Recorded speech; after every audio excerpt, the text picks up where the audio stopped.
That last step was important. I had to turn off the air conditioner because it's noisy.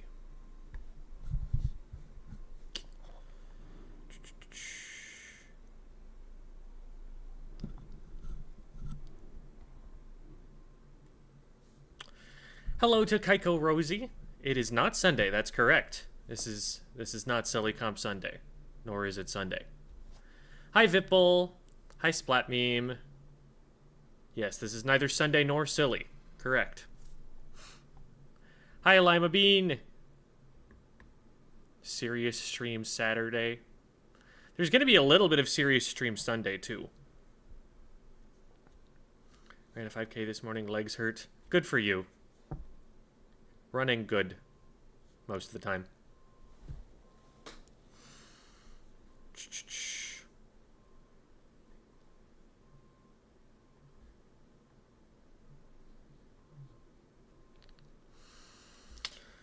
So what's going on is we have the day one of Splat World Series. Excuse me. This is an IPL tournament. IPL partnering with Area Cup. That's what the second logo is there.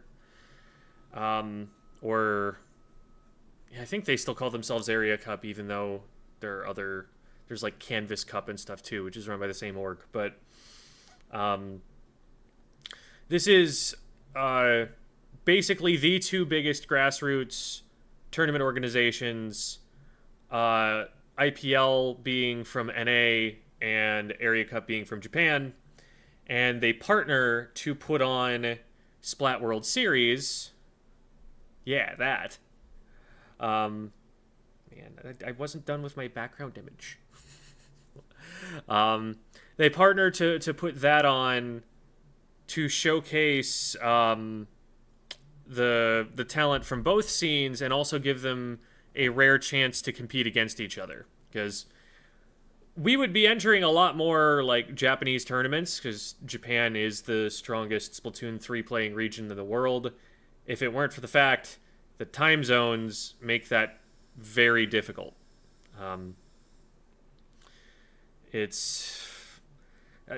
You hear weird stories from like Milky Way players of having to get up at like 4 a.m.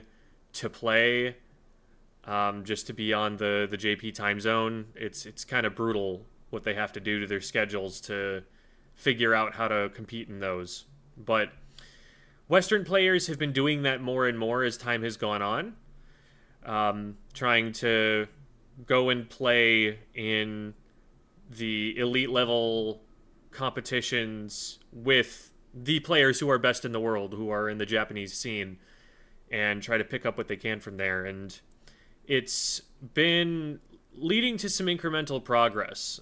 For the first time recently, a Western player, Gray, who we'll see in this tournament at some point, actually was on a team that won an Area Cup. Now, he was on a team with 3 elite-level Japanese players, happened to be in a pretty good team comp, but that is an achievement that no Western player has ever reached before. So that's definitely elevating the scene to a degree, but it's going to be interesting to see where the West is these days. It's been a little bit since I've seen any competition between the two regions. So the probable favorite from the West is a team called PXG, which is kind of a mix of NA and EU. They've kind of grouped together to team in a bunch of different tournaments, and they're one of the most dangerous. The strongest team in North America right now is Milky Way, and they'll be here too. FT Win is also here. Anyone who's been a long-time watcher of competitive Splatoon will know who they are. Few others that you might recognize. And I'm going to just check really quick, because there was supposed to be like an actual like rebroadcast. But looking right now... Oh, okay, here we go. I wanted to watch the official rebroadcast, but it wasn't showing up. I guess I had to refresh or something. So, shoutouts to Subaru, I guess, for covering up the first game.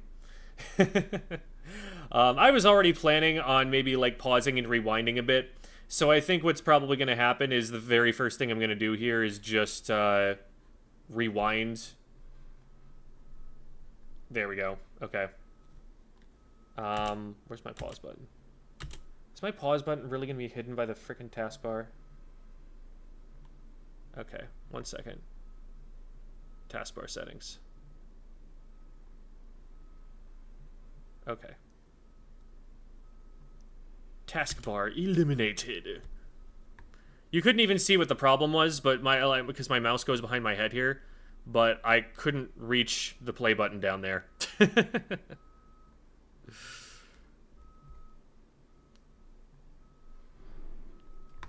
Okay.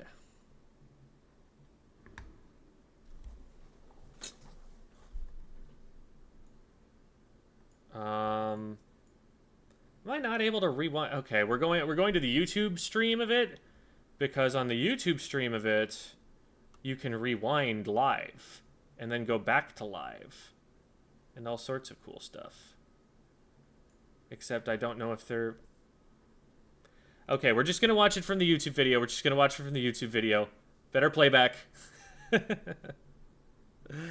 Alright. So quick preview of the teams. So some of these will be JP teams. Some of them will be NA or EU. You got the country flag up here.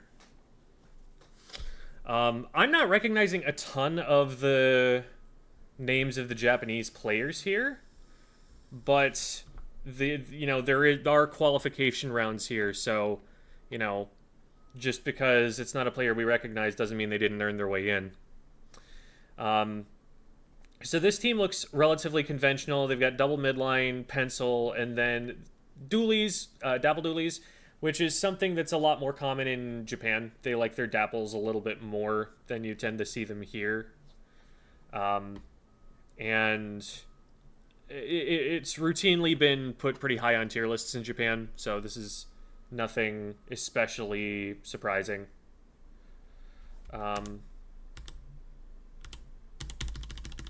There we go. So this is PXG. This is that team that's a mix of NA and EU. And Torareta is actually a JP player as well. So this is like really an international team here. It's going to be a fairly... Because there's no cooler on this team unless Goss decides to go Zap. So we'll see how that goes, but... This is a relatively passive team in the sense that they're not going to have that kind of throw players at you ability unless they run a cooler. But their weapons can kill you, and it looks like they're going to be playing heavily around VAC. They've got the E-Leader to hold it down and like get picks to slow down enemy momentum, so it's going to be like more of a control comp, it looks like.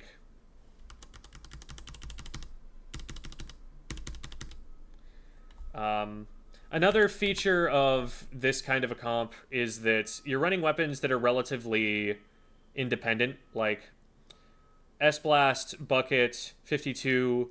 They have the range / fighting and dueling power that they can kind of just go somewhere on the map, and they have a pretty good likelihood of winning fights wherever they go.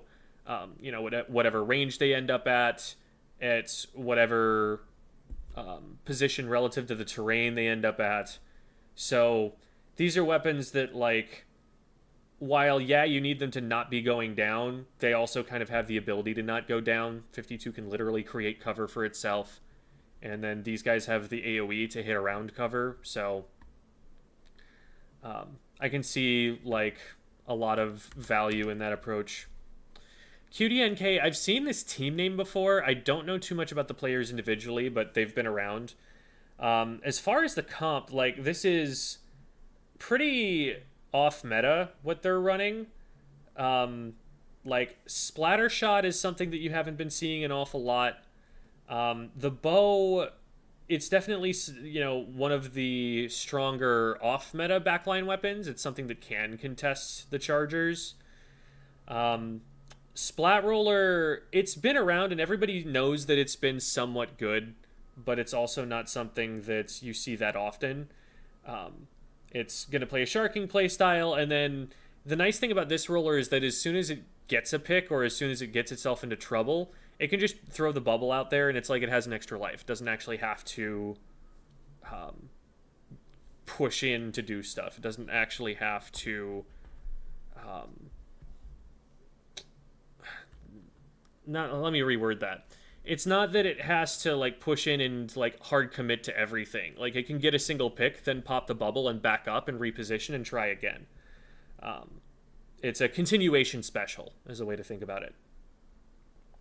Hi, Clover is cute. There is a rebroadcast going on of the day one of the Splat World Series. It's an international Splatoon tournament, and I'm watching the rebroadcast and kind of analyzing, talking about it. We're going through the teams really quickly before we start watching matches, just so that we've got all this background, because I think this is helpful. And we're probably a little over halfway through that, so you haven't missed too much. Hello, Lion Champ. Is that's not Dr. Lion, is it? I'm not sure, but hello. Milky Way, anyone who's played in NA tournaments in the last, like, year and a half knows who Milky Way is. Milky Way is the dominant North American team. It consists of a bunch of members of Starburst combined with a bunch of members of...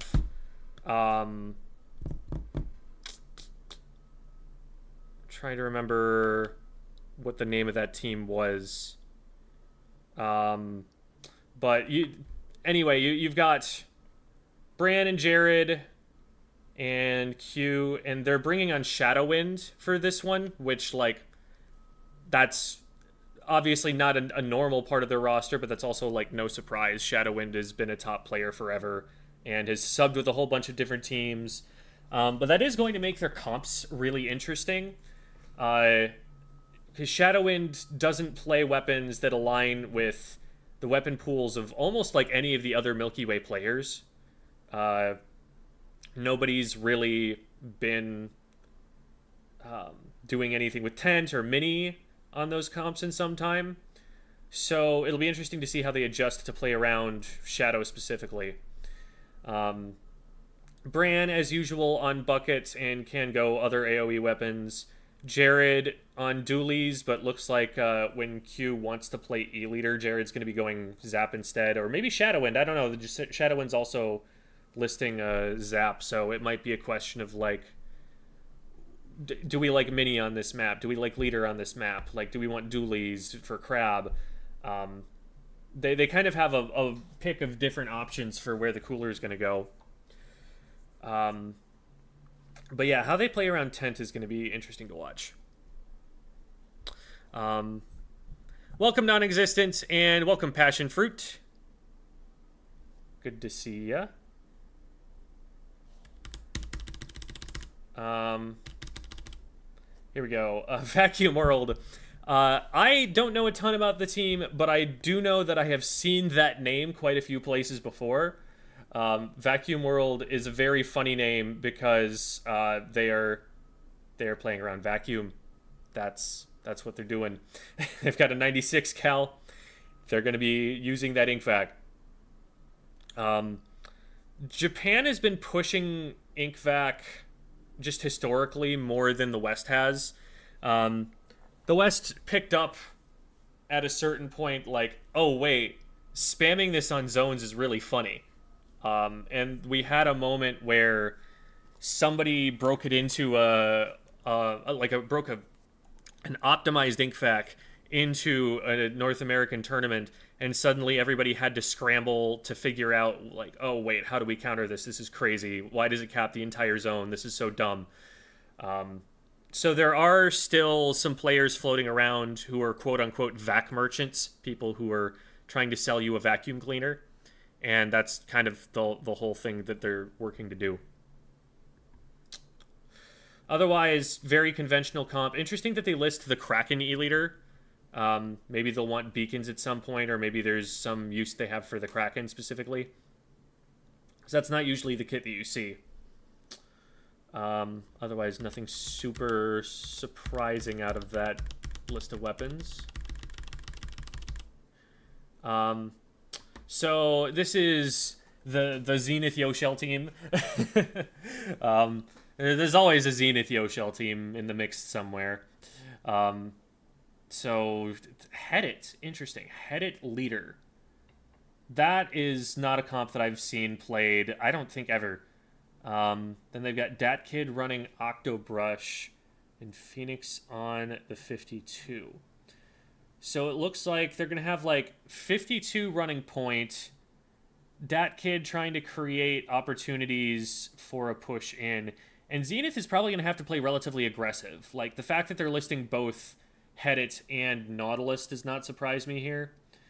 My guess is that the Hedit pairs with the leader and the Naut pairs with Pen.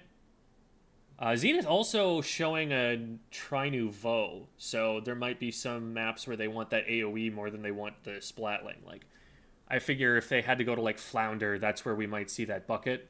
Or, like, Humpback, maybe. Just somewhere where the lines of sight are broken.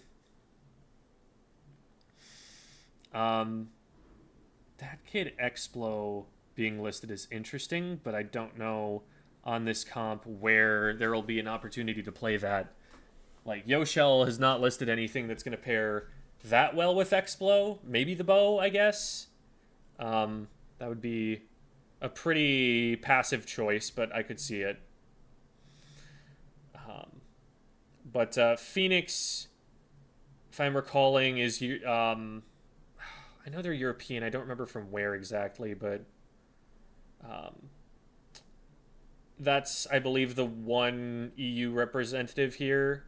Otherwise, these are all Americans. They're probably... based on, like, historical placements, I haven't been looking at what they've been doing recently, but, like, Phoenix, I believe, is an EZMD member, so, like, that's one of the top teams in Europe when they're assembled, but right now they're split apart for the sake of this tournament, not necessarily, like, all together. I'd say, like, of the NA teams, or the Western teams, I guess I should say, because they're part of EU, this is one of the teams that I have the lowest expectations for, which is crazy because, like, most tournaments that this team enters, they would absolutely sweep in the West. These are, like, you can't even discuss how good those players are with Ludi divisions anymore. They're kind of above that scaling metric. And then I guess they didn't get to these cards simply because these teams were the ones that were going to be playing first. Surprised they have Reflex Deco of all kits. Thought Milk would be better.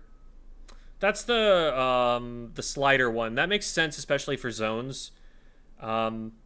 Just like the Reflux became a slightly better main weapon, and it has Reef Slider, which is still really dumb for both painting the zone and for starting fights. Dumb in a good way. So FT Win, if you've been around competitive Splatoon in the West, you know who FT Win is. They've brought Leafy on, which Leafy is not an uncommon sub for them either. Like, not traditionally a part of FT Win, but also she has played with them quite a bit. I've seen, like, her 52 gal on them. I'm curious. My concern with this comp is mainly over-aggression. You can sometimes they'll just run over people because they're mechanically gifted. They're mechanically insane. But also sometimes the fights that they choose to take are just not good ones. I think, like, Leafy is not exempted from that. So against these absolutely elite Japanese teams, this could go well for them in that they could just kind of overwhelm on an individual duelist basis, or they could just kind of get into a hole and kind of feed. So we'll see how that goes. And then King of Ham is the Japanese team, which I believe they're going to be playing against. This is... What does this comp do? This comp is difficult to push in against. You've got Umbrella, you've got a Heavy that's just going to be paint spamming, so it's hard to find room to shark or anything and get in. Multiple bubbles. So this is a team that's like, it's going to have to like strike in or like have its decav dive to get a fight going. But once it has a hold, it is going to be really hard to keep the enemy team. It's going to be really hard to like force them back. One thing I think does work really well against this team is range. Like a lot of Western teams are running either leader or pen right now. And so it's going to be kind of on the bubbles and the Brella to shield everything from those longer ranged weapons. But I could see that working. I'm just curious to see like the way that they execute on that.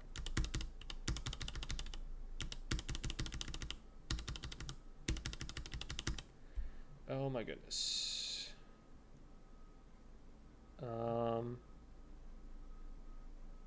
Okay, here we go. So we're starting on Eel Tail. This is going to be all zones, if I am remembering correctly. That's kind of just been the preferred competitive map list. Bursty on 96 is interesting. They're going to run Vac. Bursty has so much swim speed. Why is Bursty so fast? Biscuit on the pen. Strikes go out immediately, and that's going to be the go button for King of Ham.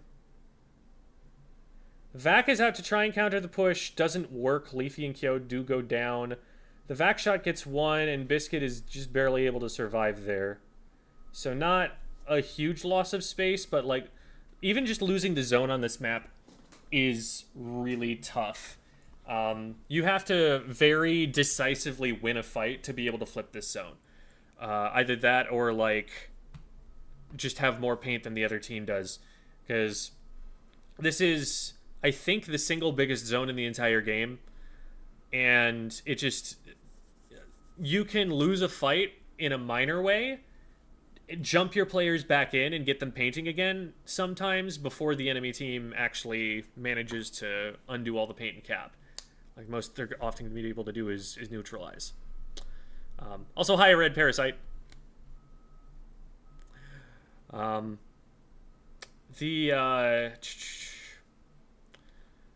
are the go buttons for FT win? They could always just like get picks with Blaster or Bucket. Otherwise, they're going to need like Cooler or Vac. They do have strikes, and Splashdown also capitalizes on a lot of the zones, so that could situationally get some help. But like getting the Blaster in position to use the Splashdown in a place where it would be dangerous, that's not going to be an easy task. They don't have a ton of forward paint. Like the 96 paints forward pretty slowly. The Bucket is a slow fire rate. The Blaster is a slow fire rate. They kind of just only have the pencil that's going to be able to put down the paint to get them in. And they're up against a really strong defensive comp. So I could see this running away from them here. You know, hard zone to cap, hard team to push in against, weapons that, like, they need to be getting picks to create space. They can't really just, like, paint their way in. We'll see how they do it. They're sharking it, playing it cool. They're going to get that player up on the bridge. That was a big overextension, especially for the rest of the team not to be there. And then they're going to strike the zone right away. They don't actually cap here. King of Ham backed up and painted the whole time, but because of that, Leafy wasn't being stopped from moving forward. FT Win kind of forced them to decide, do you want to hold the zone, or do you want to fight us? You can't do both. And so, good job there. Oh, that's Leafy on the Blaster. Okay. I'm used to seeing Leafy on, like, 52 or, like... I think I've seen her on, like... Didn't she play Stamper for a bit? 52 is what I saw most recently, if I remember correctly. At this level, of course, any of these players are going to be able to master a weapon in a week. Like, it's not that surprising to see them switch weapons at this level. They're just that good at the game. They know what they have to do with it.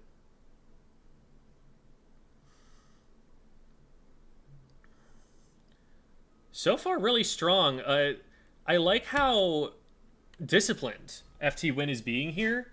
They're holding, but like from maybe like 60 to 70% of the map forward.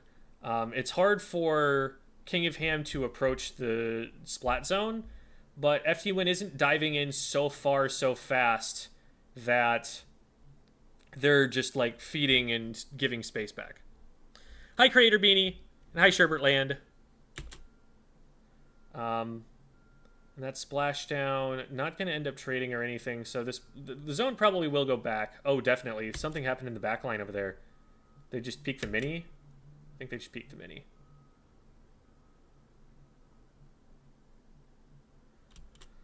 Oh, really smart drop from Leafy. This bubble was otherwise really threatening, but once Leafy got inside, and like that's a super aggressive play that's not going to be expected, but you're up against a Splatling that's going to have to stay standing up out of the ink to use up their charge. So, calculated risk. Ooh. The backline did not hold up there, though, and Biscuit's going to go down, so that's no cooler. That's a huge fight loss, and that lets King of Ham in really deep into the base. So, this... What happened that led to that situation? Where was the pick? It was...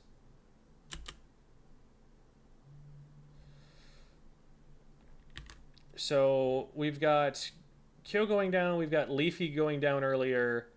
They cap. It's 3v2. Trade, which puts FT Win at disadvantage still. Mini comes in, and Leafy gets one here.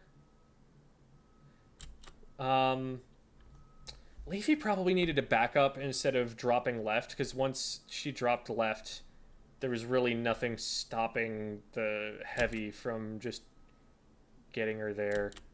And now Bursty, I think, is like... Is Bursty spawning in? Why is Bursty back there? It seems like Bursty is probably just coming in from spawn. Yeah, that Sprinkler is probably just like, let's get some paint down here.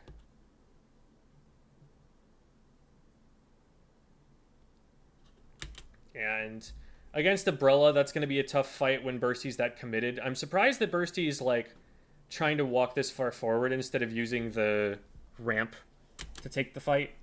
And Biscuit just has nowhere to go. That's a really good collapse.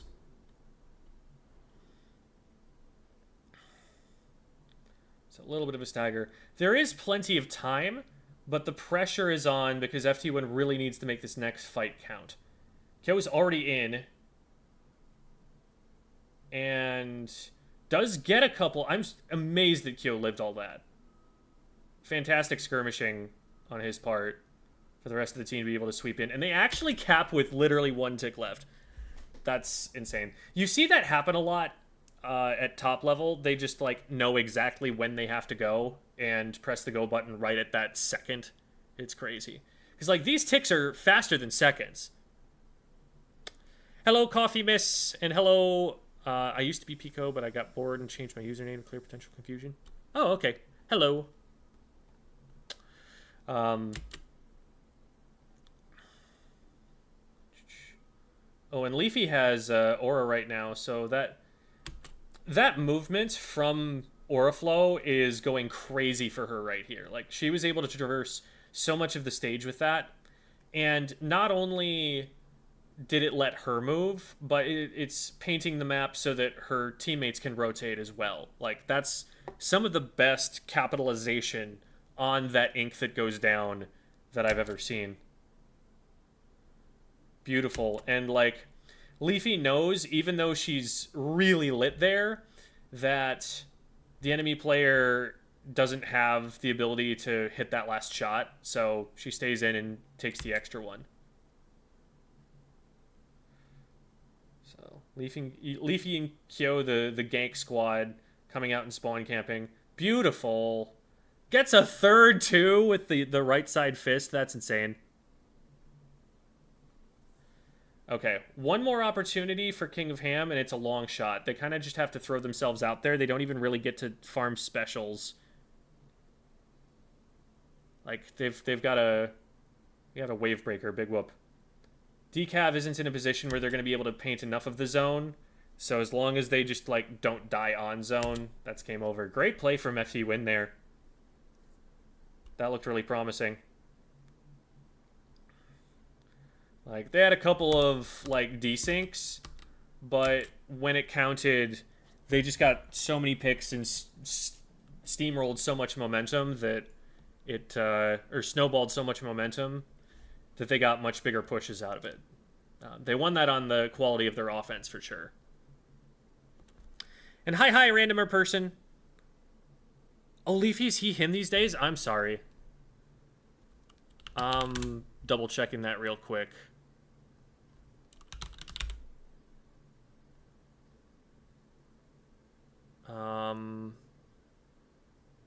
Shoot. They don't have their pronouns on their Twitter account. I was unaware of that.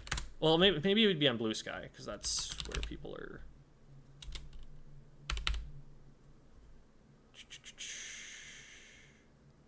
Nope, not listed there either.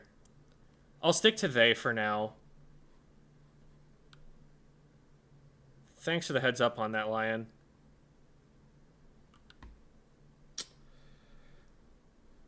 Okay.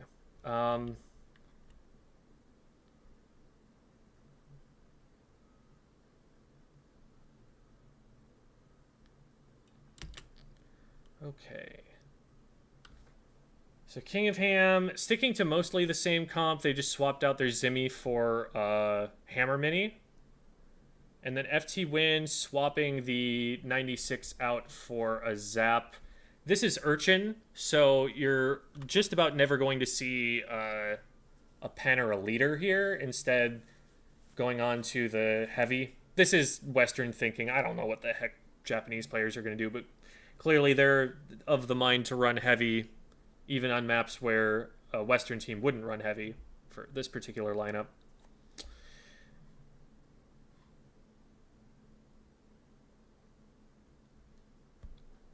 Okay, so we've got, looks like Bursty just painting for a quick special, and then the rest of FT Win sprinting out to get to zone fast. Curious to see, okay, so it's the Brella who's further behind. So, like I mentioned, the tri-strikes tend to be the go button for King of Ham, so I'm not surprised to see the Brella be the one that's sitting back and painting. Well, they didn't do a lot of painting. They were just kind of slow moving out. Maybe they were looking for... Because what happens here is, like, they don't get marked, and the mini kind of baits over like it's not looking at right side. So Kyo's thought here is, okay, there's nobody watching left. I'm going to go in on left, and then look at how the Brella just jumps him right away. Huge bait. Meanwhile, the Decav is getting in and trades with Leafy. So 2-for-1 trade for King of Ham. They're going to cap zone. Oh, and Bursty just kind of goes down to the Heavy on the left there. So Cooler was out. Not the worst situation for FT Win because it's going to be hard for them to move too far past the zone. But... Ooh. Yeah, with the Brella up here, that might be hard to clear. Oh, good fall-off shots. Okay.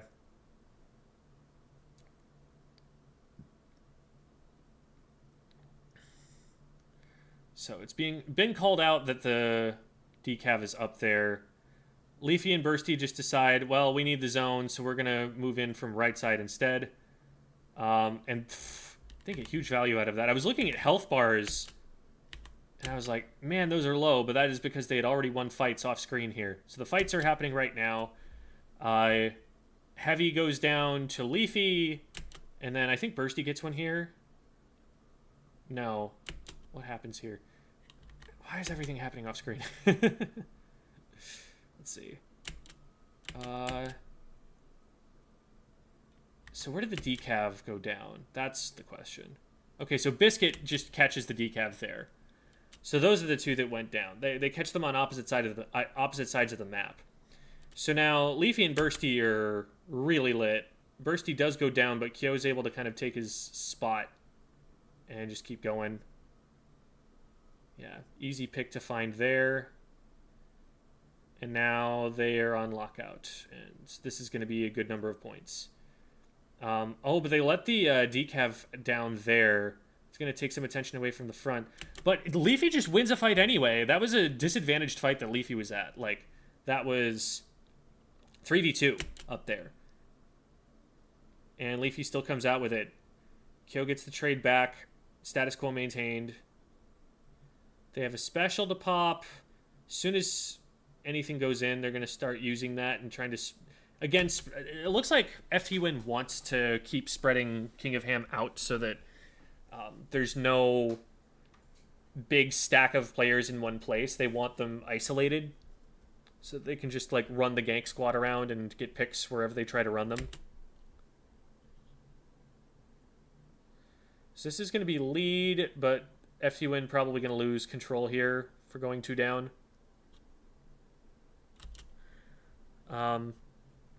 Oh, sorry, there are some questions in chat I'm going to go through real quick.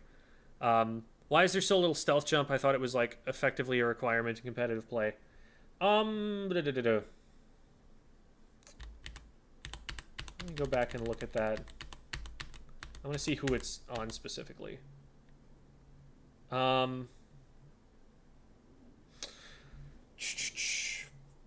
Stealth jump is generally a more aggressive weapons thing to do. Because the aggressive weapons are the ones that want to get out onto the front lines faster.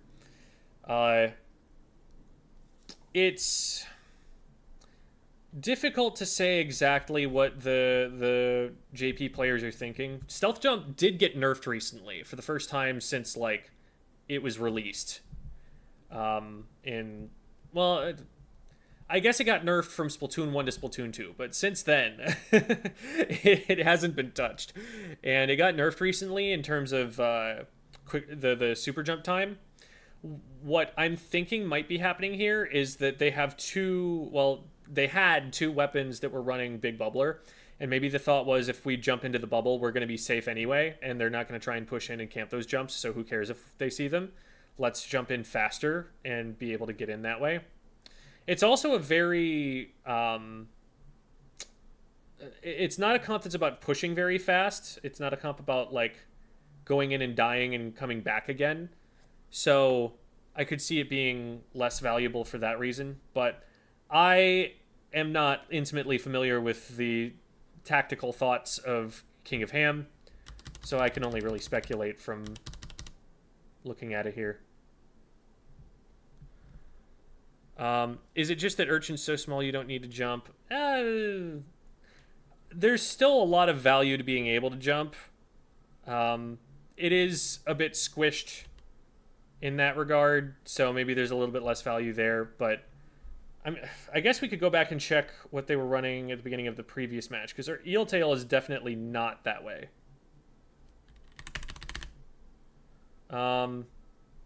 There's one more stealth jump there. So maybe that plays a role, but it's not the only thing that's going on there.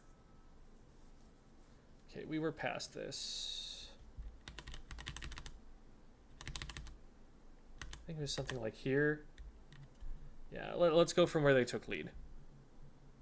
1 nerf per game. Splatling's wanting to have better movement over stealth, and Brella can block their jump. Yeah, that's also true. Brella can block its jump. Big Bubbler can protect jumps. So maybe they're thinking, well, the only weapons we really need to run this on, even under circumstances where it would help, are a couple of them.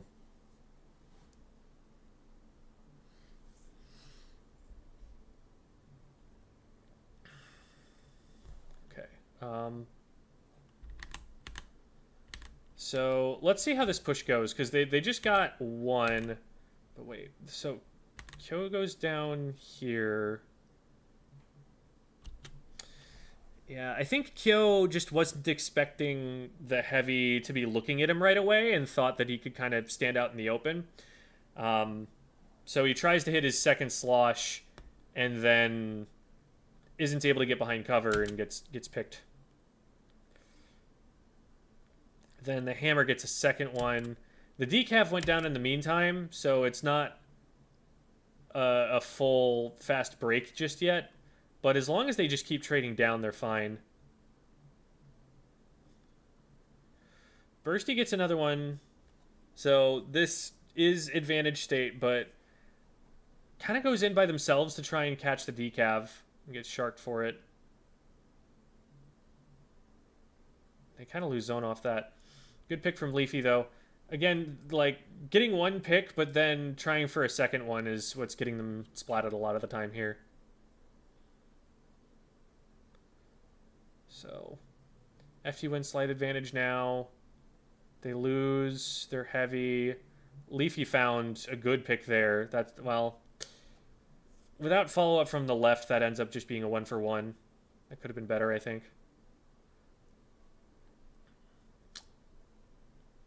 Sometimes you just run into a bomb, you know?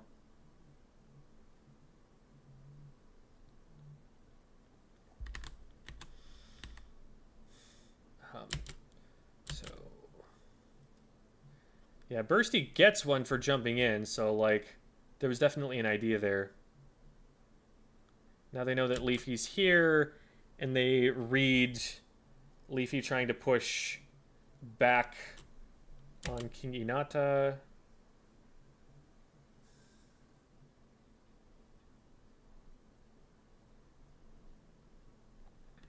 That trade in the base kind of slows down FT win, I guess.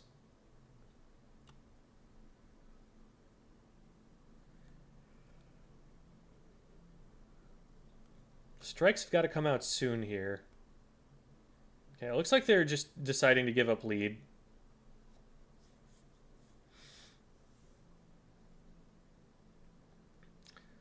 And, okay, they didn't want to take any chances. They just wanted a cooler push and to try their luck with holding from here. They do have a bunch of time. Leafy knows that they have to stay inside the bubble there. Okay, nice.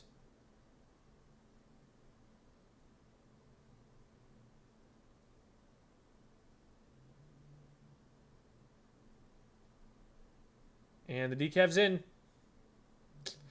Decav got behind them, and now attention's going to be shifted between the two. So what they're trying to do here is have Kyo and Bursty full-time watch front, and then have Leafy watch the flank. Excuse me. And then have Biscuit kind of option select to wherever help is needed at that moment. But Bursty going down here is going to collapse the front line in on itself. Oh, but Leafy can come up and support in front. And that push from Kyo is honestly huge. Like, getting a trade is whatever, but what it did was it kept the enemy team on hill. So they're not actually going to make it to zone if Leafy has anything to say about it. Leafy does not have anything to say about it. They're going to get to the zone.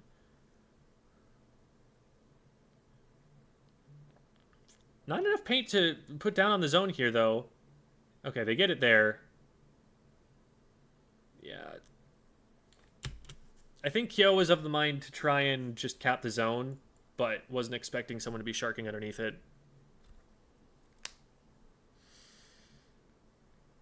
Tanaha's top 1 umbrella, right? I'm not familiar. I know they were like 4K X power, so that would probably put them in that range.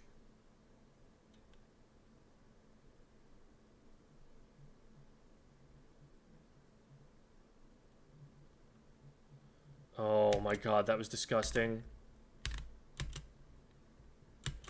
So, we've got Kyo dropping into 2 players.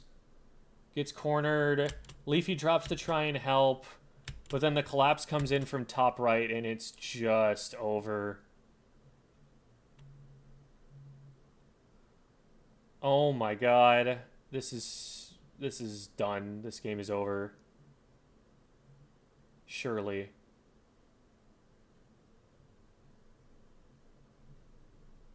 Yeah.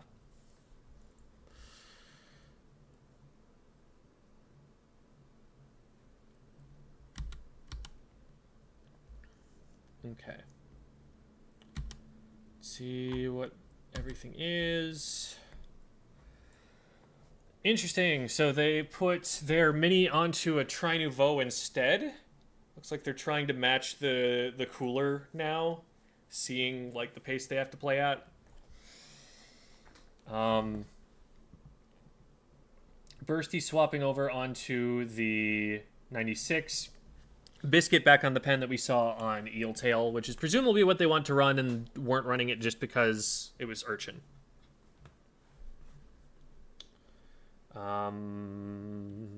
Nothing super out of the ordinary otherwise. Except I already mentioned Bursty's just running all this swim speed. Like, it's not Rainmaker, bro. What is all that for?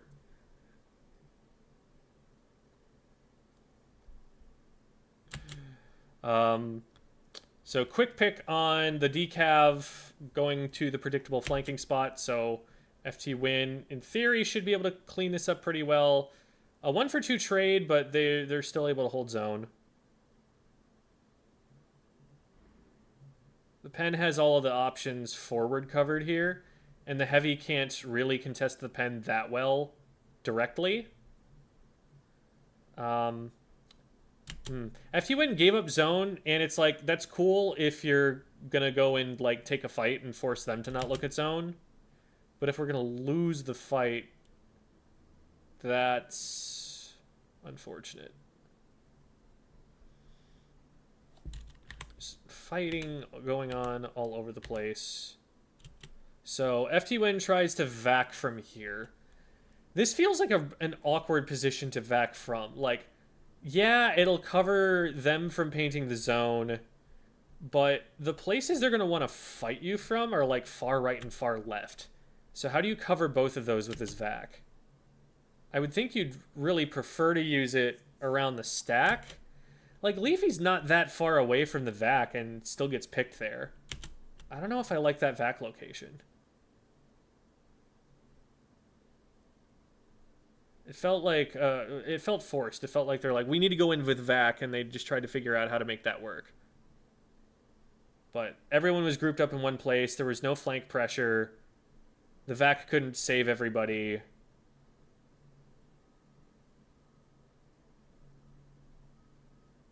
Oh boy. It looked so good on Eeltail, but FT Win is the offense has definitely picked up from King of Ham. They've snowballed in really hard in a couple of key places. How did Bursty make it out there? Well, okay, a couple people went down on the right-hand side, and who knows what happened because we were stuck watching a fight all the way on the other end of the map. But right side breaks free, and everybody else is released from there. Decav trying to push out. Good job on FT Win not overcommitting to the right side while the fight was on left. Decav goes down, and now they can kind of do what they want.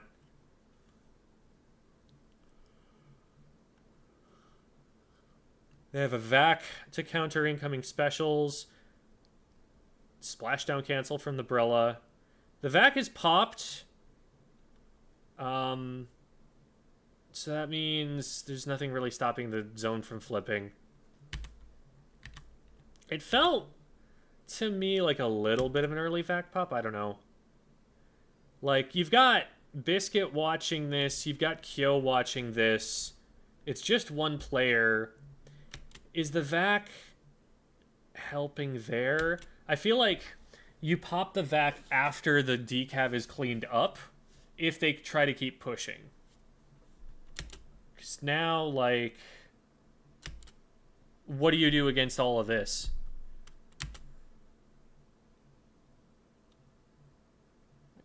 One special gets popped, enemy team runs forward, everything falls apart. So trade on left side, which is going to go in favor of the scoring team. Just as a general rule. Left side is unavailable. You have a Brella here. You need to get rid of that Brella. It is hard to get rid of that Brella. They got rid of the Brella somehow. Where did that happen?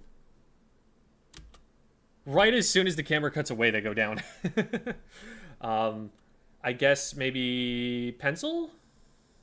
Because I don't think... I guess maybe Kyo could have thrown a bomb. It's really hard to say. Leafy went down. Where did Leafy go down? What happened there? Leafy's on right side. Goes down right there. Oh yeah, Leafy's getting collapsed by 2 here. Trying to go out to their left.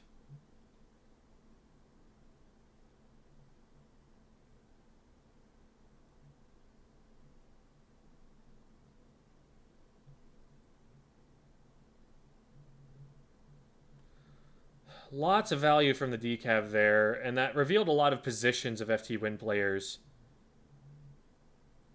So the cleanup is pretty easy from there. Yeah, they need to be spotting the decav and, like, at least knowing it's there so it doesn't sneak around on them. Yep, that's Tri-Slosher stuff. I was like, man, I wanted to do that.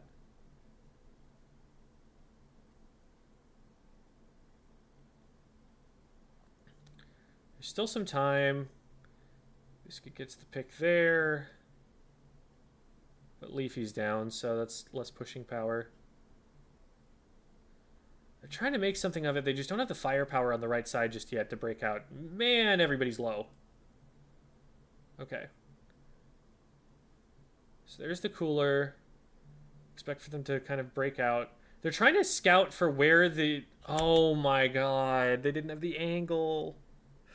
So they're trying to use the vac there to locate the player. They're kind of just using it as if it's a point sensor. Like if it starts sucking something, now you know that there's someone there. But they didn't have the angle to be able to see under the ledge, which was where they were going to be sharking. So it didn't spot anybody. And they were like, okay, it's clear, let's go. And then they just get sharked by the Tri-Slosher.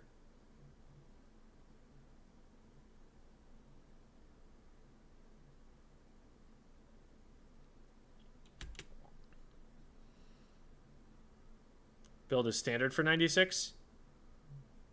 Interesting.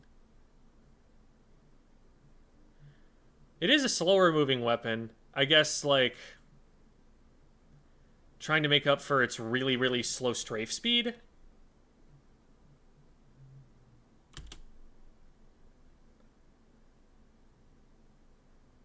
Like, because it's not like the weapon itself is that slow. It's just that,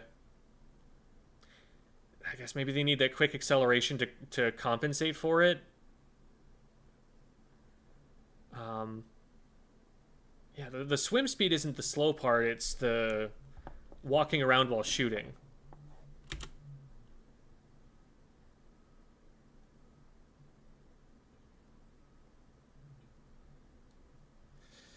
So they break through on, well, they get, there's a 1-for-1 trade. The Tri-Slosher goes down, so it's 3v2 here. Brella's forced off to the right, and FT Win knows it. They're trying to keep Kyo safe. If Kyo is able to sprint through there and be protected from the front, it's fine. But Kyo isn't in the vac at that position and then gets picked from the right. It feels like this vac play from Stack is getting them less value than they thought they would get. I don't know if it's an execution thing or if it's just the vac doesn't protect you like that. it just feels like because it's on stack, it's further away. Like you have really, really limited range to aim the vac at anything, and like they'd rather be on the same level to use it because otherwise it doesn't reach out far enough, and they're getting eaten up around the margins of it. Like that capped, but they also lost a player in the process, and that snowball doesn't seem like it's going to be undone by any play burst he can make there. So FT Win gonna need a pretty strong play. That's a good start. It's only a one player advantage, and it immediately gets equalized. Oh, especially if this heavy gets away. Oh no, they got away with everything. That might just be game. FT Win has to throw themselves at the zone immediately. It's going to be a Hail Mary play. Yeah, Kyo's not going to be able to do it, and it looks like left side's neutralized. Yeah, this is over. Man. Yeah, I think those vacs could do with some, like, reconsidering. That didn't seem like it was... It felt like they were building the whole team around those kinds of plays, and those plays just never got value from what I saw. Okay, QDNK. This is a pretty unorthodox comp. I'm interested to see how this goes. They're running Zuka in the year of our Lord 2026. And then Milky Way, here we go. So, what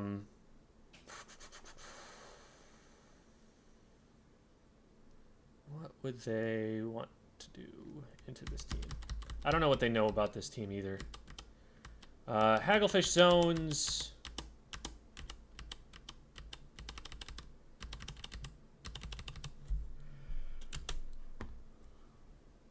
Interesting. Okay, they're going for the Reef Slider bow, actually. So this is an extremely short-ranged comp coming out of QDNK.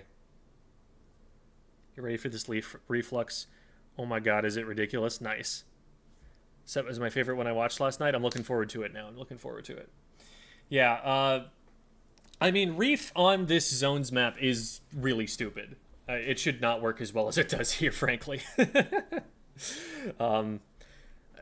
The thing about Reef is, like, people think about it like, oh yeah, Zones Cheese got nerfed. Kind of. I would say it got side graded. I would say that what happened was, instead of being optimal for just painting the zone in spite of all resistance paint-wise, it made it so you die if you try to paint the zone against the enemy team. So, like, maybe you need one more person going in with you to make sure that the zone's fully secured, but, like, it's still just as free.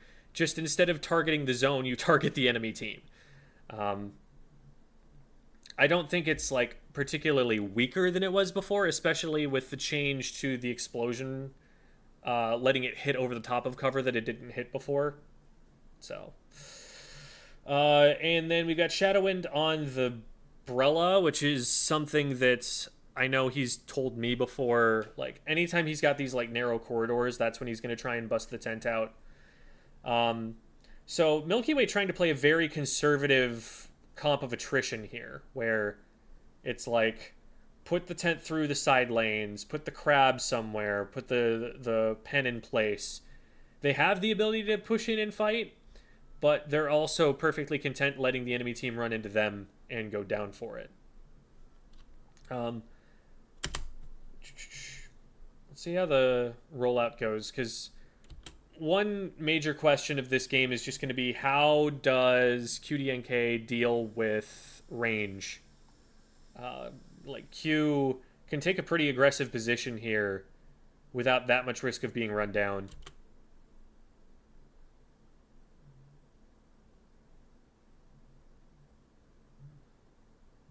So far, zone going mostly in Milky Way's favor. Crab's already out. Tent shields launched. They don't... Okay, they do get a pick with that. And it was on their cooler.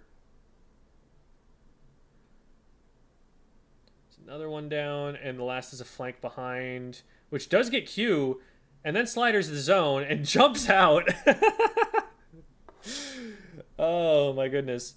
So it doesn't change the state of the game that much. They already had their cooler, so Q's not losing that much in terms of special charge, but that was very funny. And great job for Milky Way stabilizing after that. Like, you know, when there's a flank behind and everyone has to scramble to take it out, like, you can lose a lot of map position, but Shadowin's here holding it down. Shadow had the Zuka to be able to keep the enemy team from getting any ideas of pushing. The roller did get down here to the right. We'll see if they can deal with that effectively. They do with the Zuka. There's another Zuka out, but it really isn't supported by anything. There's, like, no additional pushing power behind it. It got the blaster. Do they have the way to get in off of that? The right side's going to start falling now. Shadowin is rock solid right there, and they actually get the pick. That's insane. Huge tag team from Jared and Shadowin. Shadow got out with a sliver of HP. What we're worried about here is FQN, or not FQN, Milky Way's left side, our right side on screen. It was only Q holding that down against two pushing weapons, and Bran is here to support that now. We'll see if the AoE gets something, or if Bran's just going to insta-die. Oh, Bran popping off there too, so... yeah, Milky Way so far looking so solid. I say that and then they go 2 down, but it's still a good push. Wow, they actually called that Jared was going to run the other way. Like, there's no way they can see this, surely. This is just, like, guessing that he's going to run the other way.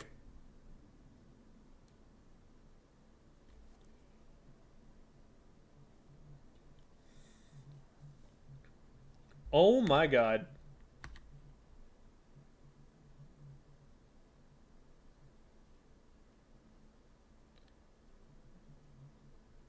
Oh, okay. The first 2 shots were cleanup. Like, the first 2 got set up by their teammates. But that shot on Q was nasty. That was so good. And they still have their Reef Slider. Okay, Jared finally cleans it up. They do not have the Reef Slider anymore. Nothing Jared can do there except dodge roll one more time. Gets traded.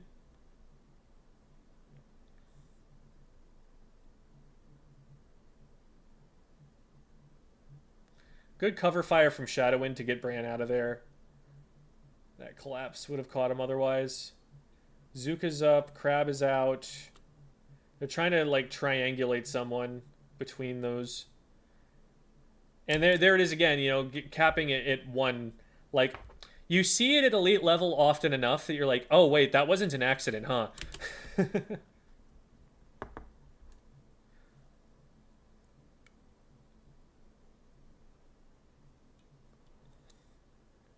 Oh.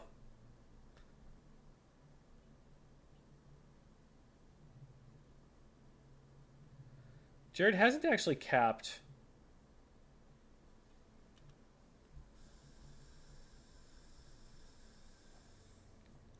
Q down, so they're not going to have cooler for this. That's going to be kind of license for QDNK to pop everything on them. Just try to run it down.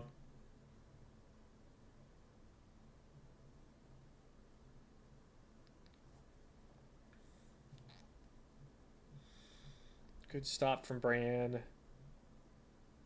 If they can snowball this, it gives them a way in. Roller's hit. Roller jumps out.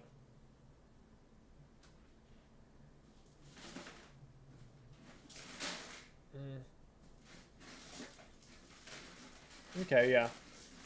Took him a minute, but they got there.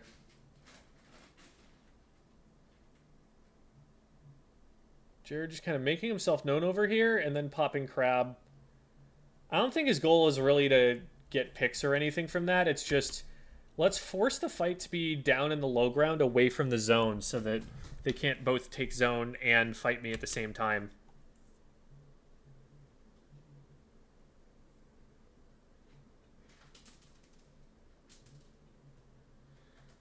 That's not going to accomplish all that much.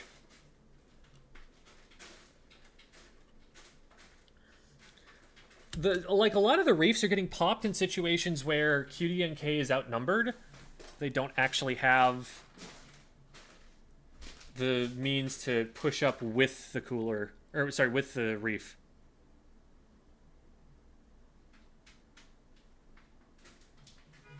Wait for the flounder game? Okay, okay.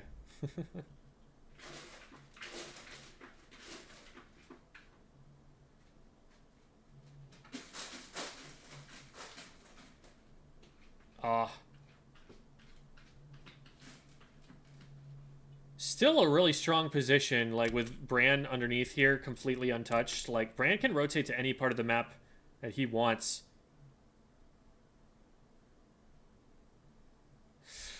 Unfortunate there that, like, this shot doesn't catch the player. I think Bran just thought he had the entire ledge covered. And so now he's like, wait, what? Where is this guy? And ran out of ink. Because, like, Bran doesn't even have to push here. It's the roller that forces him to do something, but he could honestly just back up, use the L block to the left for cover against the roller, fight the roller first, then finish off the bucket if he even has to do that. I don't think he has to, like, hard commit to this. I guess maybe the rest of the team was in position to cover the roller, but we end up losing Bran for that, and so we end up losing zone 2. There's someone under left, and it doesn't look like Shadowwind knows. Shadow will know now.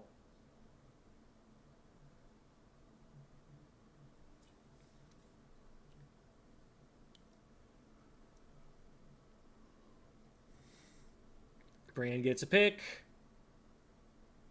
Bran's being pretty reliable in positioning. Like, they're in all the right places. Reef gets something, gets immediately traded back, which is exactly how Reef should work. Like, if someone's gonna reef, they're only gonna get value off of whoever's stuck there, and then you have all the time in the world to set up to punish the reef unless there's follow-up with it. And it just hasn't felt like there's enough follow-up to make Milky Way feel afraid enough to challenge it here. Yeah, splashdown is all that you need there. Hi there, Romeo. You trying to come up and annoy us? You trying to headbutt me?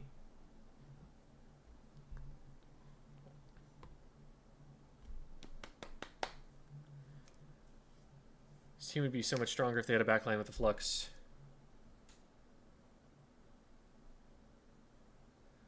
Okay, Flounder's next.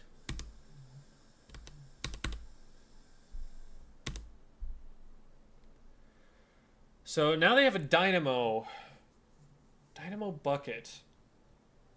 So they've swapped out their roller onto the Dynamo, I would assume. And then, what else did they have? Their bow player was there. I don't remember. Did they have a bucket before? Buddy. Oh, it was the Tri Nouveau, right. That's where their cooler came from. So they swapped their Tri Nouveau up onto the... That makes sense. Same exact comp coming out from Milky Way.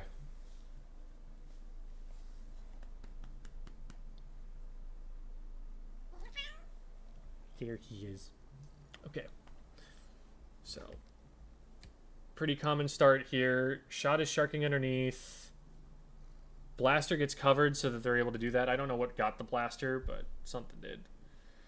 Crab is going to make it difficult for them to take Milky Way's side zone. The shot is getting into some places, though. Okay. Q doing a good job of dealing with the predicament. Alright. So they've got their side defended. Oh, wow. The fact that Bran did not go down there was huge. Oh, no. But everyone falls off to one side or another.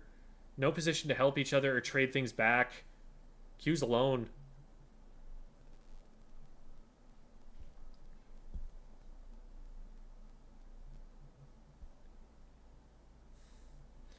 Shadow lodging himself in the corner and killing everything.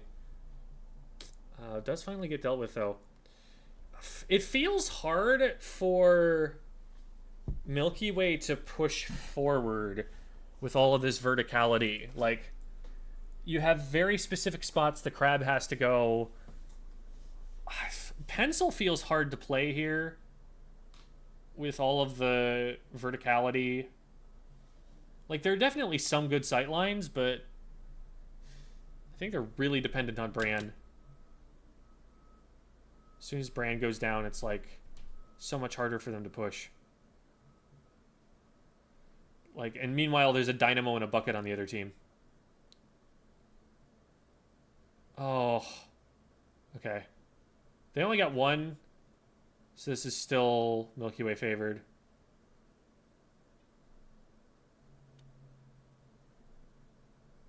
Oh my god.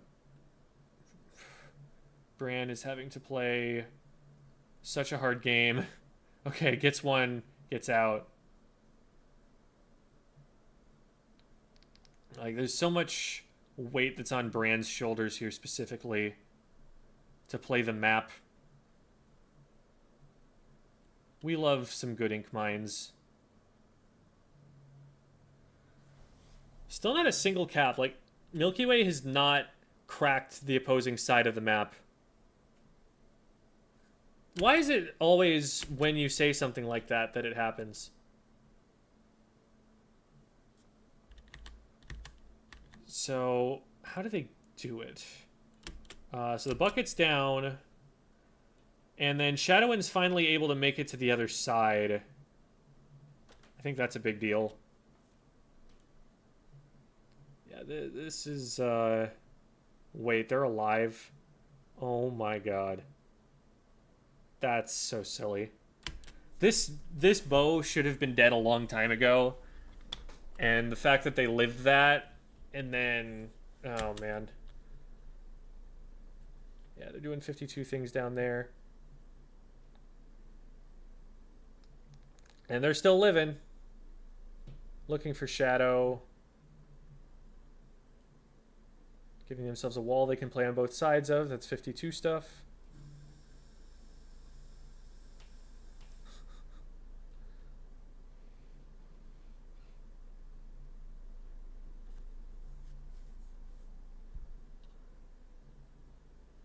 Oh, man.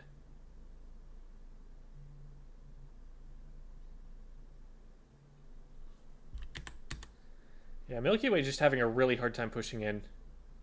They're down a player here. So somebody keeps getting in on the right side for them, I think. Oh, no. Was that just the bow that got... Oh, no, it was 9 right down there. That was their bucket. Yeah, bucket got in on right. So, like, somebody needs to be watching right for them. Yeah, just cap the zone real quick. They're not capping their other side. Yeah, the Sharkers, the flanks are making it really difficult for Milky Way. This could be a good hold, though. They've got enough space in front to start moving up. I'm surprised they're not just, like, putting Shadow on the ramp and preventing them from using the wall here.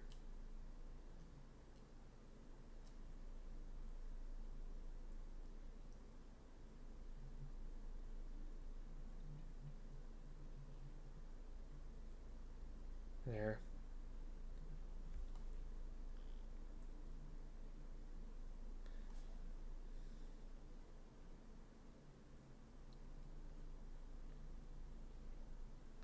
Maybe they want Shadow covering something else because they're like, well, that's Q's best spot to cover.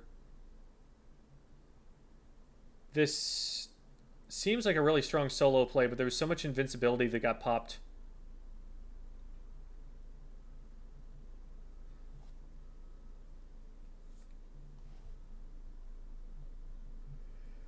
Well, they're still capping.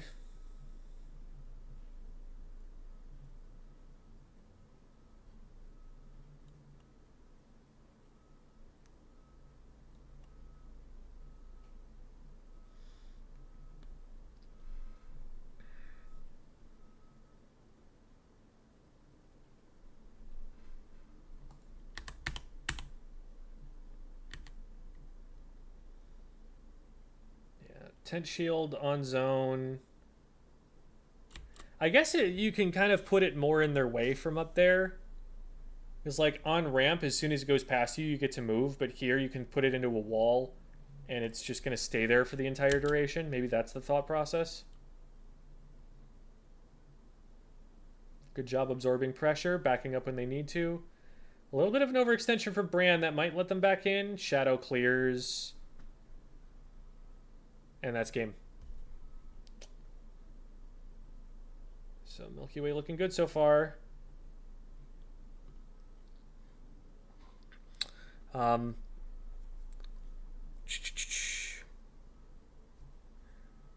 We should rank weapons on how 52 they are. What's the least 52 weapon? I don't know, like... Sploosh? No. No, it'd be something like Explo. Surely. Eel-Eater at least has mines. I think it's Explo. Hello, Termicon. And hello, Red Parasite. Explo's also 2 shots. Okay, but they're very slow.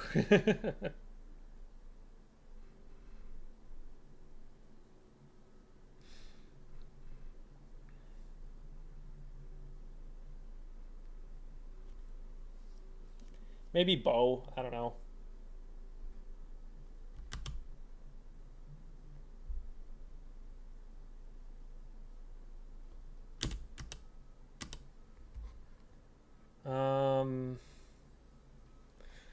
So they've put their Reef Slider player on the longbow. Then they've put their roller on carbon. And... excuse me, their shot player is switched to 96.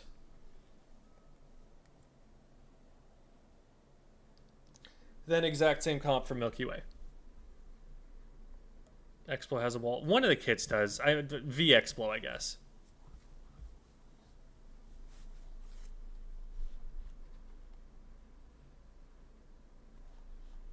I'm thinking of the spirit of 52. I'm thinking of, like, duelist weapon, able to stick in annoying places.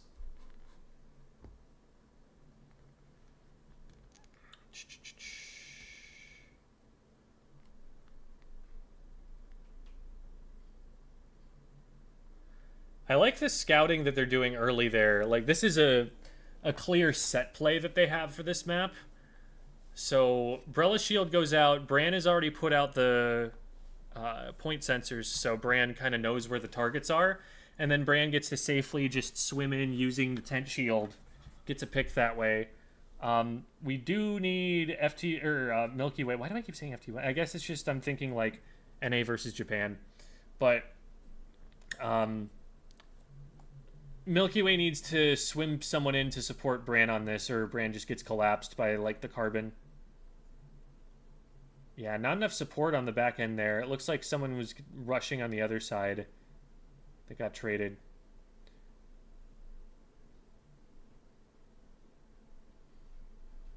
Shadow, going to be difficult to dislodge, but also going to have trouble getting something done here. The trade with Q is not ideal because no cooler, but Shadow can probably stall this out.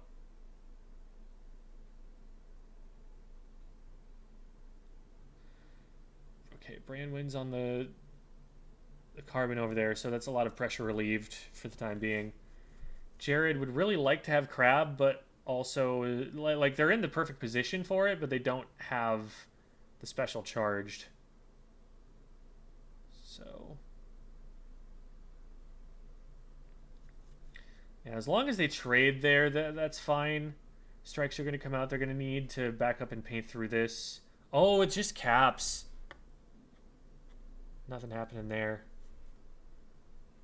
Vac gets used on back of zone. And that's a dead Bran. Probably a dead Jared.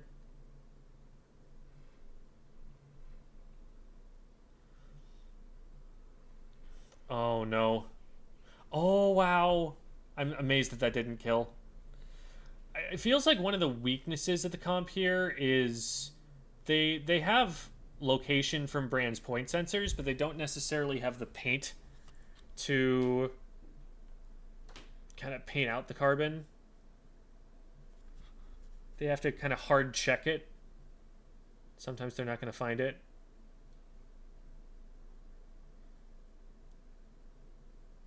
Shadowin felt like they didn't really know how they wanted to camp the jump, but it ends up working out. Oh, wow. Surprised that they didn't get out of that. So Vac comes out. Milky Wind. I just said Milky Wind. My god. Milky Way. Gonna have to give up the zone here.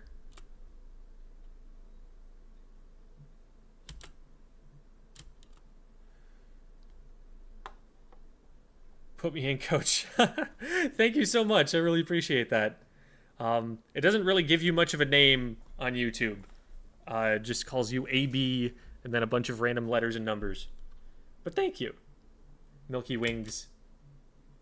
Would that be tasty? Maybe. It's kind of like dipping them in ranch? I don't know.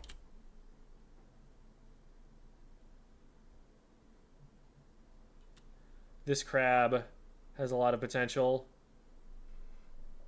Didn't end up hitting very much, though. Good play from the 96. Wow. Delayed wipe. It might also be that the follow-up from the crab was interfered with. I want to look at what's happening on the left side here. So they do actually get the roller, but there's something going on behind Jared here that got Shadowwind. And also Q.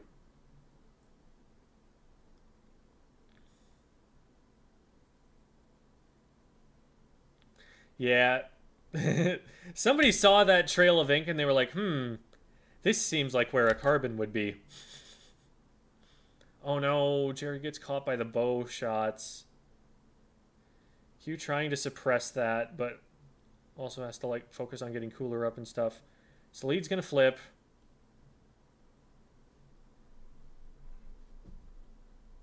Shadowwind kind of has to go for the left flank there if anything's going to come out of that play. And it's not. This is probably game over just because of how hard it is to get back onto the zone. Okay, yeah, that's it. So Milky Way still wins it because this is Swiss play all three. But they do drop the last game. This is all for seeding for the day 2.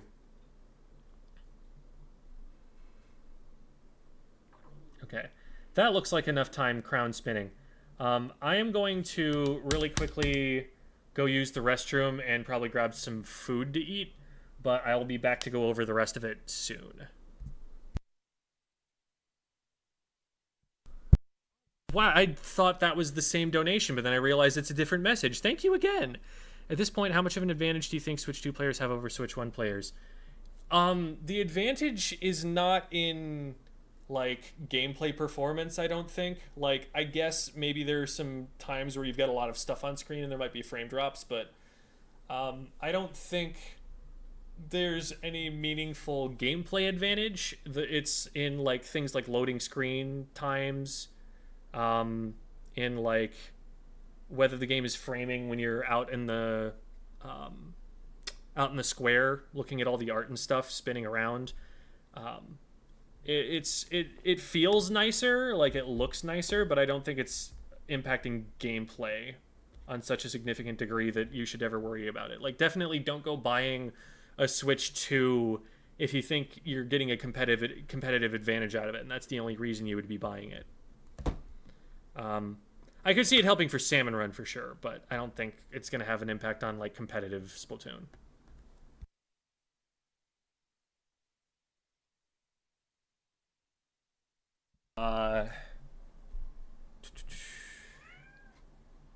Why is the crown not spinning? Crown, spin. There. Now it looks cool.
I would like to thank IPL Splatoon X Area Cup for having a cool crown spinning animation. Hey there, buddy. Why are you meowing at me, huh?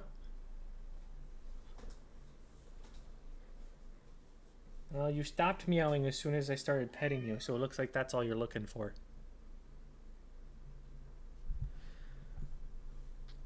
I agree with Jem on that. Got the Switch 2. Didn't make me some 3K XP player, but some areas of the game are better outside of gameplay. Yeah. That would be my take as well. Switch 2 has Raiders, yeah. If you want to play Splatoon Raiders, on the other hand, I would say that having the Switch 2 is a pretty massive advantage. Really... oh. Really does not perform on the Switch 1. I'm so silly. Okay. That's enough crown spinning. Thank you for having enough crown spin. Okay, so we saw this comp earlier. Who are they playing against? Oh, whoops. Rush. They previewed some of the teams. They did not preview all of the teams. Suemaru is a player that I've seen the name of before, playing Zap.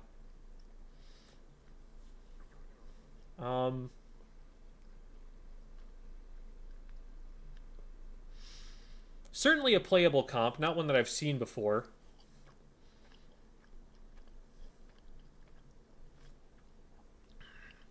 Crab is going to be interesting to see work here. I guess they've got Bubble as well, so this is more of a hold your ground style comp. But they have the roller to be able to punch through in some key moments. Pro is not to be underestimated in a fight, especially with the line marker to follow up on its damage. Put that in the hands of an elite level player and it is disgusting. So, yeah. This is nothing to sneeze at.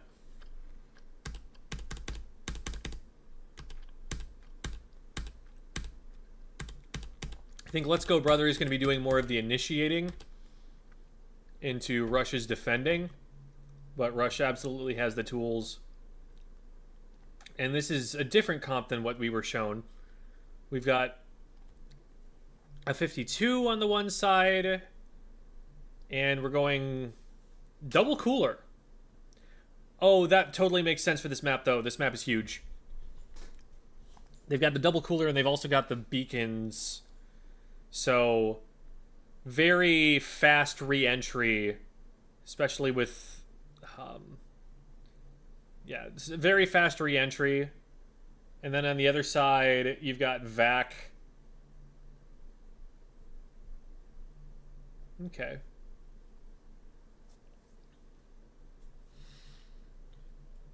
What were we talking about in terms of like the match we were seeing on screen, or what were we talking about earlier with the Switch 2?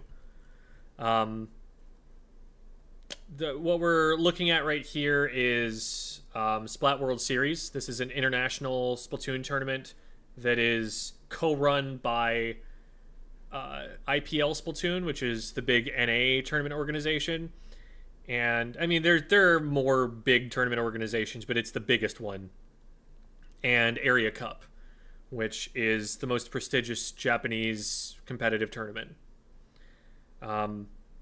Like, the Nintendo tournaments are better known, but the ones that are, like, really drawing the elite level players and that are considered to show what what team is best at that moment in time are probably Area Cup.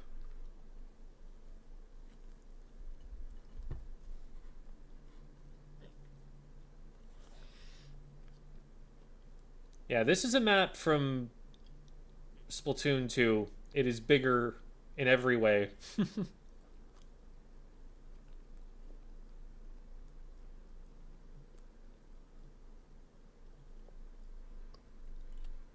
Really aggressive Vac play there to enable the roller to go in. And it works initially, but amazing clapback from...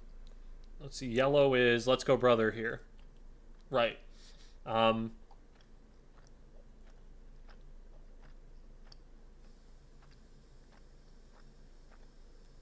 It's like this gets the roller in and able to do stuff, but you've got a reef slider directly over their heads.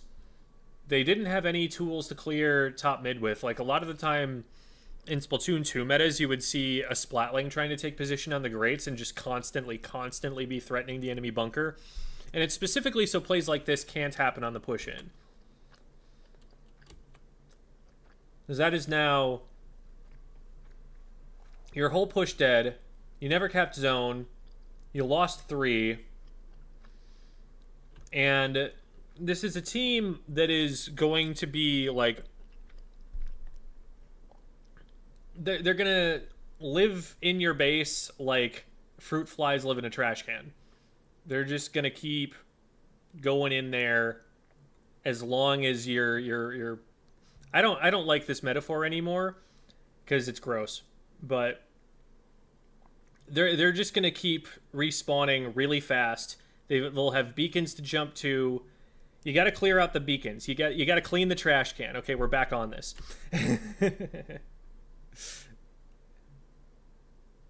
You got to really clear them out thoroughly, or else they're going to keep coming back. You got to.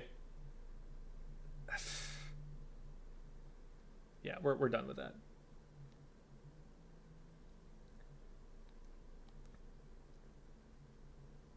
Okay. So we've got coolers out, and this is the only cooler that this team has, so they need to make some use of it. But they do have specials to work with as well, so hopefully those will be able to make up for the fact that the enemy team will be back, and will be back fast.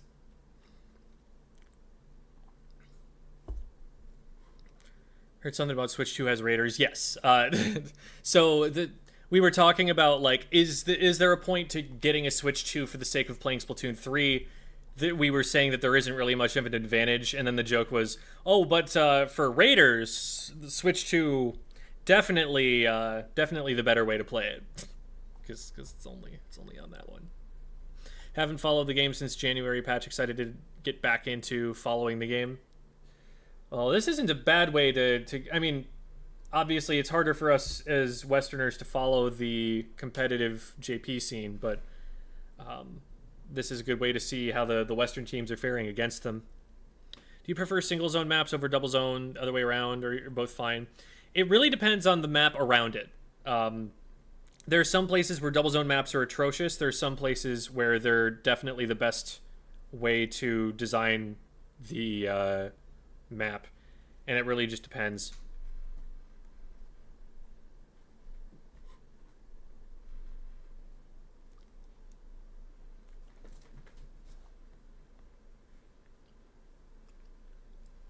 This dread is absolutely destroying them.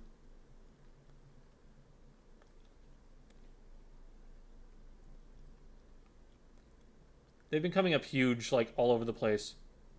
Oh, I think I've actually seen that name now that I read their name, Garando. They're an old head. They've been top level for a long time.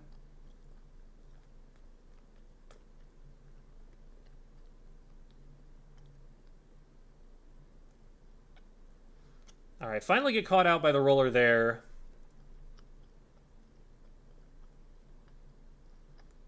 There's a cap, but the E-leader goes down. Someone's behind them.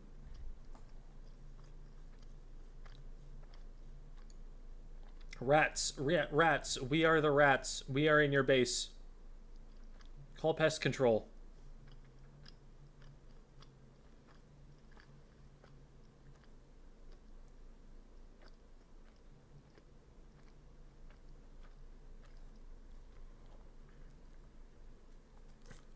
Oh. Slider cheese still a thing? I actually talked about that earlier. There was a map where Milky Way was having to play against a Reflex Deco player. Basically, slider cheese as it was very paint focused. It was just, you can paint the entire zone. Now, it doesn't do that, but they kind of side graded it because it's better at killing things. So you still use Reef a lot in zones, and it still paints a lot of the zone. Maybe not the entire zone, but it also is better at killing the people who are trying to protect the zone. So basically, if you send the Reef Slider in by itself, it's a worse play. But if you send the Reef Slider in with one other person, it's an even stronger play than it was before, because now it threatens the enemy team so much, and there's much less they can do to sit behind cover to protect themselves from it. So I don't think it got worse. I think it just has to be played slightly differently, and played slightly differently, it's still fine. Would you still call it slider cheese? I don't know. But it's still doing just as well.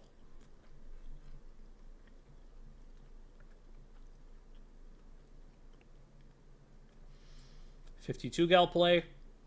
Missed a shot. Had to figure out how to hit the other shot, but you have a wall to protect yourself in the meantime, so as long as you position the fight well, easy peasy.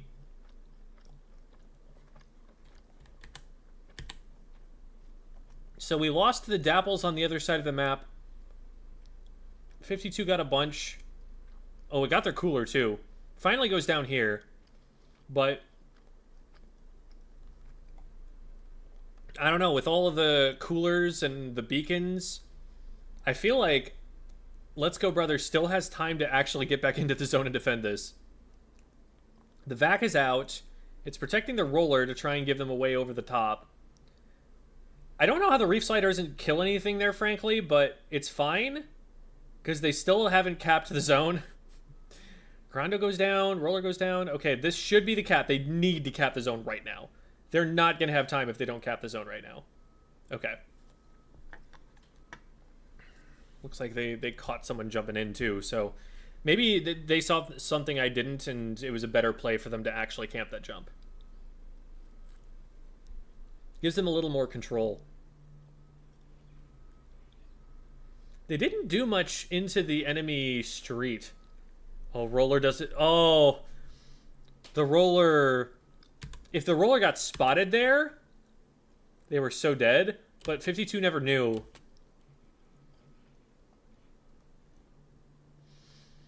Yeah, it feels like the whole game plan here is vac the roller, and then roller tries to kill everything. That's happened like 3 times in a row here. That was the most successful version of it, I would say.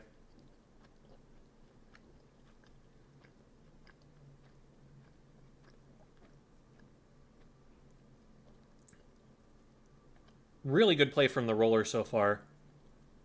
They've been holding it up.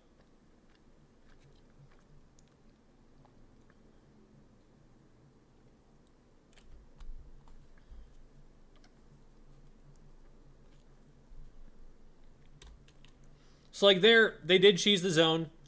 They did cap it. Which they lost a player for. In this case, it's fine, because that forces a penalty. And Let's Go Brother is not hurting on time.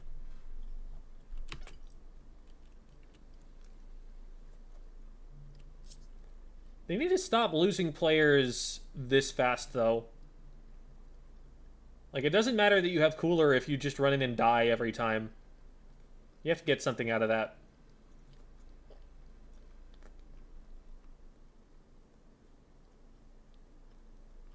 Again, huge play from this roller. This roller is the reason they're still in it.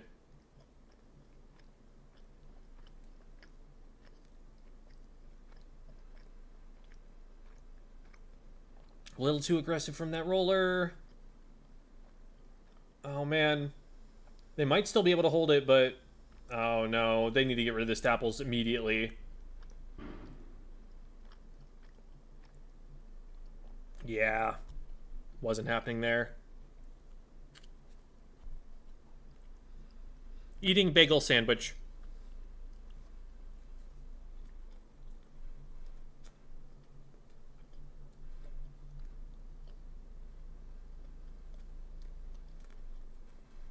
Zone's undertow is atrocious. Problem with this map is that the zones are so small that, and like it's a dual zone, you need to paint so little to neutralize the zone. It is so hard to ever get a push going.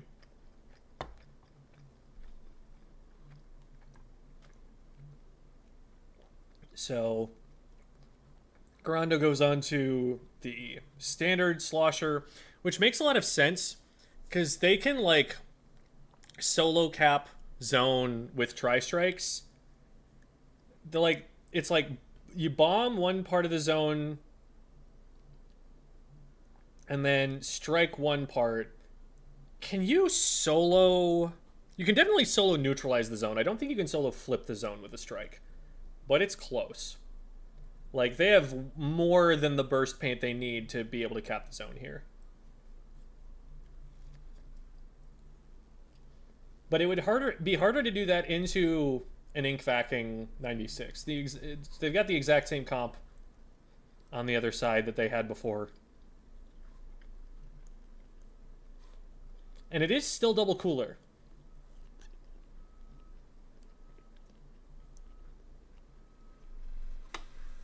Oh, my alerts aren't working? I do have one thing I think I can do about that might fix it.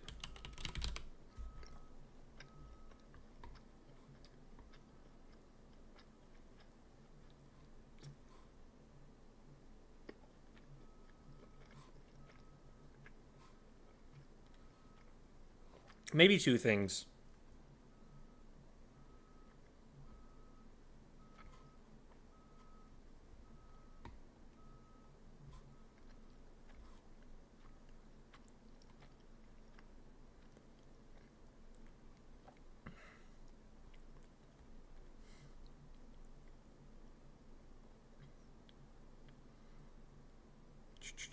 Let's put that back on.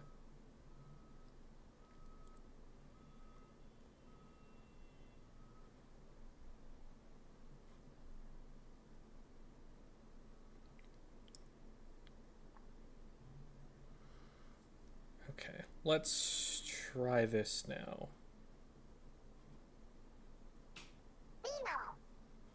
Okay. Did that show up, though? Oh, I see what's happening.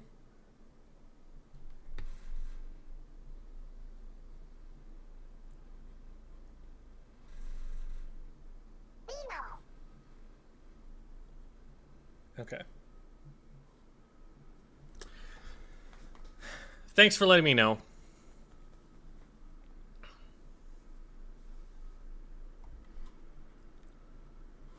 And let's see what I missed. Yes, I did miss a resub from Mason. Sorry about that, Mason. I think that's it on the Twitch side. I don't know if YouTube, excuse me, I don't know if YouTube is actually synced to this right now. So there might have been other stuff there that I'm not seeing.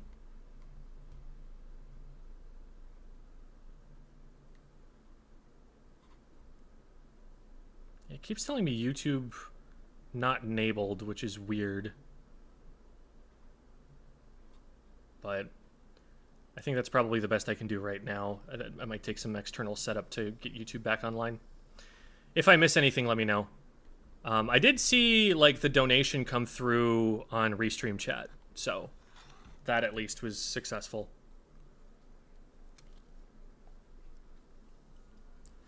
And thank you for the follow, Chef Agent Shell and Ashex Squid, if you guys are still here. Apologies for missing you there.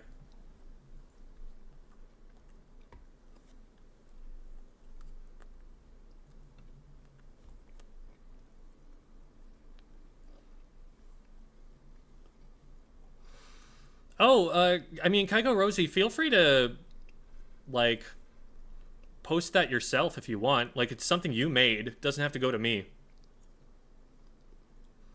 could make, like, a Clips channel or something. Making a channel's not hard.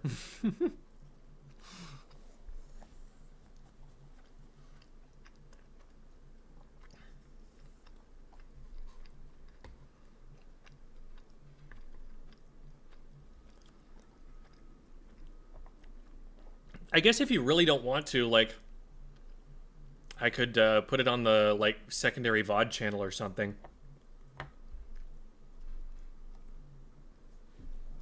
Anyway, here we go.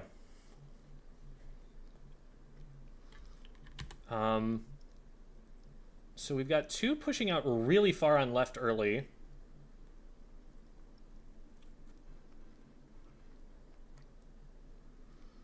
Roller sneaks in from left over to right to try and catch Garando here. Does this work? Not quite. You've really got to get the bucket there, otherwise you're just going to get hit over the top of the cover. That's why Garando feels so comfortable going to that spot. If you take a shot at the king, you better not miss.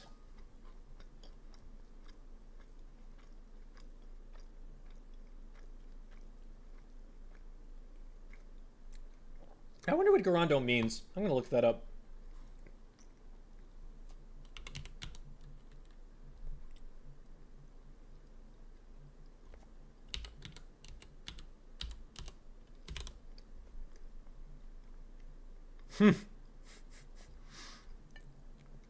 Interesting.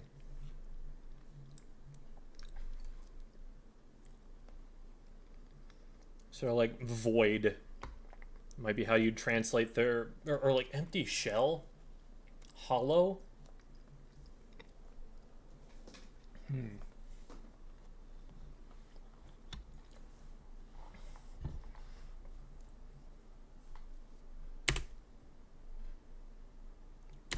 Wait, hollow. Bucket? Is their name just Bucket? Is that what they're going for?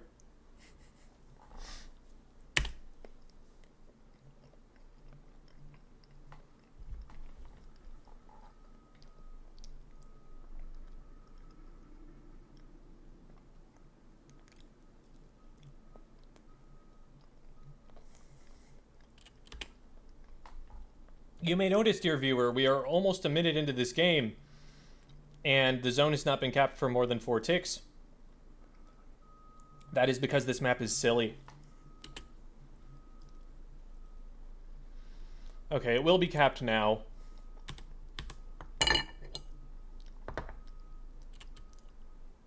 So Rifu's alone on top side. Garando is going very aggressive here. Looks like they think they've got a fight they can win. And they're correct. And meanwhile, on the other side, there's a trade for now. Someone went down earlier, I think. Okay, Zap goes down early, so the left side's going to start collapsing. Roller goes down. Then 96 is finished off there. Diving the leader. Yeah. I need to go find myself a little bit more food. I have finished my lunch, but I am still hungry. So I will be back in a second.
Okay. I have Some cottage cheese. I will munch on that. Empty or hollow. Maybe related buckets. Maybe it's just kind of a name someone comes up with when they're 10. Man. Thanks for being here, Guster. This is a really good time to have you on board for translation purposes. Oh.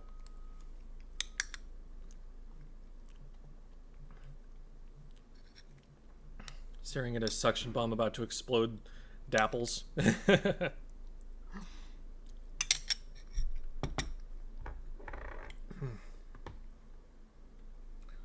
Yep. That is in fact what just happened. So that will accelerate the enemy push. That was a cooler user. Granted, there is the okay, the pencil's kind of close, but not close enough that Rush can't just do what its name says.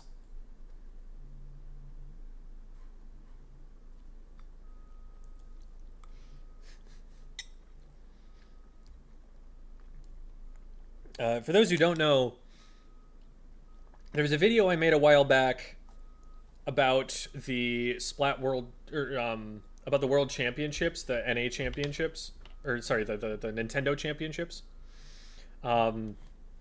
where there was a video Nintendo themselves put out about each of the teams that were representing like each region, and Nintendo put this video out, but only put it out in Japanese. So I got Guster Animations, and I think there was like one other person who was collaborating on that to help translate. And then I believe it was Guster who did the voiceover for that. It ended up getting taken down by Nintendo, but I do really appreciate the work that they put in for that. So yeah, Rush going to capitalize on that. They're going to have cooler. So this is exactly when they want to be taking fights. Oh, that doesn't kill. And yeah, you can't just run around the corner with the dapples like that. Wow. Roller actually able to keep it together. So this is the part where Let's Go Brother actually has the advantage in that they're going to have a second cooler in short order unless they lose their dapples. They lost their dapples. Vac really shut that all down. Vac plus Roller, apparently very strong.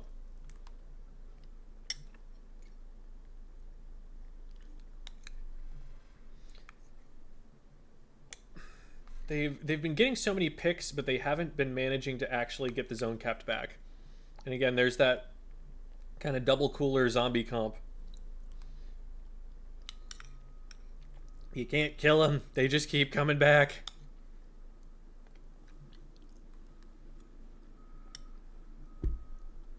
It's like, by all accounts, Rush was winning all of those fights, but they'd trade sometimes, and when they trade, well, other team gets back faster than they do. They've got beacons and double cooler. So it depends heavily on Rush being able to get a lot of value out of their specials, which so far they have. Like, this bubble's going to do a lot of work. The Vac did a lot of work.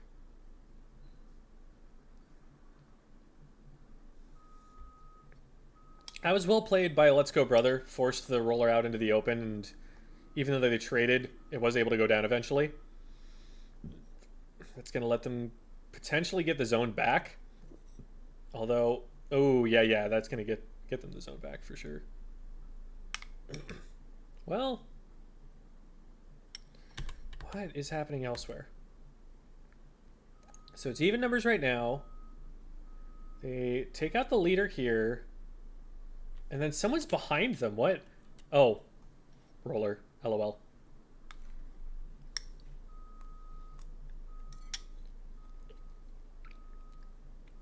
One might say they're getting rolled right now.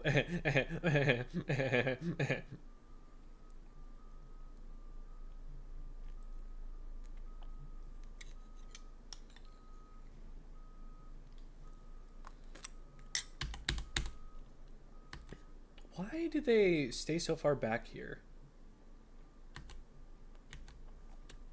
Oh, is there a shark? Where's this 52? This 52 is sharking in mid right now. They're still here. They pop up. They go after the leader. Everyone has to back up to chase them. Whale gets popped. And they just make it out scot-free. They do go down at the very end, but that's also a trade.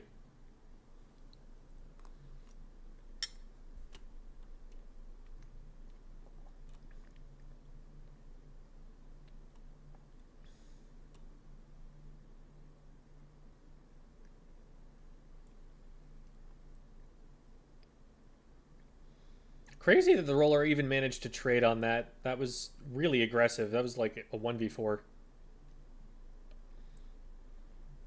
They're already back, though. I guess maybe they had cooler in, so they were fine with it.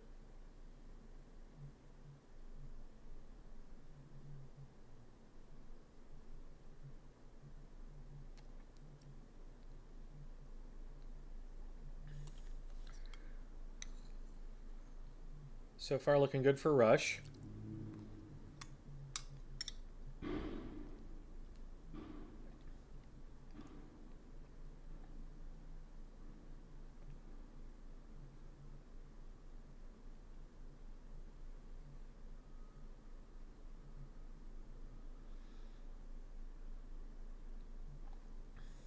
.96 popping off here.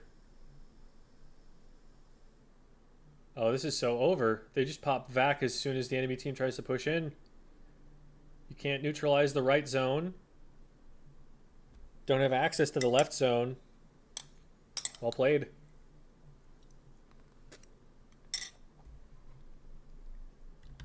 This is an interesting one. These are highlights from the previous game. Mincemeat Metalworks Splat Zones. Oh boy, I am so excited, I say with a little bit of derision. That's a surprisingly conventional comp.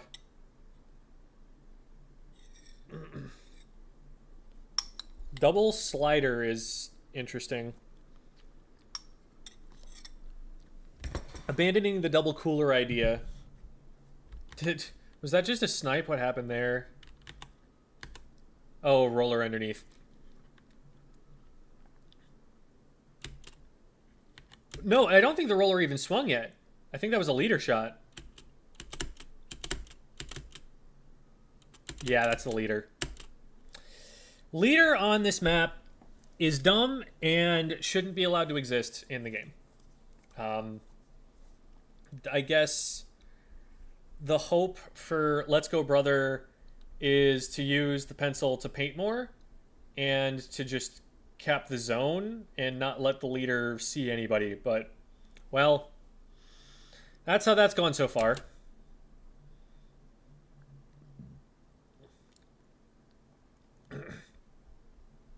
Roller gets through, but goes for a horizontal instead of a vertical, so it doesn't have the damage to kill. So that loses them their opportunity.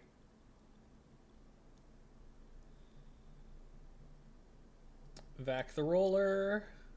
They did kill someone on zone with that, so even though it was a trade, I'd say that was worth it. Kept the zone capped. Now the leader's just set up. This is disgusting. I'm so surprised that Carando didn't get sniped there.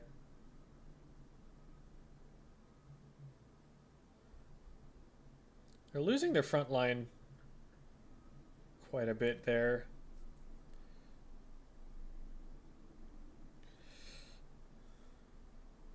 Okay, I don't know how that guy died. What was that?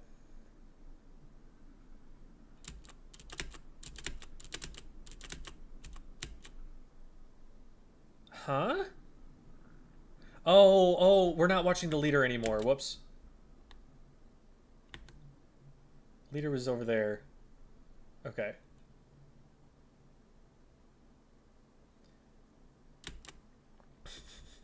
Leader's so funny. It kills you so fast, you're like, wait, what happened?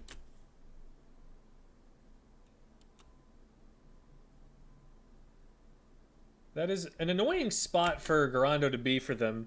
Like they probably need to clear Garando out to be able to get anything done here. Do you think Undercover will have some kind of niche, maybe in possible Splatoon 4 after hopefully buffs? I mean, if we're allowing for buffs, if anything could happen. Like, the thing about buffs is that you can buff a weapon infinitely, basically. You can make it so you just, like, press the ZR button once and there's a hitbox the size of the entire stage that one-shots, like... You can make a weapon as powerful as you want to, so obviously anything could always be stronger with buffs.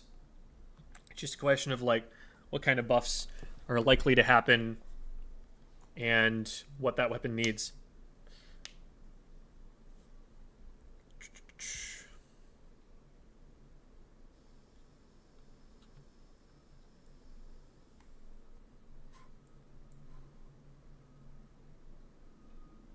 Sniped.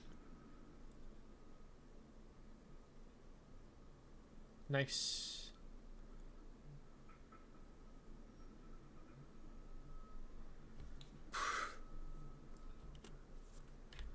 So, what happened here that got, let's go brother, the lead? Garando got into position over there, and nobody is trying to challenge Garando at all.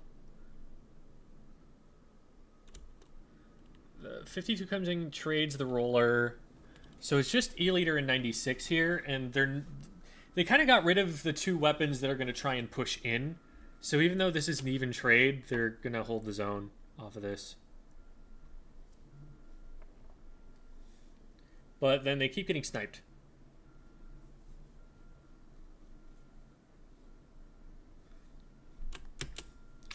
There, I think Roller's recognizing, like, okay, if I keep pursuing this, I just get kited. So let's just immediately reverse course, and maybe they're calling me out on one side of the map, and suddenly I show up on the other side. Surprise someone. Some good pre-firing there.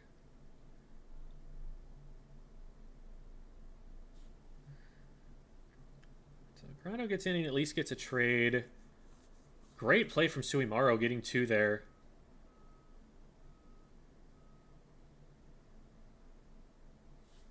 Don't really see how it happened, but it happened.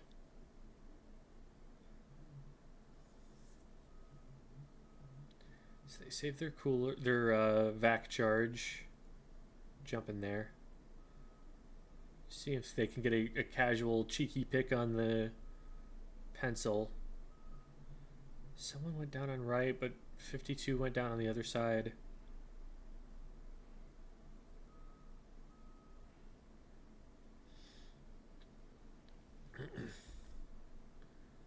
Two v two. Ooh.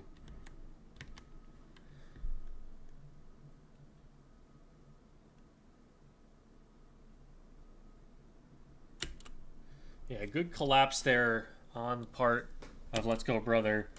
And this doesn't give them a lot more they can do than they've already done. They needed slightly more time if they wanted to get up on the enemy plat. The fact that it's already neutralizing doesn't seem to bode well for them taking lead back. Yeah, Roller and Vac, you just give up that space. Oh, no, the roller got it. Okay, but they didn't turn around fast enough. We know a Reef Slider's coming. We're watching to see. Oh, I didn't even see that player.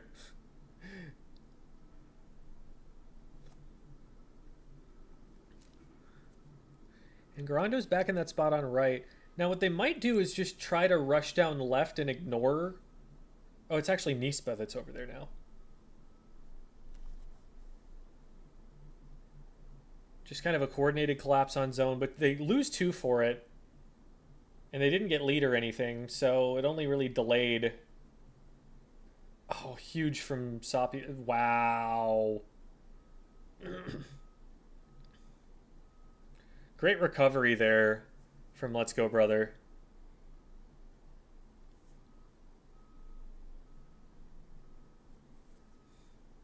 Oh man, one more point.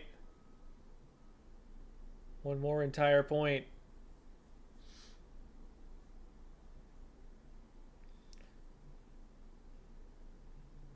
Three v two. Ooh. Okay, they're gonna have like one more chance, and they need to make it count. But already on the plat, that's so difficult. There's like no room to even paint for special anymore. Time's ticking. And they're facing down two reef sliders as well. They can just pop those reef sliders as soon as the drop happens. Like, you just do it through the vac. The vac has to stay up on high ground to be safe. The cap comes back the other way. They did get the reef slider user, but the zap goes down. The pen is forced out, but they're not getting the front line out of the way, so they have to back up and just kind of get shot for it. Yeah, Let's Go Brother had that. I'm surprised. It's like, leader is very strong there, but the front line was just not winning their fights. Zap got away with a lot there.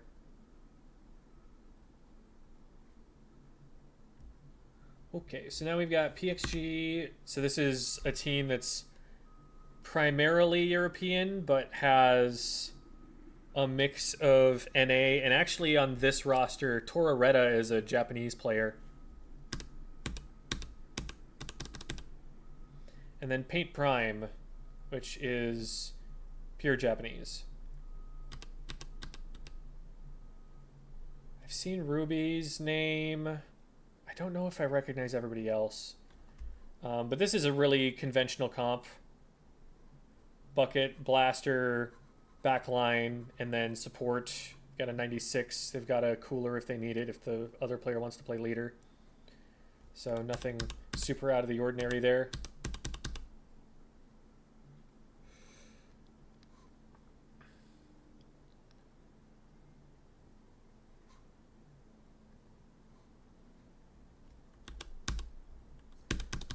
Wahoo is a map that can be polarizing on the comps sometimes,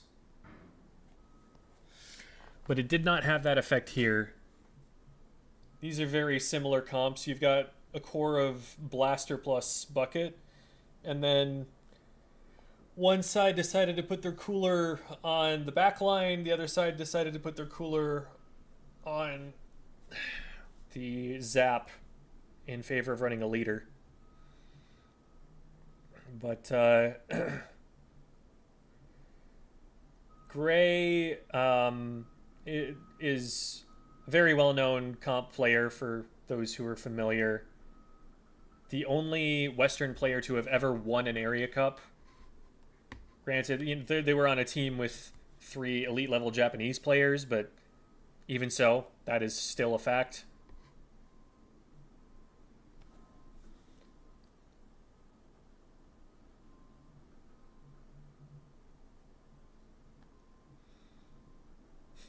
Bucket's playing peekaboo. Gray ends up trading. Ooh, and the blaster gets in. So it's just the leader who's alive, and they're closing in on that too. It has to jump. So, first push going to Paint Prime.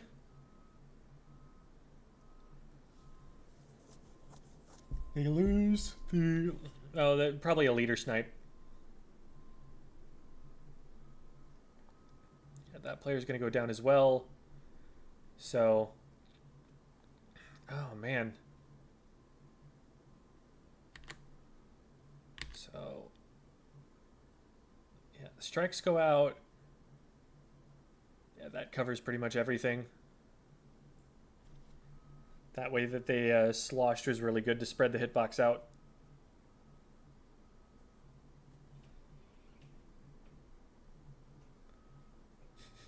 There's so much just like shooting at each other over walls with these comps. You've got both buckets, you've got both blasters. They're all able to see over the sides. There's Torretta getting another pick. This will be lead for sure. Oh, Gray needed to find that. Now that's disadvantage. Strikes go out on zone. That's going to full cap. Good snipe, though. Torretta absolutely holding it down.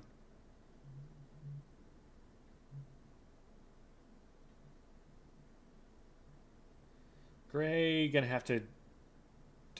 They actually get around them. Gray probably needed to stall for a little longer.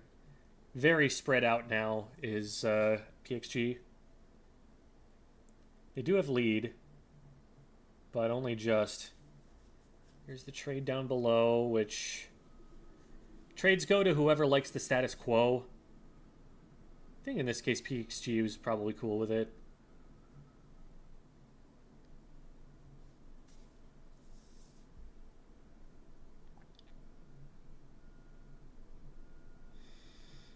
Even trade there.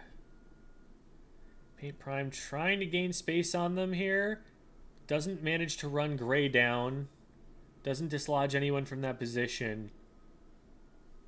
Oh, but Gray gets caught there. Can they trade it back any place? No, that's just going to be player down.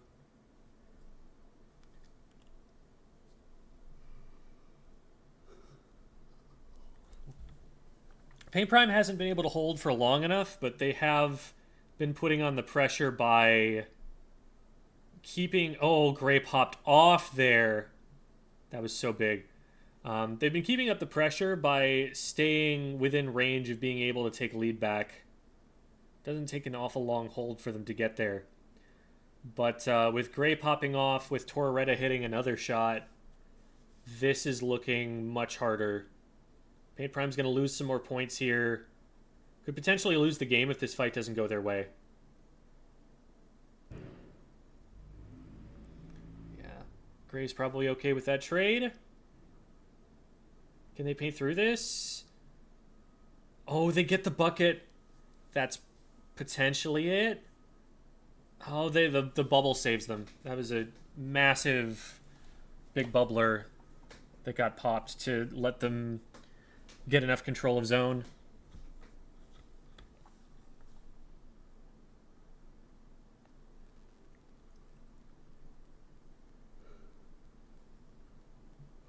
Goss gets sharked, but they trade one back on the bucket down there. Scrappy, but it works.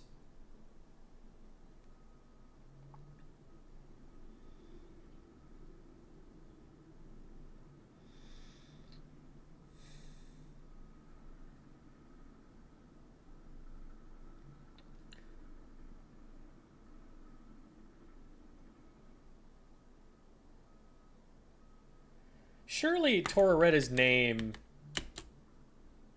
is not what's being spelled there, right? Because that's only 2 syllables that they've written out when their name's 4.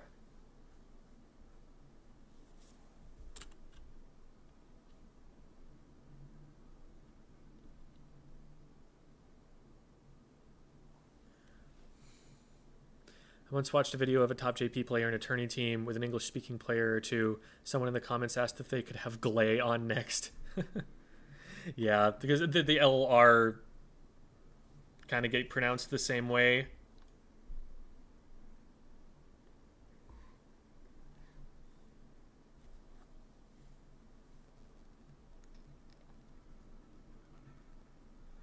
Jordan's been really reliable. Jordan... Is that Solja? They've been really reliable there. Every time cameras panned over to them, they've been winning their fights. That's several down.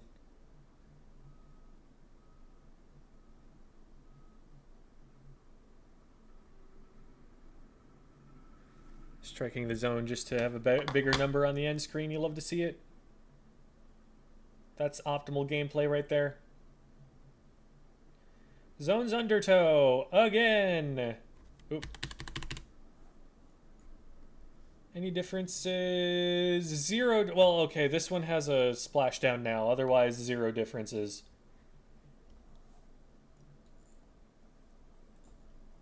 Wait.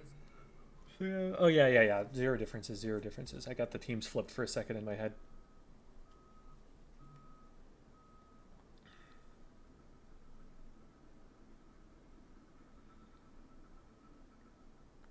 Nice.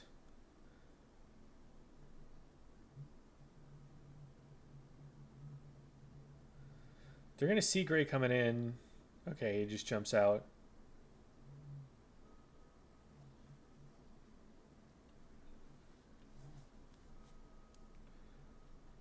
Brave jump, ends up trading.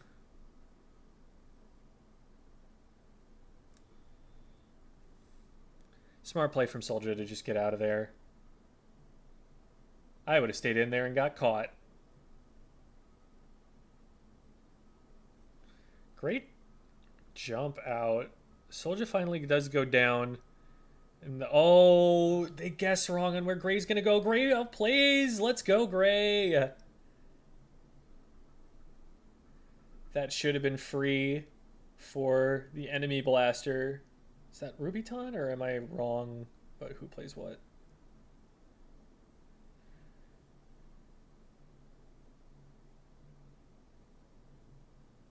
No, Rubyton's the backliner. Never mind.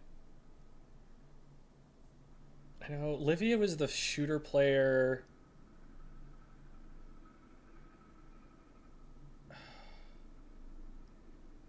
I'm trying to look at the names and I'm missing what's happening because of it.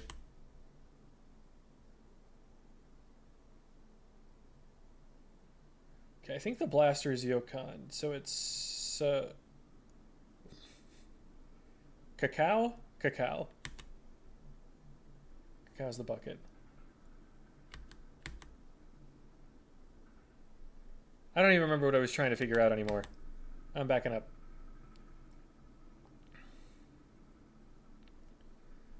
They did lose Gray at the end there. Soldier probably not in a position to be able to hold. Yeah. They lose zone. There's going to be a fight on left in a second. Goss, yeah, gets caught.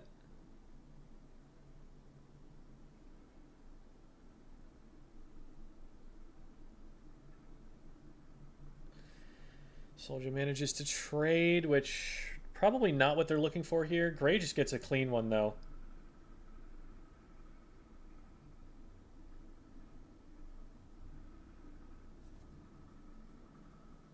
Oh, man, what happened back there? That's so deep to be losing a player.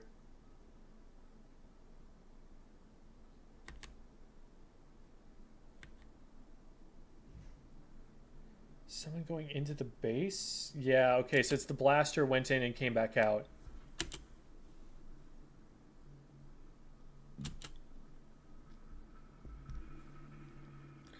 Oh, they were calling him Retta, so maybe that's what it is. That would make sense.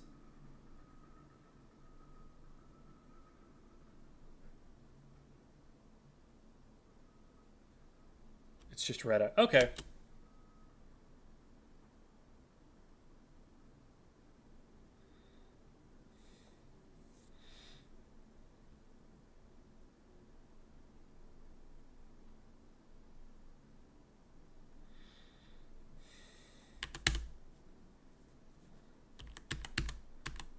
Why is this hold going on so long?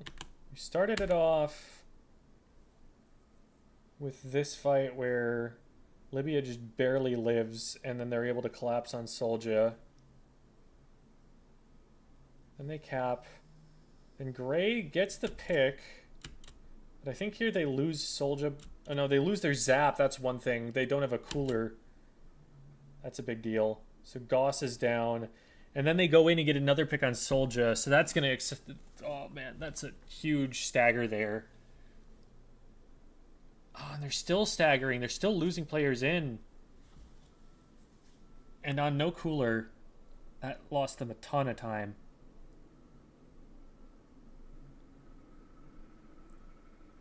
Goss going down. Gray going down. This blaster's popping off. It's like they're not respecting the ledges and just thinking they can drop down into the zone.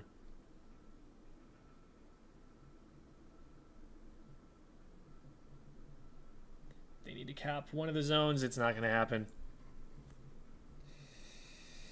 Yeah, that felt impatient from PXG. Like, there were a bunch of times where you just had, like, one or two people going down to the blaster in, like, the obvious places where we know the blaster's going to be while they're at disadvantage and they don't have cooler.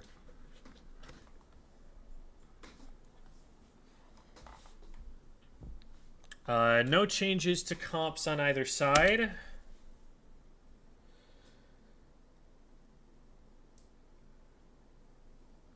I wonder if PXG is going to do better here simply because we actually play this map in the Western scene.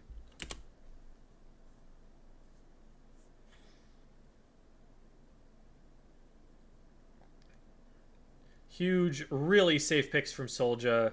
That was gorgeous to watch, honestly.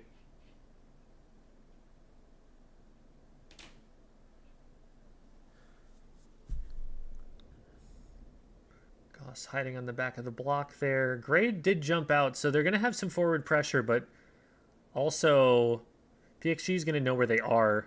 Oh, and Gray gets one. Blaster down. Strikes aren't going to do enough. Buckets through on left. They might just start painting the zone here. Huge catch by Gray. The shot Gray put across zone might well have saved it from capping. Just the individual shot. I'm surprised Soldier's not hitting anything. Like, all of those shots looked like they were on target to me.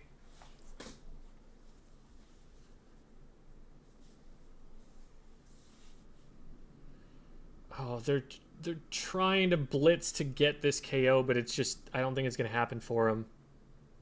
It's too much painting power. Whoa, that was slick. I would never have thought to sit there. Gray, you are cracked. Oh my god, let's go. I saw the jump go off, but I saw the direct. I'm like, oh, he dead. He dead. That was crazy. Gray just got a quad. I'm so glad Stream saw that.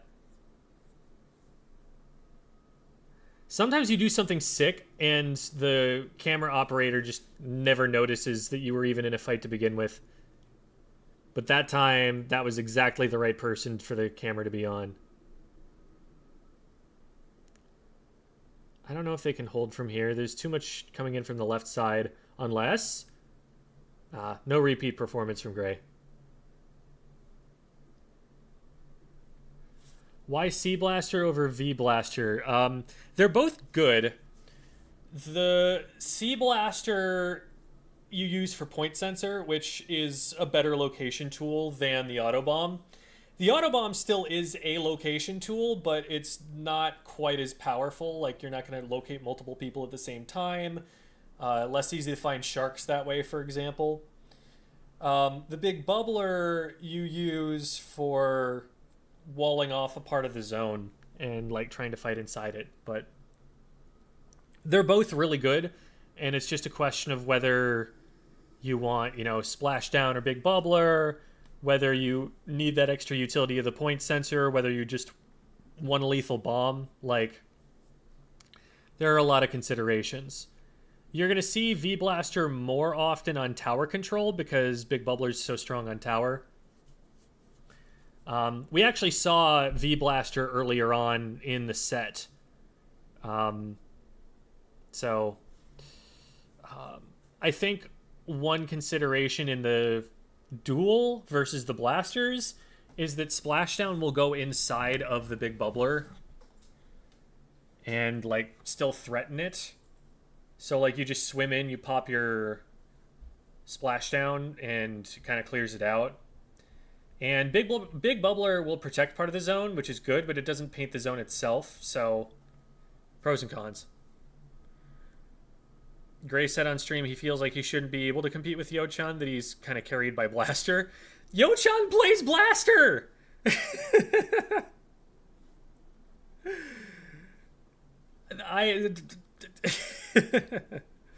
Yeah, maybe in like a duel between the two of them or something, but... No, I gotcha.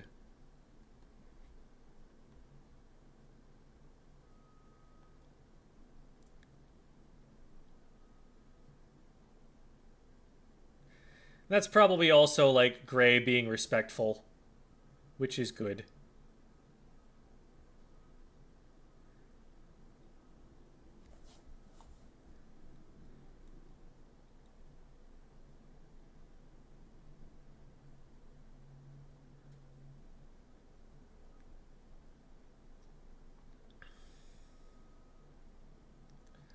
Ooh, Gray rushes in there and just gets immediately picked off. This is looking dangerous all of a sudden. Yeah, PXG need to regroup. They need to not go in too hard. Or they can just ignore everything I said and trade everything back. Now, Gray getting a little bit too heated off of that. They have strikes. Like, they could have just chilled on those picks, put the strikes on zone, guaranteed cap. Now they still need to fight for it. They did get a bucket. 2 of the strikes go down at least. That'll neutralize. Oh, but Yochan's still getting someone. I don't think that they can get back onto the zone and cap it in time. Yeah, the staggering in the middle there was definitely a bit of a mistake. Like, if they got their picks that they needed, all they needed was to just like put strikes down, clear ledges. They were going to be fine. But they rushed in a little bit and got themselves taken out too early.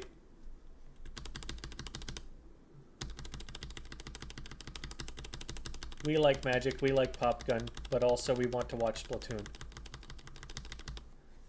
How long does this break go for? Oh, I guess that's it. Okay, so this is the first we're getting to see of this Western team. Zenith and Yoshell, Dat Kid, and Phoenix. Phoenix, I believe, being of EZMD, if I remember correctly. That's their 52 player. And I know that was on screen earlier, but I didn't look. Yeah, 52. Okay. Opening Gambit 52. So they're going to be trying to fight, as is the other 52. This is... Okay, so Let's Go Brothers pulling back their double cooler beacons comp from before.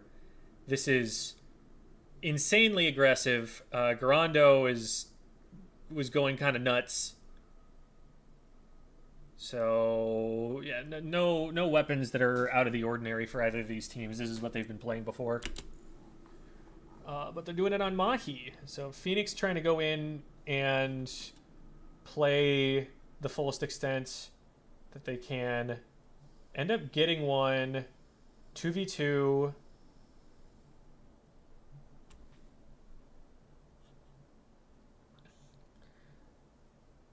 Really brave of the Pen to just stay here.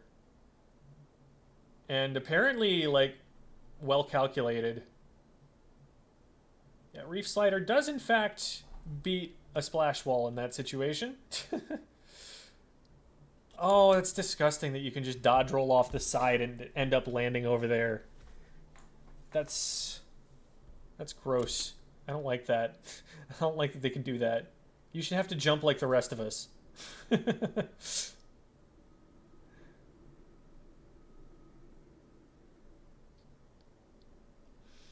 Yeah. 52 is really good on the left side there, where Phoenix is trying to play it. But Phoenix having to come back and protect the backside from that flank ends up trading. Oh, if that kid can trade this? Not quite. That would have given them numbers back. And they lose another to the Reef Slider. And get sharked. Yeah, they're just always down one here. Ever since that 2 down situation. Soppy gets a shark. Trades Phoenix here. So, they're down 1. If that kid were able to trade back, it would be something. I think that kid might have actually been able to just swim and get behind cover in time.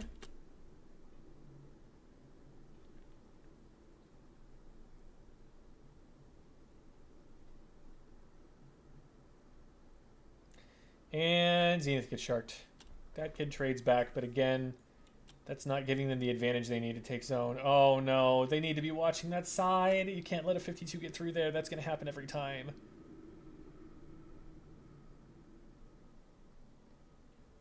That's if you're a 52 player, that is what you do on this map. You go out left, and then if nobody's stopping you, you paint zone. If nobody's still stopping you, you flank from behind their snipe, and they have absolutely nowhere they can run at that point. It's super reliable.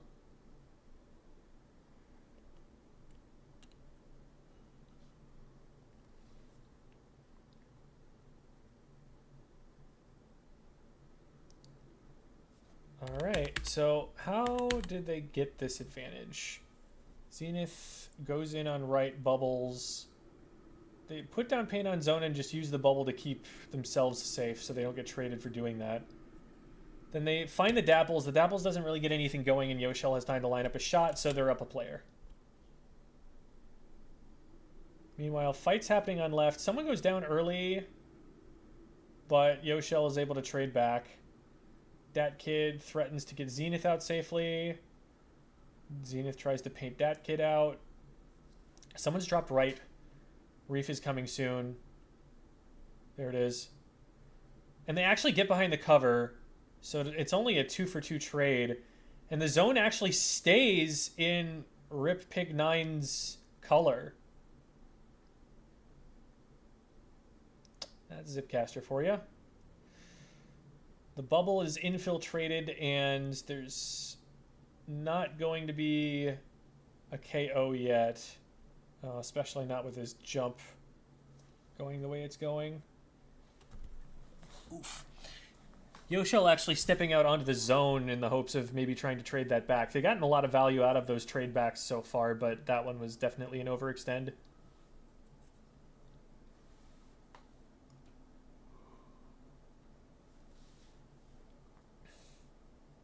Oh, completely locks up that side. They might get circumnavigated now, though. Rondo actually taken out, so they're out of the way. Pencils down. Phoenix trades. Okay, they do get the cap back, so that's really all they needed. They can kind of chill for now. Ooh, good find.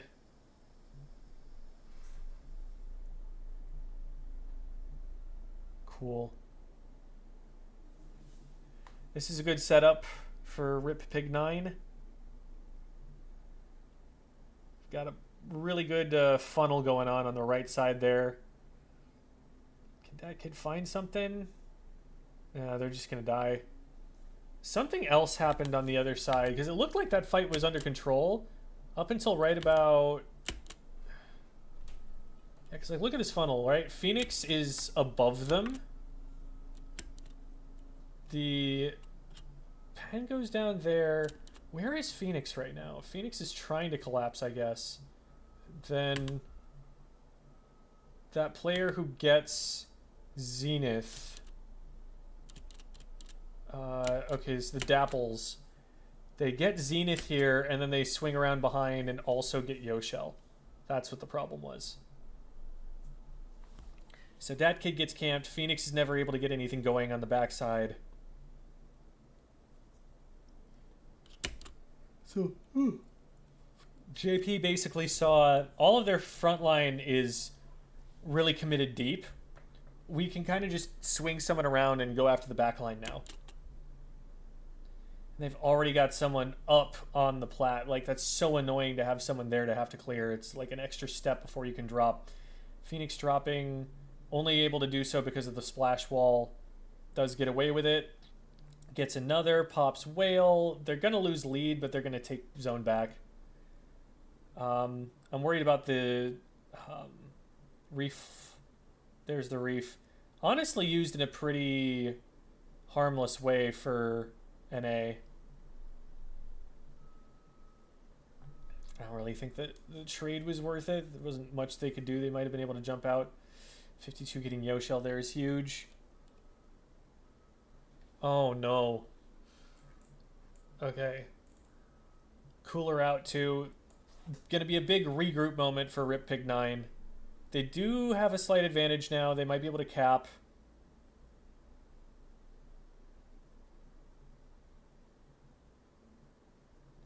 They're just getting outpainted.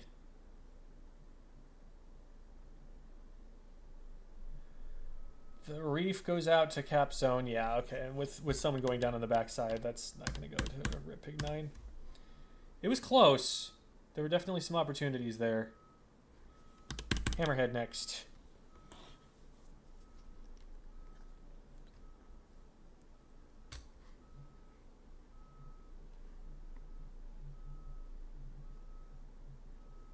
Trying to trace the series of we need to steal their comp. Octobrush. Octobrush is like on the cusp of viability, and it has been for a long time. And there are some one tricks who will just keep playing it.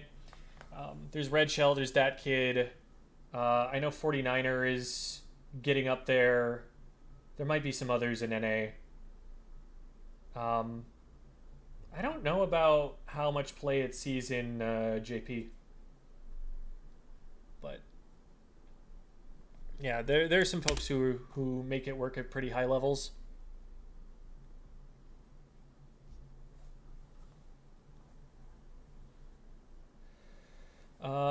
Nothing different coming out from comps. This is a pretty long map, so the extra respawn potential of Let's Go Brother is dangerous here. Beacons are hard to clear. The map's very long, so super jumping back in is preferred.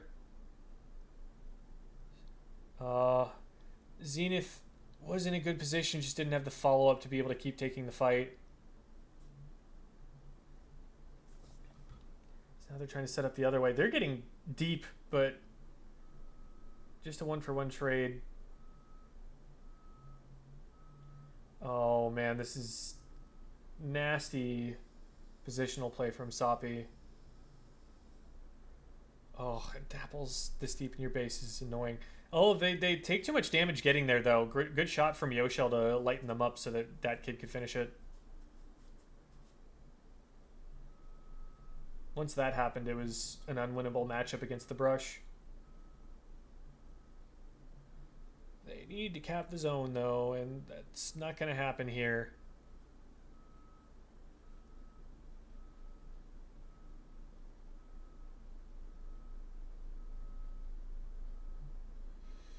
Yeah, no, it just couldn't stay alive. Couldn't get their people up for long enough.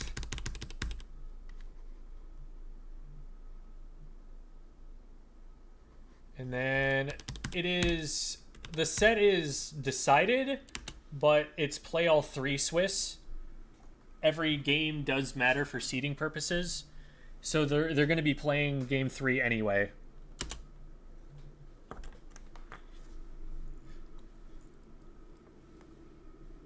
Because this is only day 1. This is the preliminaries. And that means that the teams will be back, and this will just decide who gets seeded into what round of bracket.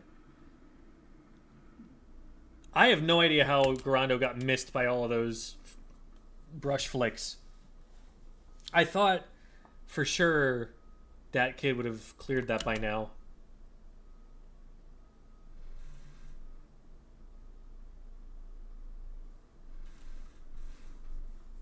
That really is what the fight came down to.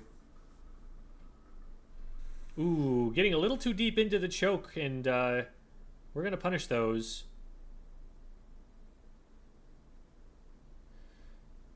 Wasn't able to hold on. Garando's a menace. Finally goes down. Oh, worth pointing out that they've gone from the like head it idea to Nautilus. I figure that's the Rain one. Rain is really good on this map. It can lock up the choke in a nasty way. And like you always know what spot of the map you want to target with it.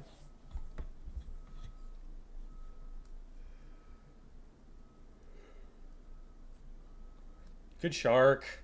And gets a trade. So that's going to be everything flipping back in Brother's favor.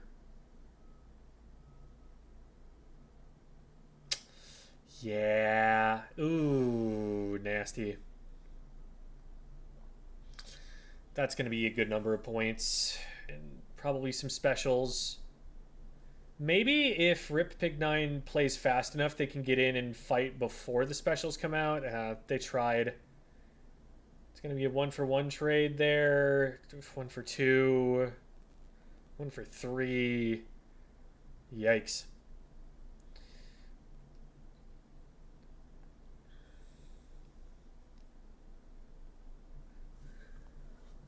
One goes down to Yoshell.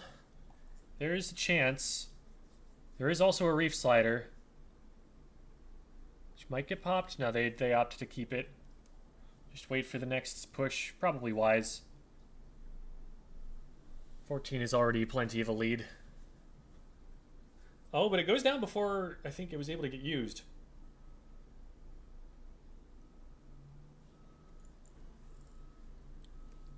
Oh. Okay. How many players does it take to kill Garando?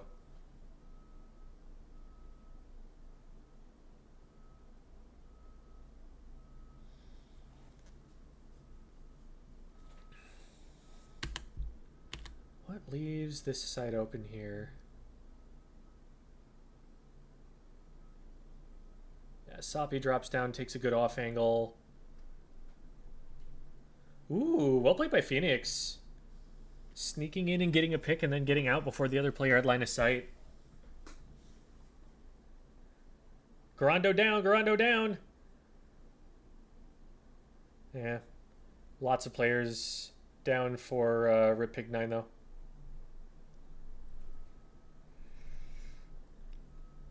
Clock's still ticking. And Nispa is like wasting no time getting in there and being ready to trade. Which, like, given the double cooler is, like, exactly what they need. Oh, no. That might be the game. With a Reef Slider ready, with that player going down, I think it's done. It's just not time.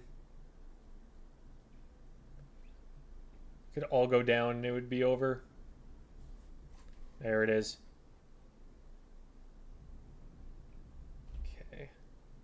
And it's going to be FT win and QDNK. Oh, I actually want to look at what the seed number said. Nope, nope, nope. There they are. So they were seed 4 from Area Cup.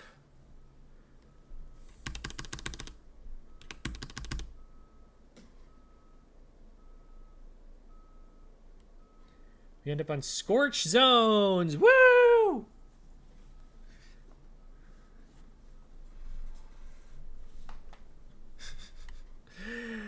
I love this description because all of these are very accurate statements about this map, and all of them suck. Did they have Swiss last year? Did they add it this year? I don't remember. So,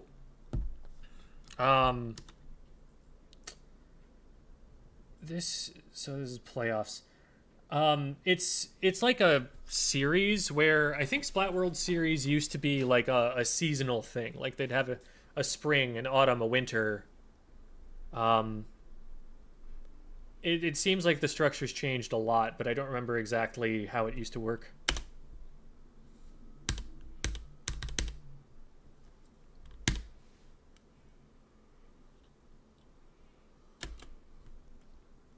Okay, very similar comps from both sides that we've been seeing all day.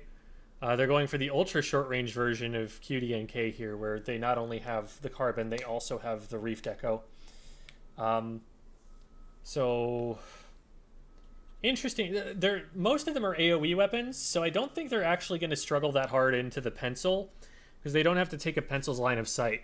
Even the shot, even though the main weapon's line of sight, the only way you ever fight a pencil as a shot is with the Zuko. So I think they can kind of circumvent the weakness against a charger as long as they play cover well.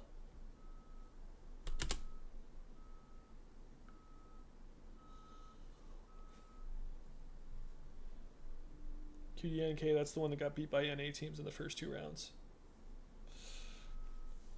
Yeah, it seems like this is kind of what they usually will do in like later rounds of Swiss is put up the 2 teams that are probably the closest in like seeding and skill, expecting that those are going to be closer matches.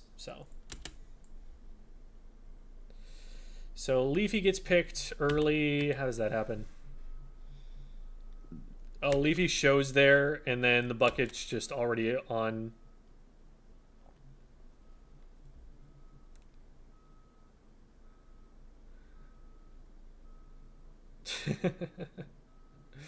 They do not care that you know they are there. They are a roller. Interesting. And it seems like part of what they were doing there was being like, hey, you don't get to go here, you don't get to go here, you don't get to go here, so that their teammate was able to get across the bridge.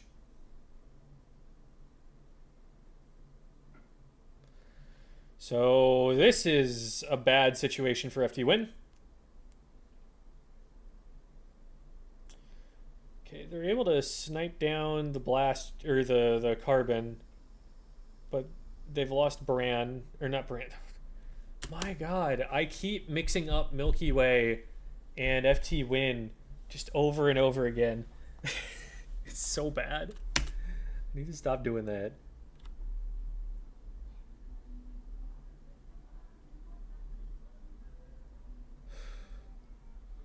Just not getting anything on this corner here. There's a... Okay, there we go. Kyo using the bucket to get in. Trying to strike zone just to hopefully hang on. If they throw that out there, that's not going to hit that much of the zone. And, wow. FT Win just never got anything going there.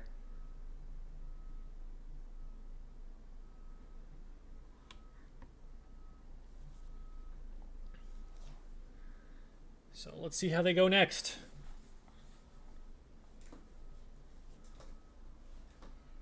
Biscuit going into heavy here, which I think is a reasonable adaptation given what I was talking about earlier. Like, you don't care about the pencil if you're never going to be on its sight line to begin with. And they just kind of weren't on its sight line to begin with the whole time. So they're like, well, might as well have fall-off shots to hit. Might as well have a wave breaker to be able to drop.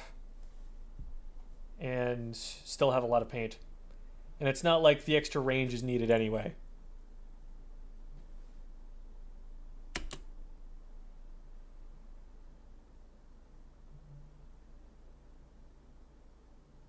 Yeah, that's a couple down.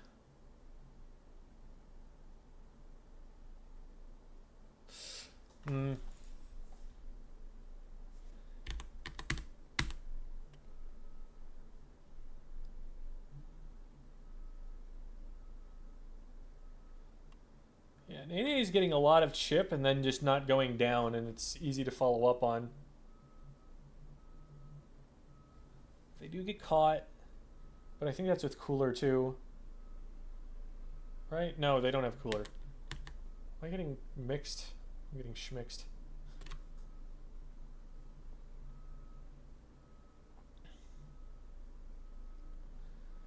Go trades. 9-ray still in there. Still in there. Oh, no.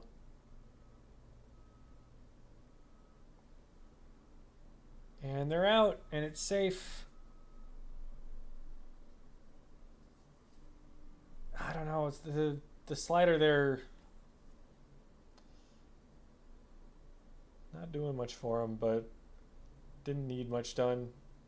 Okay, they need the zone now. Here's Kyo with the desperation strikes. Doesn't even neutralize. No way in. This is not close. Not even that much to talk about. Hagglefish. No change. Leafy's on Stamper like they were before.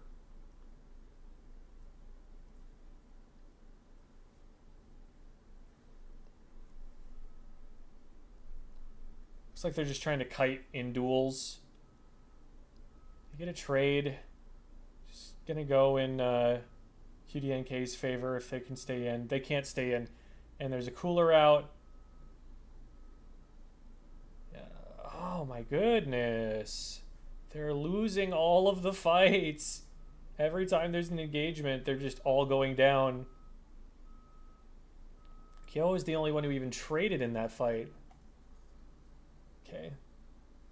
They need to get this player. Okay.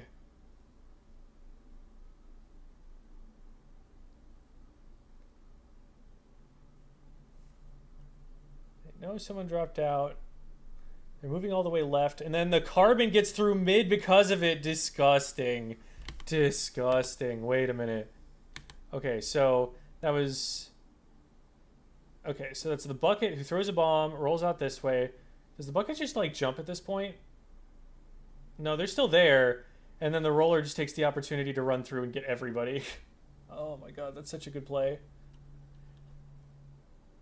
If you can sprint someone out there, that gives your Sharker the opportunity to set up on a position that would otherwise have been covered.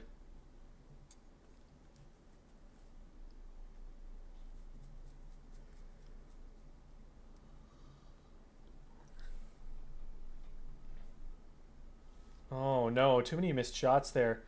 That was something Leafy had initiative on.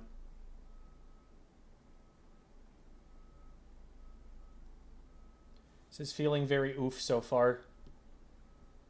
Oh. Oh no.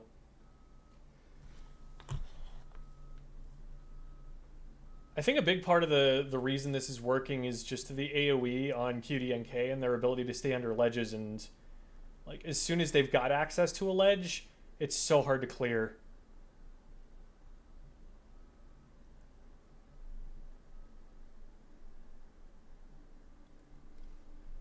Two v two. They go in for the kill there. I'm surprised Leafy's fighting instead of trying to paint zone here. That probably could have capped. Yeah, I feel like that was a mistake. Like, even if the player turns to try and shoot you in the back, now your teammate can shoot them in the back for going after you. But because they focused the fight, time just ticked down for too long. Okay.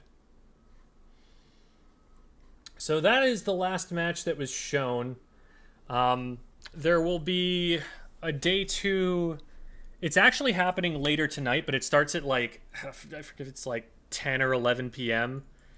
Our time. So it's not ideal hours for watching, and that's why they're doing these rebroadcasts. So if you're trying to watch it in real time, you can watch it then. I will still be doing a rebroadcast in the afternoon, same time, same exact time tomorrow.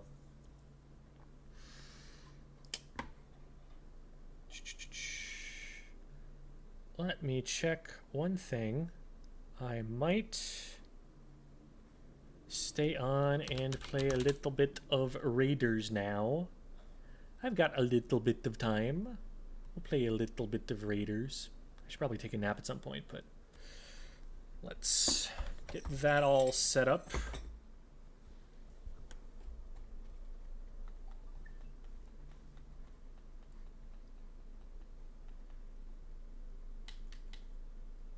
Come on, Switch, wake up. It's actually the TV that's not waking up. The Switch is fast. The Switch is very alert. It's a morning person.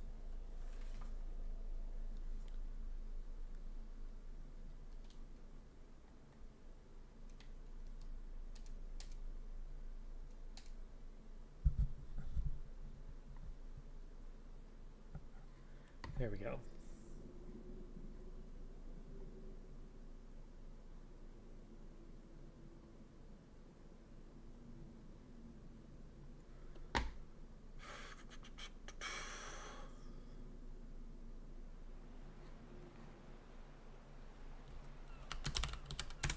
Just gonna change the category on Twitch real quick.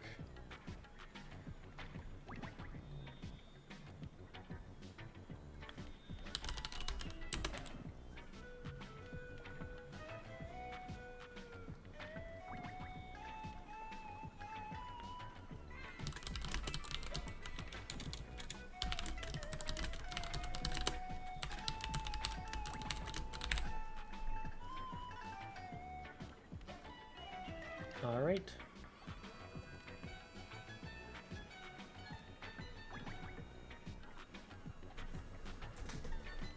Taking a limoncello spritz in preparation to my own nap.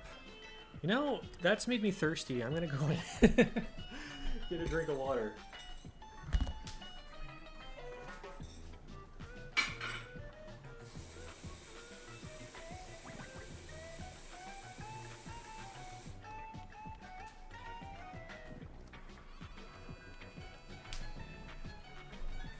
The claw.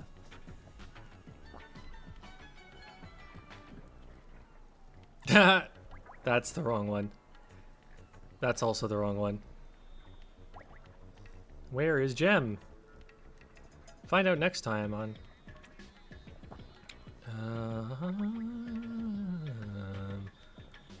boink, boink. There.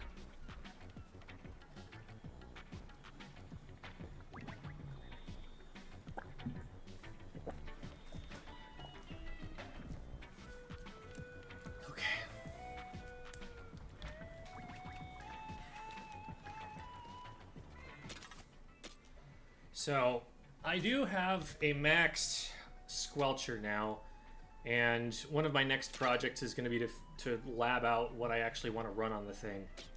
But for now, I'm going to stick to what's been working, and we're just going to keep pushing floors.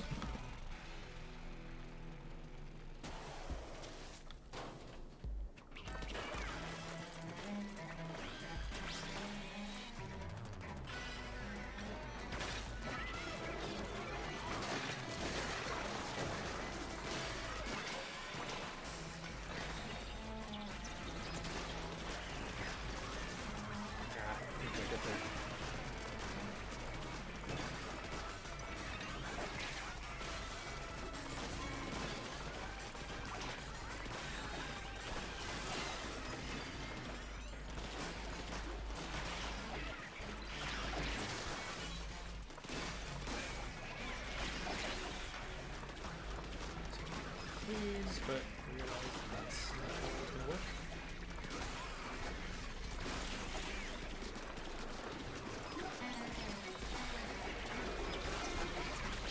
You stop that. You almost killed me. That would have been very mean of you.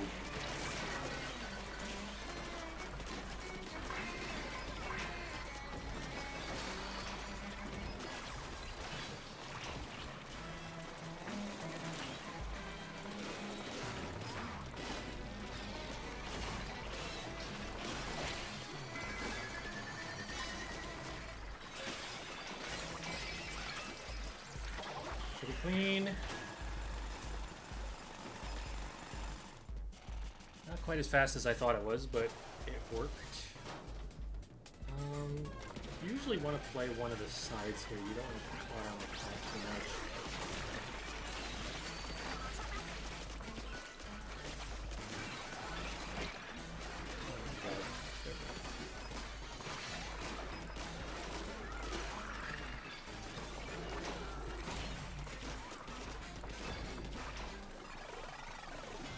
Come on over. Join the fun.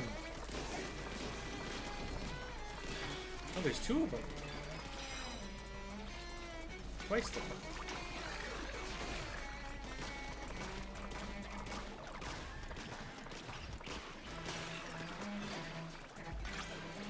Come on. Keep coming over. Clicking around. Okay, fine. I'll come to you.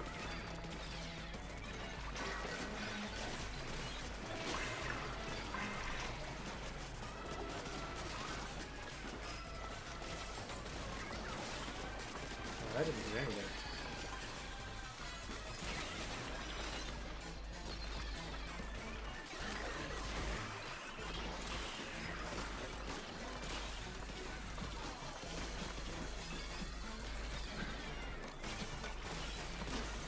Well, this isn't going to go the way we need it to.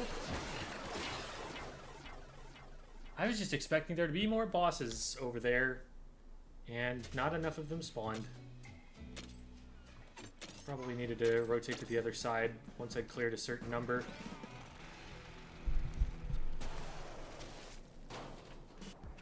Take a middle here.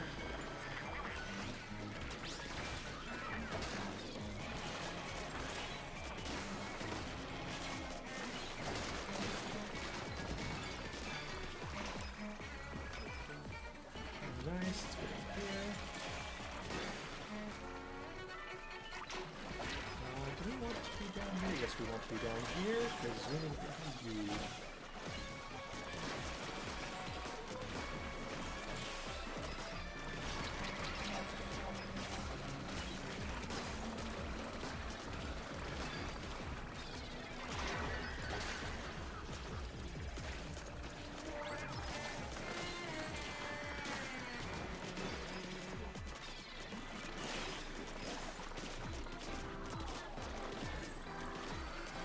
How much HP do you have now?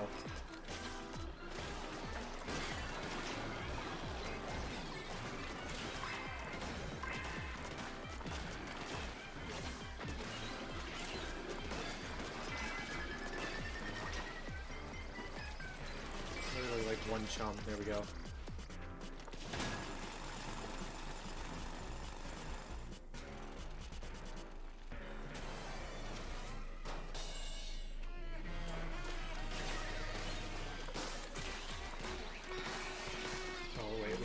Out, otherwise this is going to take forever.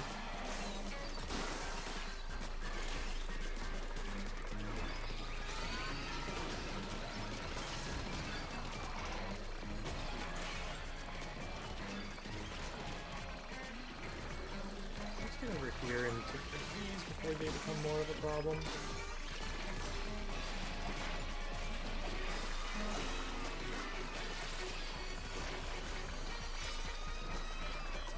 Another one. They were trying to put on me. Oh.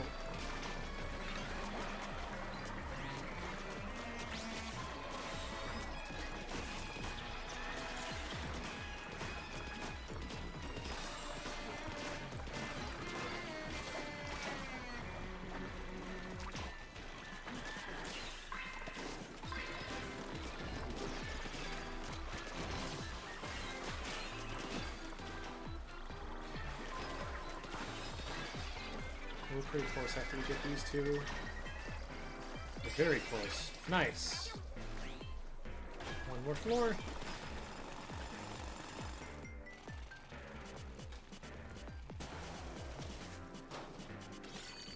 Here you want to kind of wall yourself into like something like this.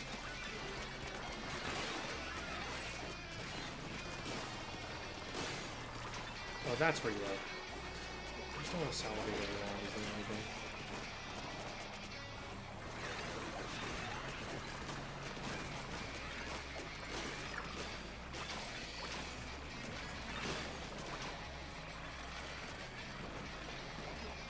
Oh my god.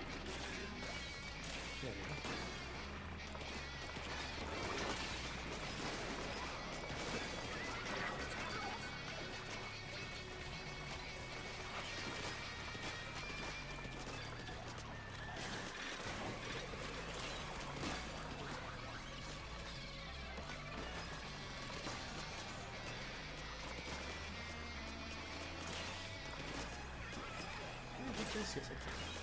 Oh, I hit both.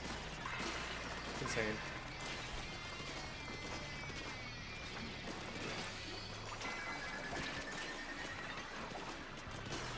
Am I gonna go down to this?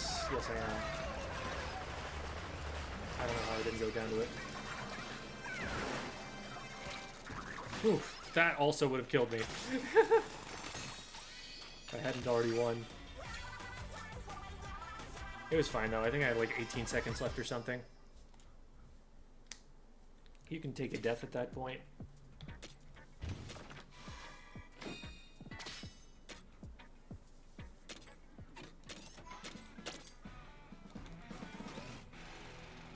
Onward and downward.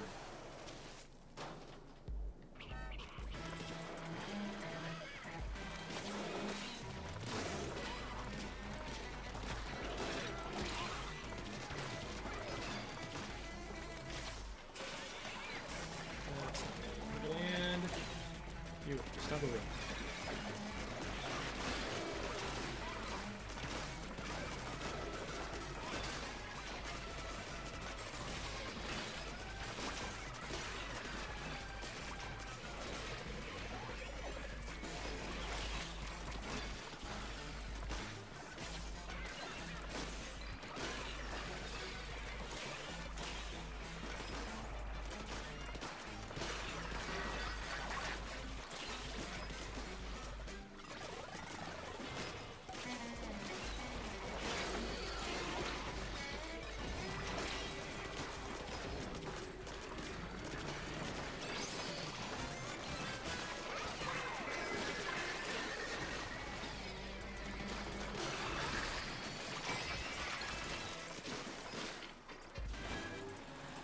they group up pretty well there. That's not super hard. How much of the stuff in Raiders will get adapted into S4? Yeah, that's an interesting question. Like, I don't think that much of it will be. I think there's a lot that's very single-player focused about it. But I think that there are certainly some possibilities. Even just for, like, gear perks. Like, it almost seems like that's something that they're testing out with the weapon power system.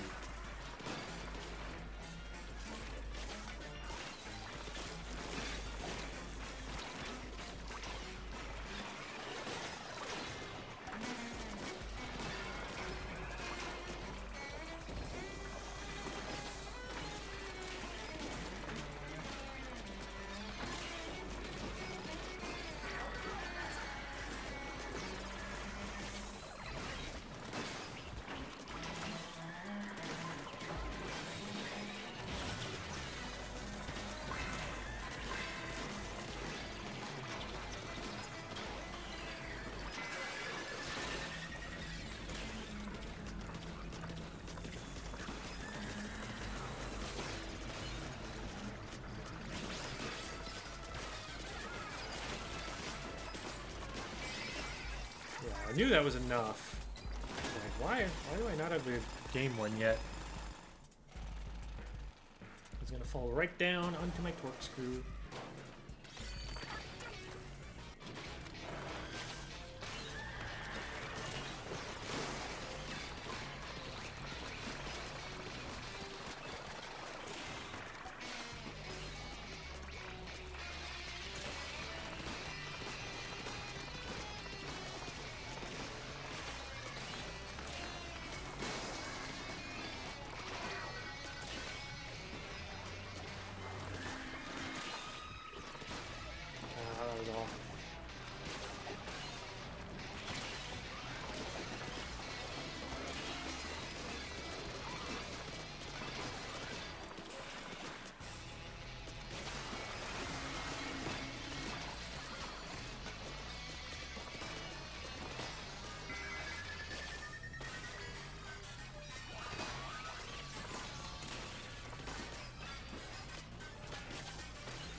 Easy peasy.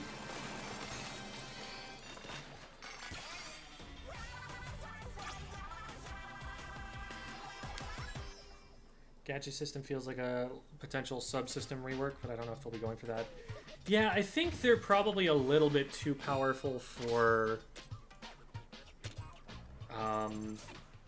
multiplayer as they stand, but there are definitely elements of it that I could see them choosing to incorporate. Like, they're made for... pardon the fan, by the way, it's just getting warm in here. They're made for going through a lot more health than Inklings have. So, like, aside from, like, toning down the damage numbers, I think they'd need to, like, change their relative power.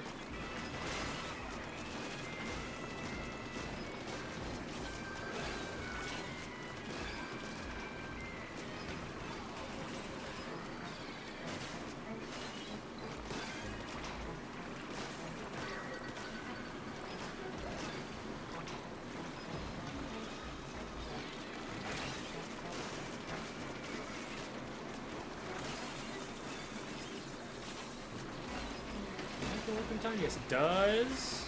Huge.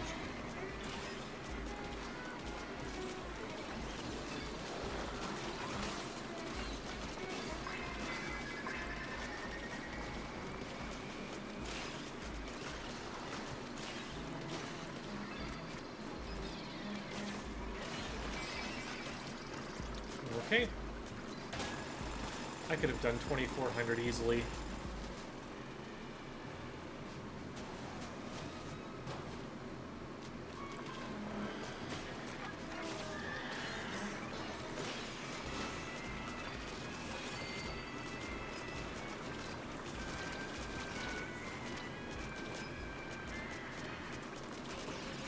my god, go away already.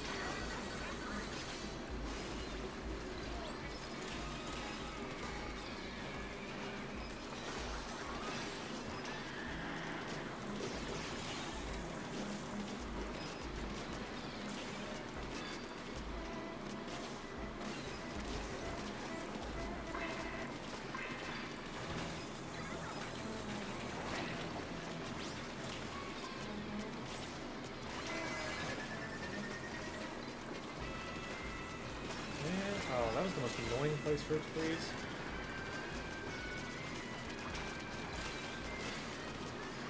It seems like the freeze flower thing doesn't actually activate the freeze resistance. It seems like you can use that even if you've already frozen them yourself. Oh, I hate this level. It's all fish sticks. And that doesn't one-shot them anymore. I don't have a good way of killing all of these.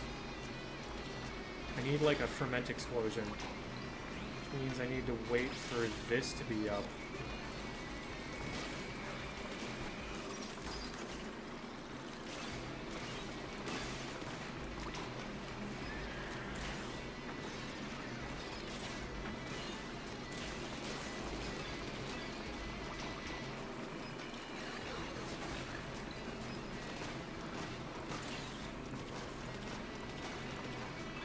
Getting indirects on those.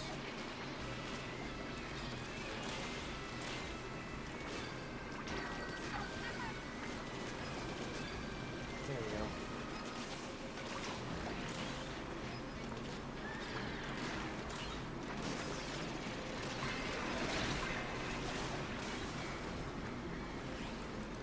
Oh, this will be interesting.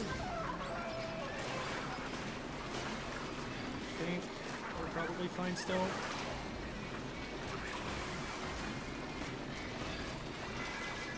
Oh yeah, with all of them grouping like this is beautiful. Wow. It went from, I'm a little nervous about this, to I am 0% nervous about this in like 2 seconds flat. The boss is all grouped in exactly the right spot. I wasn't calling the exploration bot around either, so it was just lucky that they ended up drawing everybody to me. It's something I need to remember to do.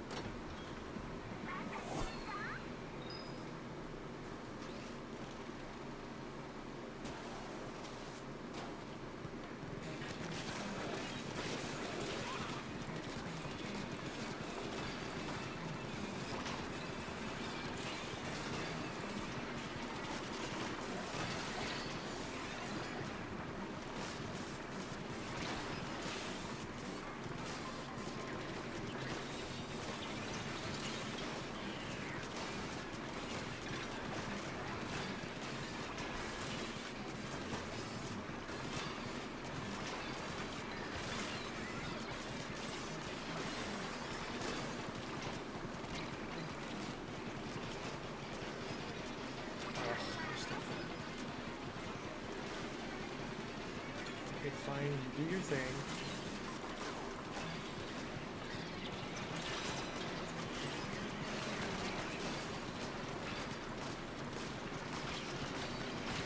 I don't like you.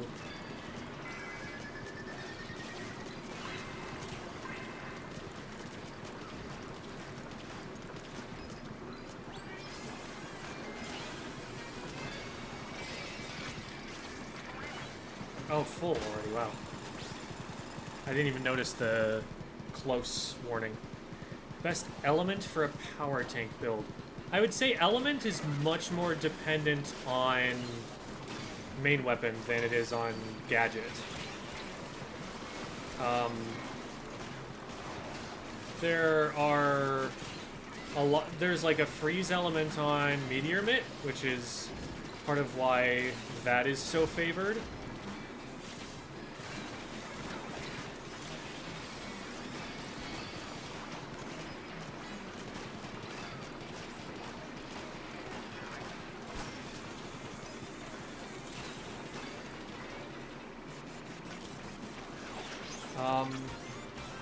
But the big thing is Icebreaker is only really effectively usable by weapons with big single hit damage. Things like E-Liter, Explo, Dynamo.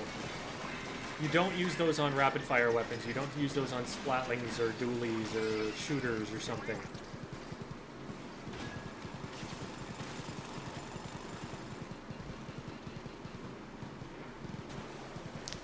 So freeze has more utility on those kinds of main weapons.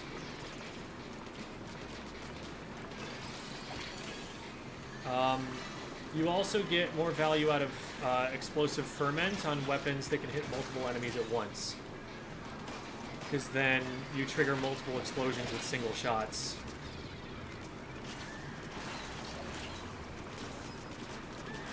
And since those are the two most powerful weapon powers, or like weapon damage adders,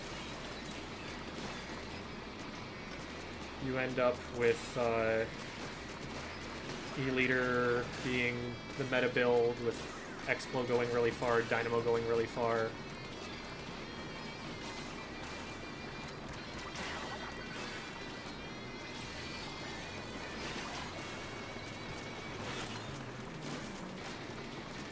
See, look at all that. All those fermentation explosions. I wouldn't have got nearly as many if I were doing single target damage.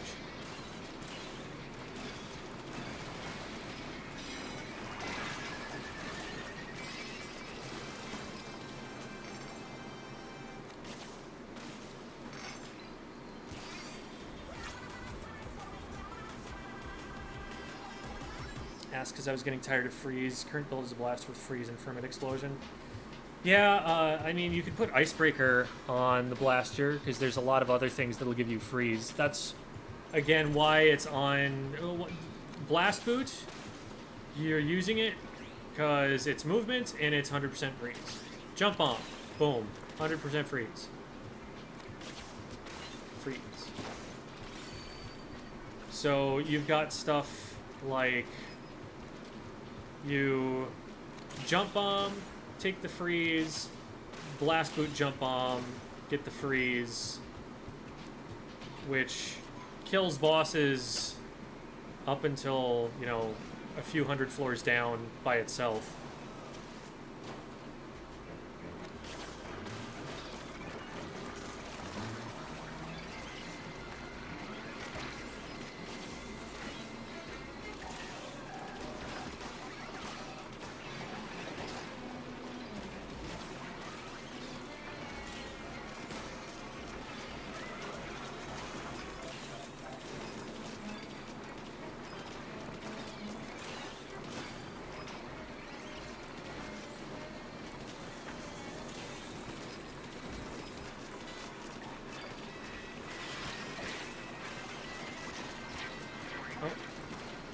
That's rude. I probably died. Eh.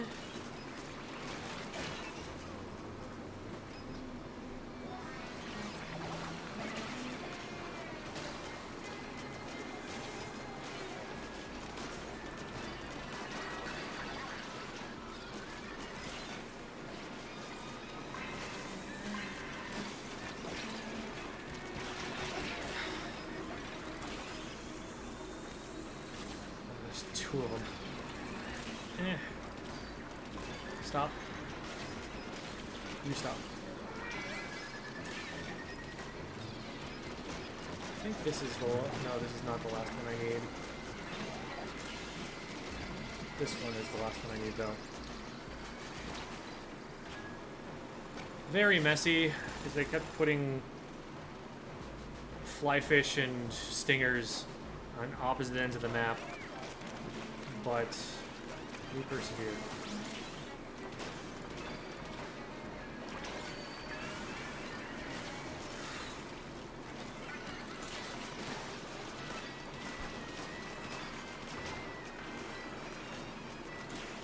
Oh. I thought I called the bot.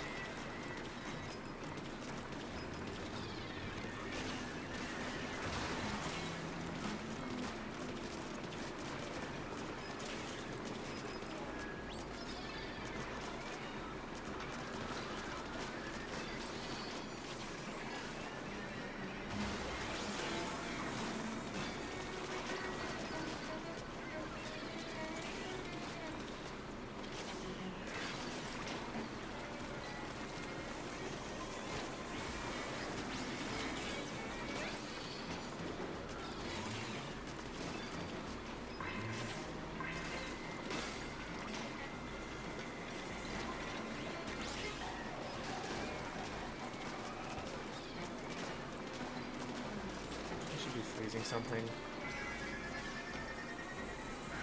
Where are all of the enemies?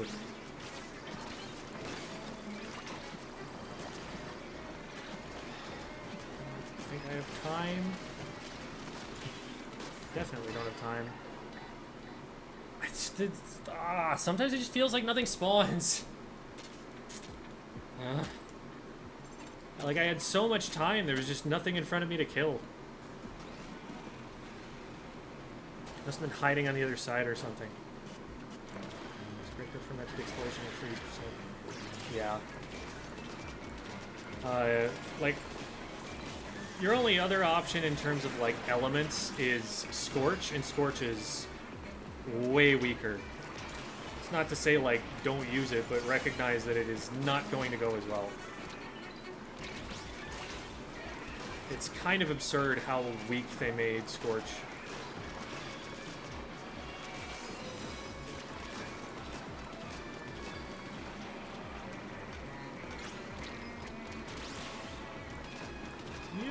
Stop doing what you're doing.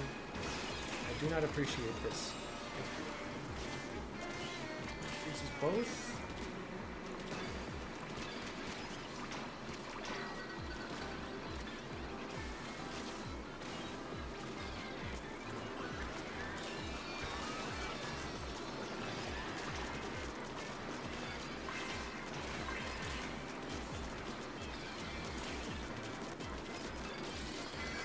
Nice.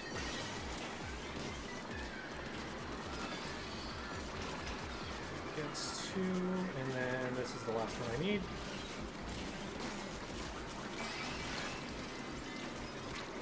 I didn't even get the eggs from it. Got it from something on the right side where my torque screw was. Torque screw's so busted. Like, I wonder how many eggs you could get purely using torque screw. Literally nothing else but torque screw itself. Be a fun challenge run.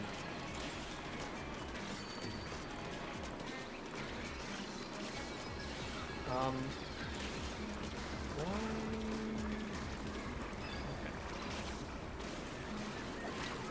What?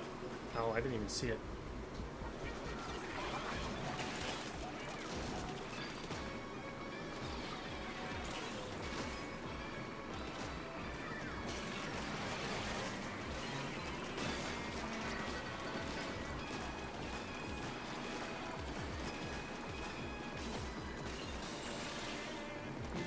Too fast, but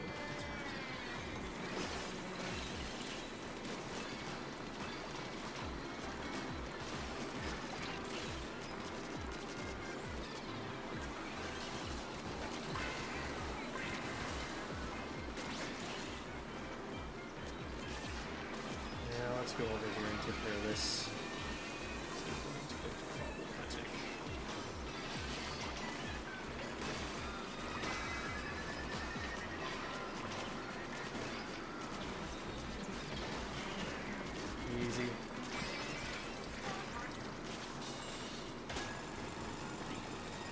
Oh, we have one more. Oops. I thought that was it. Slices, dices, ferments, and can even fry up some power eggs.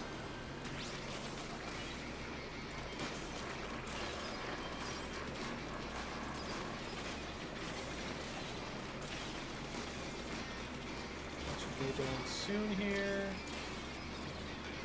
Start on you.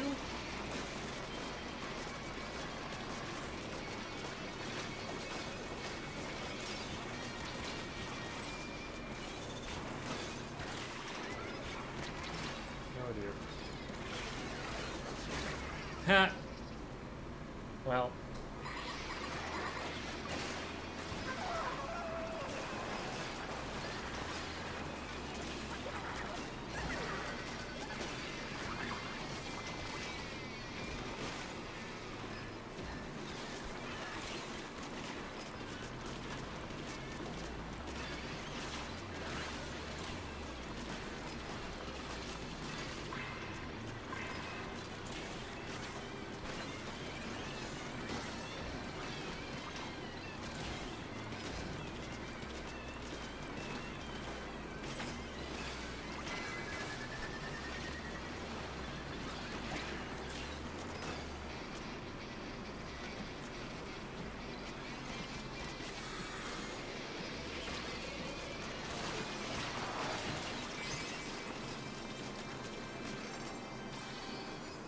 little bit spooky at the end, but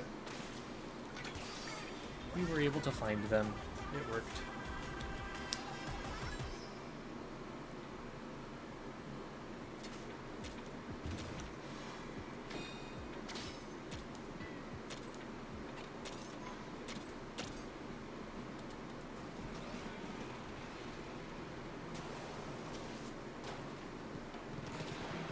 Stay here first. We probably get the other in the meantime.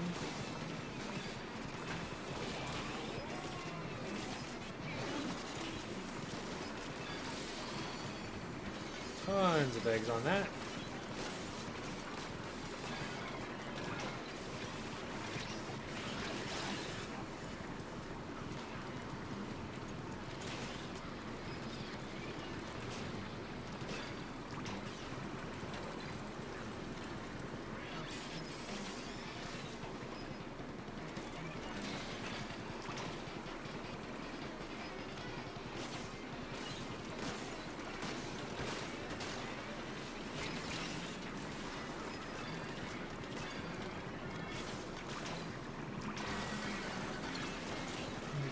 Smoker.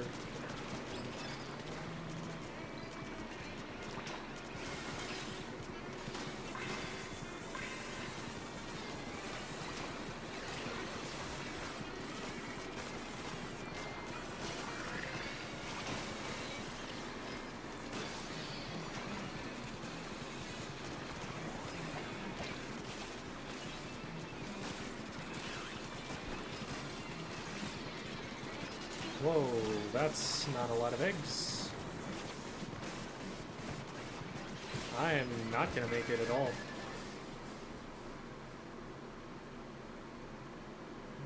Huh.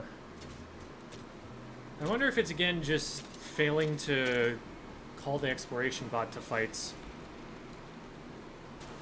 If it's maybe getting pushed somewhere. Well, that won't be a problem here. Stand right here.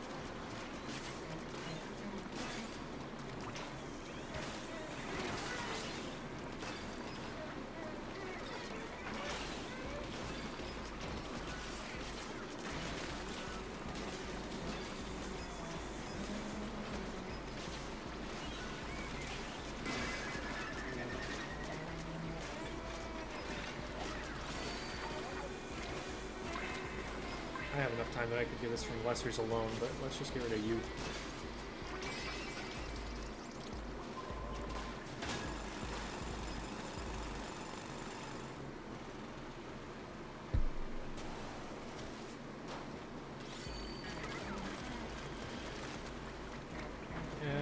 Okay.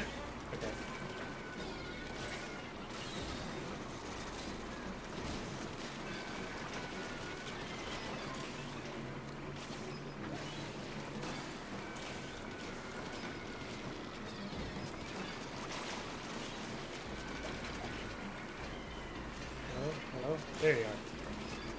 Yeah.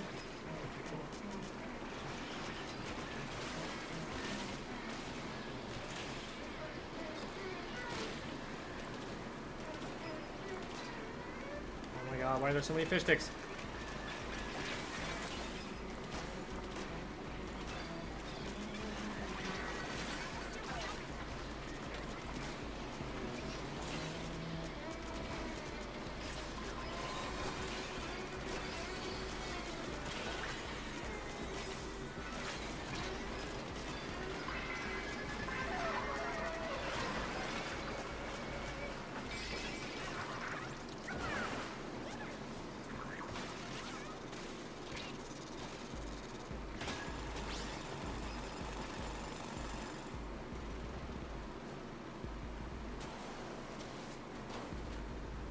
I want to pull everything to a pot.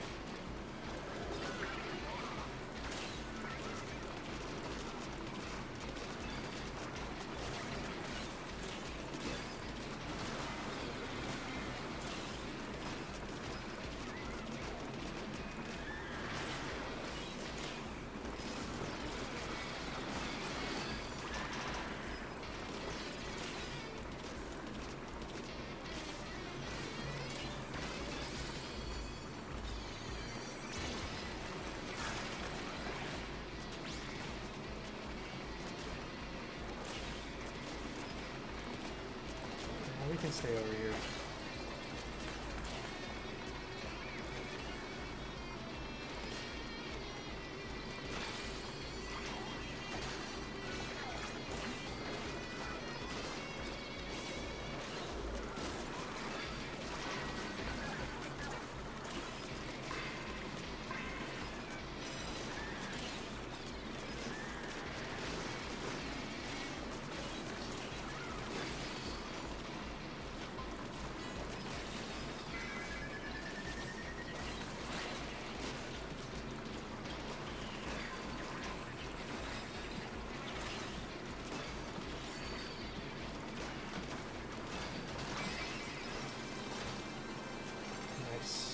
Nice.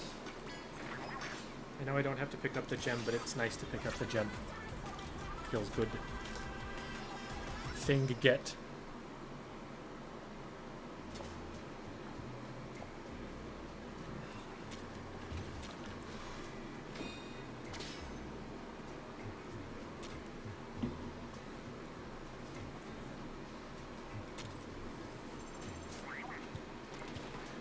Take a pit stop.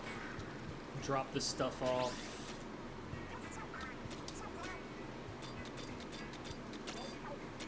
I probably don't want that buoy splatling either. I'll go and check the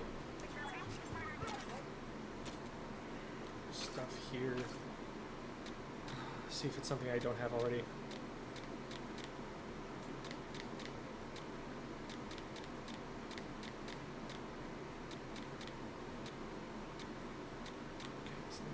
New. Yeah, we already have one. Probably get rid of that one.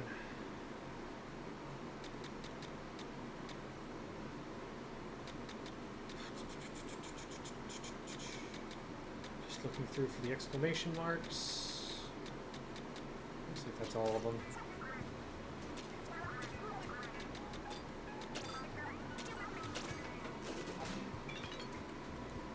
Money. Already upgraded that. Do we want to work on the blaster, or do we want to work on the dualies? Actually, I think we want to work on the gadgets. That's what we want to work on. So this can definitely go up.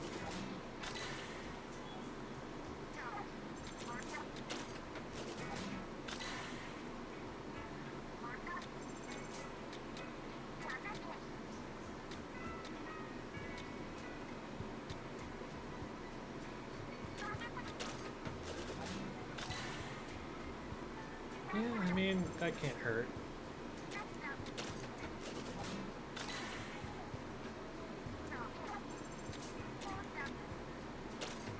Costing gems, but I have 27 of those at the moment.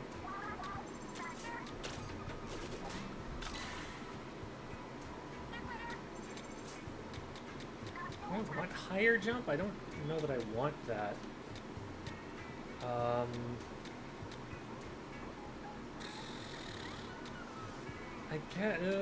I feel like I'm really used to it being where it is.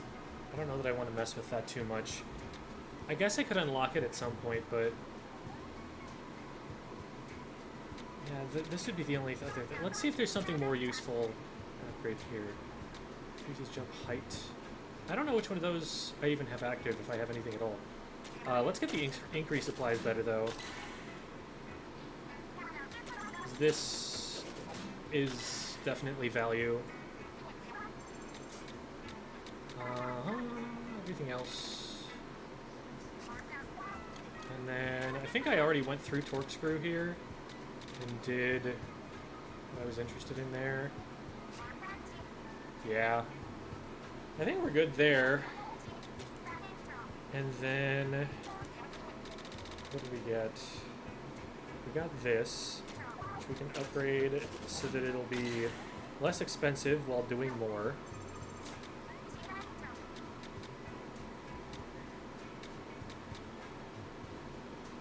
We're out of spiralite, actually, for that one.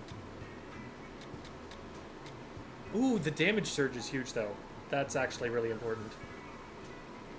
Okay. So we've got a lot of these to come back to for Blast Boot.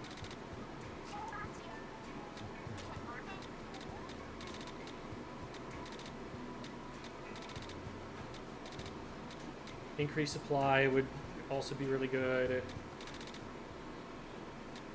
That might actually get us to, like, other gadget cooldown, which we could upgrade to a 6. I don't have any cooldown reduction on this. Wow. That's crazy. It's like, you don't even need it.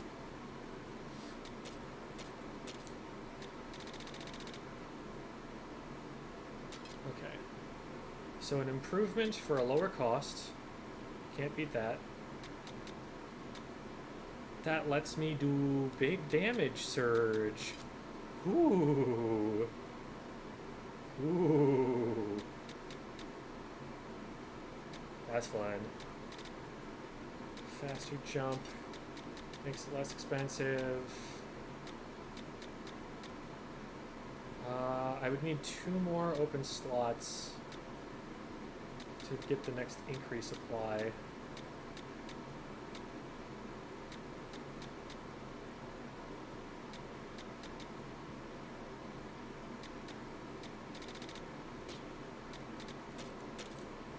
And there were some upgrades here, I don't remember what exactly. I just need 1 save to somewhere. Did I save anything from here? I don't think I did. Oh, wait. Why am I not running that? Boom. 60% of my ink tank back every time I press the R button.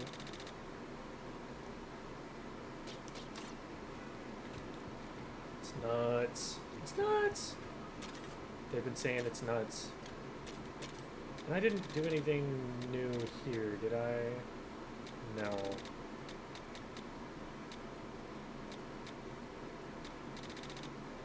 Okay.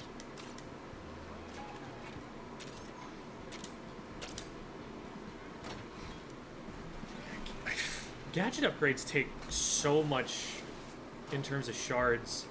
I'm never ready for that number. Okay, we're just gonna go from stinger to stinger here.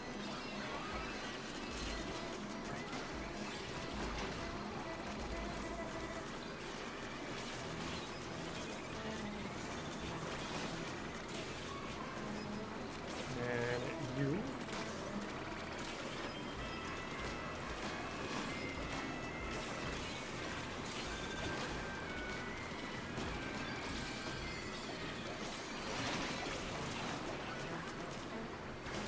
To call the bot.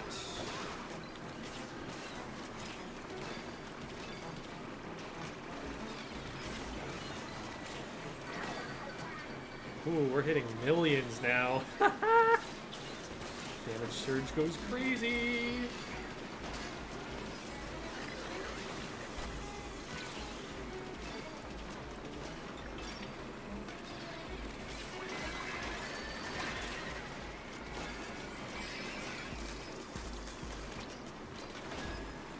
Yeah, I'm a little more powerful now. That damage surge, that does wonders.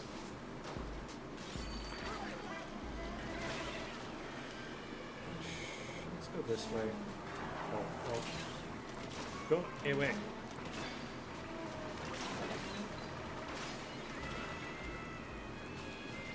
Oh, I froze everything.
Bonk.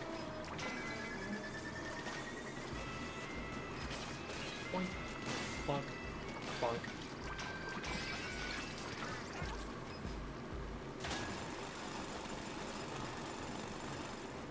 Damage is surging.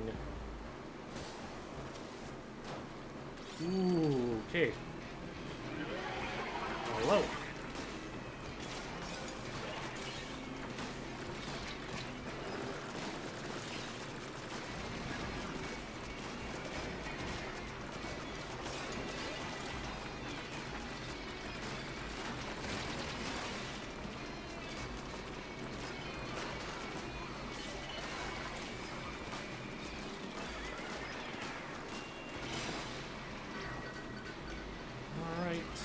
Where are they coming from now?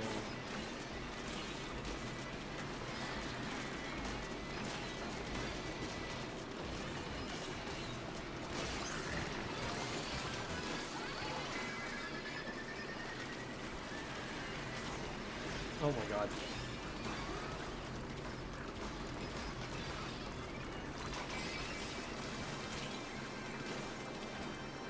"37 seconds on the clock." That went very well. What about Splatoon 3? I mean, we spent the first 3 hours of the stream VOD reviewing top-level tournament play.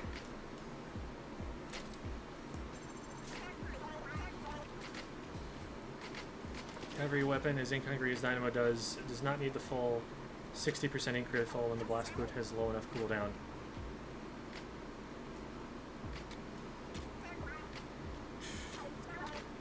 I think I'll keep it until I really need to sack it for something else, because it's also giving me increased gadget damage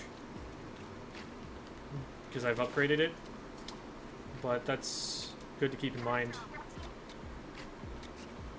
Where am I at money-wise? Not a lot.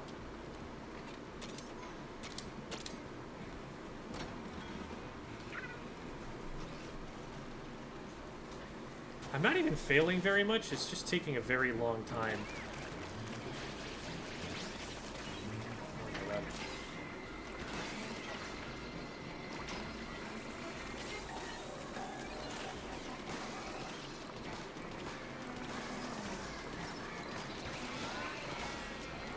Go away.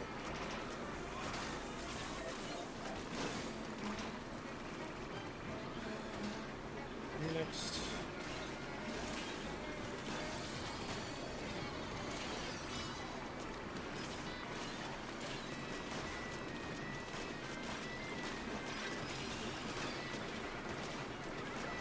Get that eventually, yeah.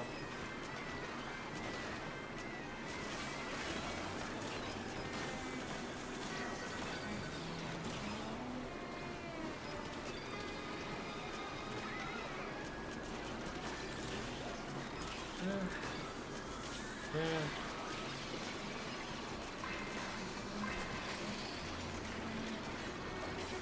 No, I pressed the double jump. Do the double jump. What?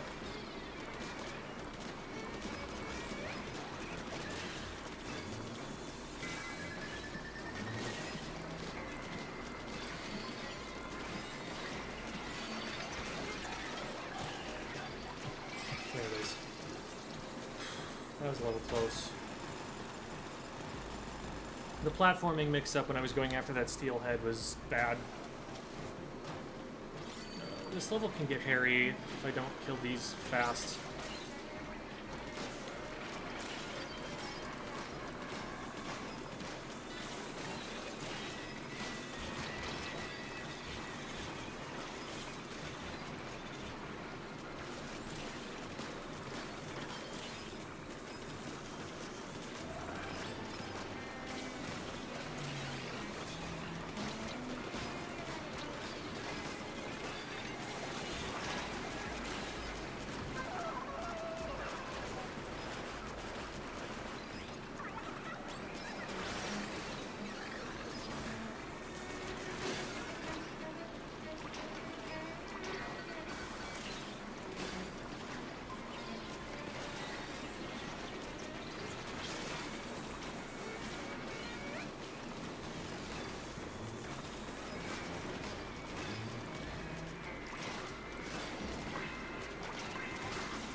That one was a lot cleaner.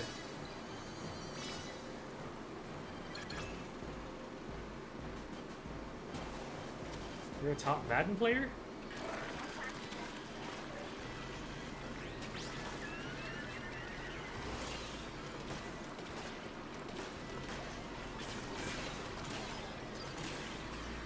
I'm not a top Madden player. Is that a copy pasta? I am unfamiliar with that game. Not with your game, with that game. Ah! I had no more buttons.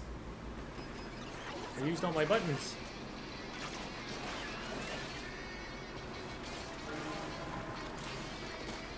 Oh, I've already frozen that twice? That's not good. Hey you, stop, maybe?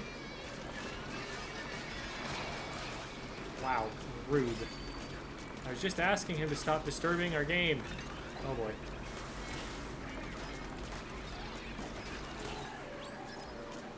This I could see having problems on time. Oh my god, another one.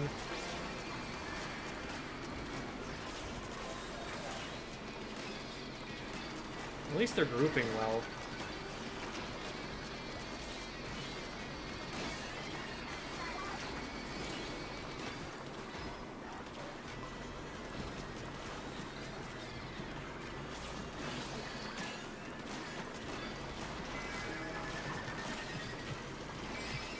Oh my god.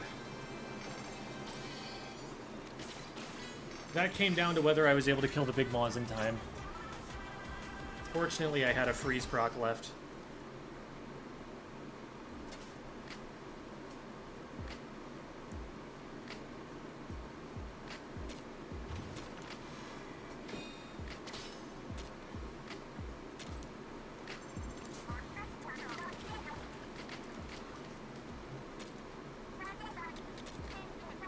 What's the upgrade? Was it flat jump on?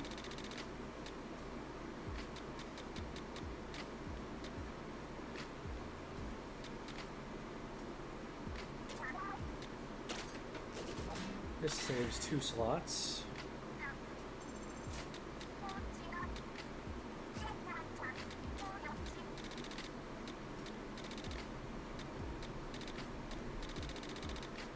I think I'd pretty much locked in. Oh, increased supply was the one thing that we could get from here. If we had 30k.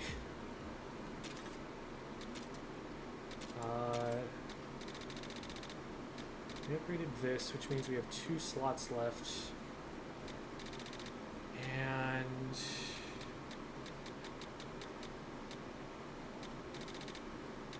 there really anything else we want?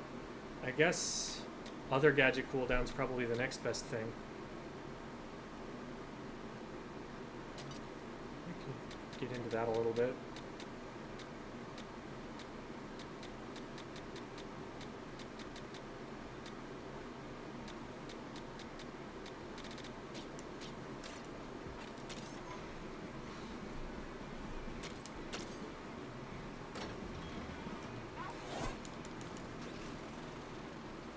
Further and further in.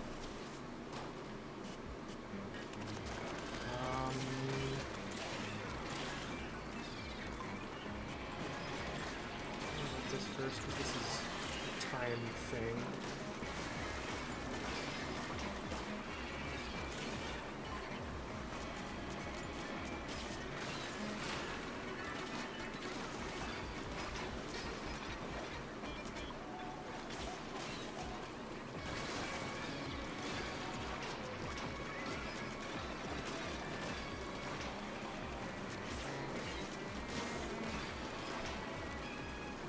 Still haven't actually frozen this guy, the flipper flopper.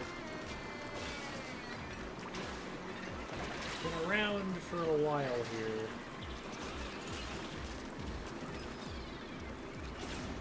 A bit of freeze there.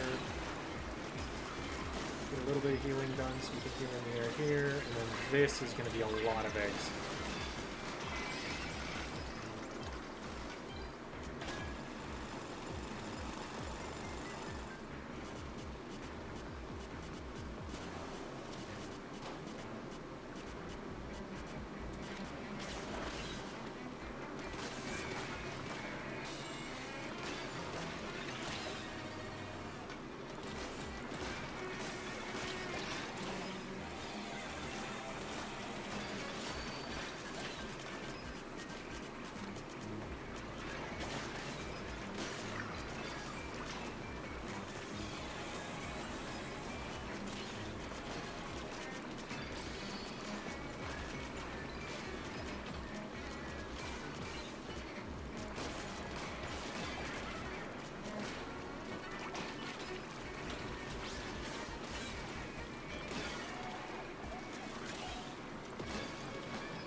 I'm so lost on which floor I'm on. Okay, this is the last one. Okay, full combo this guy.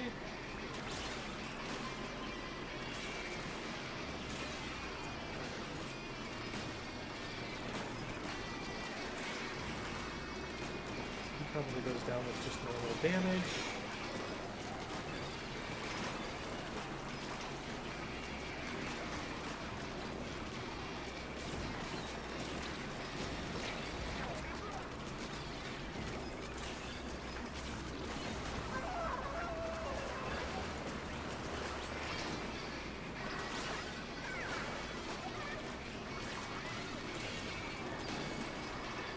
There we go, that was the one cycle. Get off of me.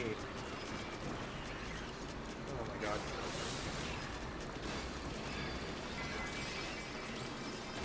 Wow, I can't believe I didn't lose a life to that. I thought that stinger had me for sure. It was a really good blast boot that I had, because it put me sideways, which meant it had to rotate further before it could catch me. So I had time to jump boot over the top of it. Normally, if you just try to escape a ray by jump booting, you jump straight into it. But that time, I used the blast boot to create enough time for me to jump boot. Or jump bomb.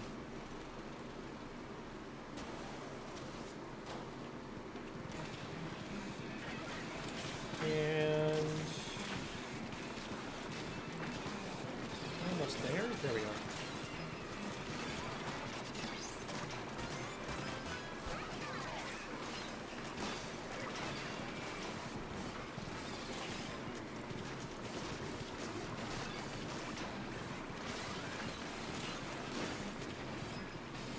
Start.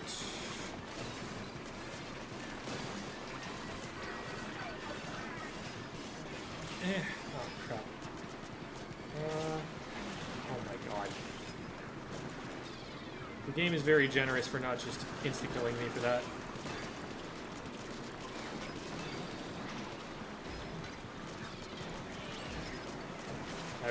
I had to resist the urge to blast boot in so bad because I was in danger and I would have been killed by rain.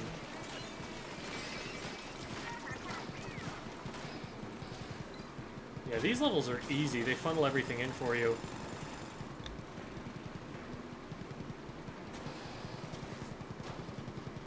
This one, there's a smoker, but let's deal with this first. Whoa. That was the wrong direction.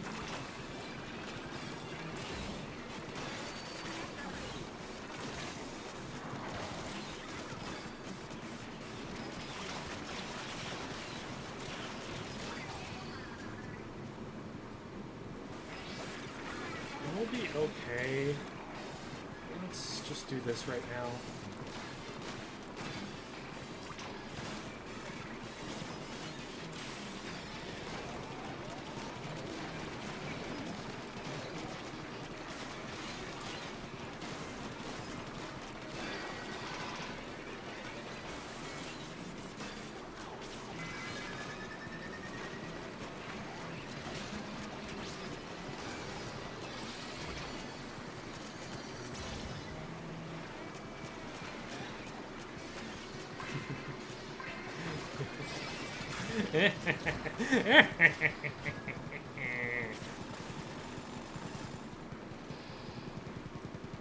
Corkscrew.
could probably do with one more blast boot distance upgrade.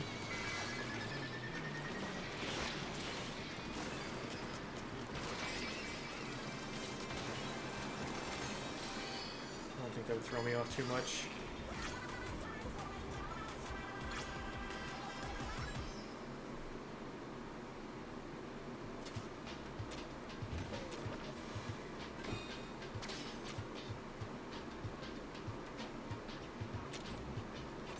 Do we need another one of those? I feel like I had a bunch. I've got two. We get to scrap one. Which one do we want to scrap? Let's just scrap that one. I should probably scrap one of these two.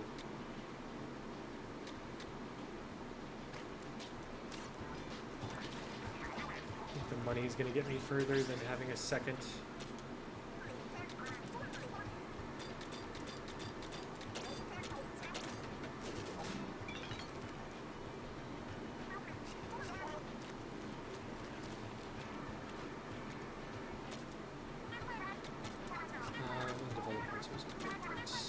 Here.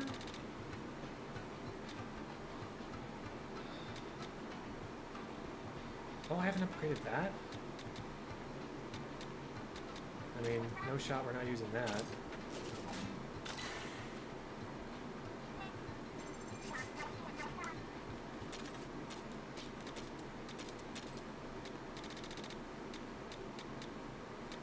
So that gives me the two that I need for other gadget cooldown. 10%. I think that's going to be a big help.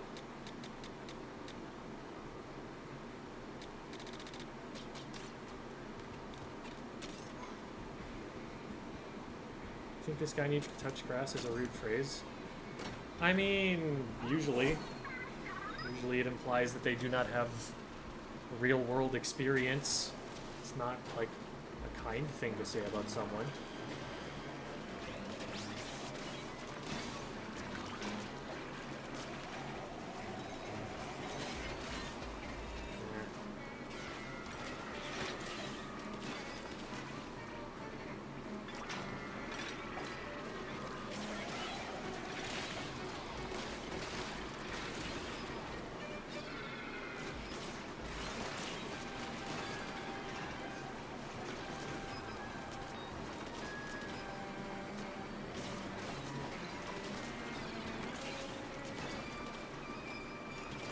I really thought that was going to hit this guy too. I didn't have to spend time killing it. That was another situation where my bot was not someplace it should have been. Oh man, this is a little crazy. If you can find that eel, everything dies. Stay there. Thank you.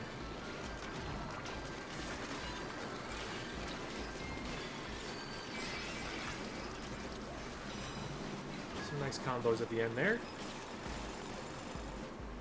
Hi, Manu Kirby Super Dude.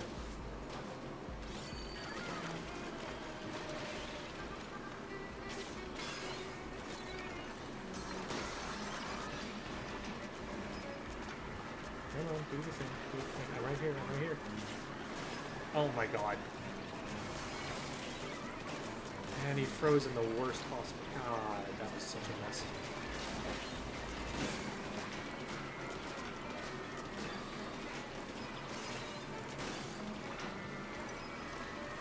Oh, not me.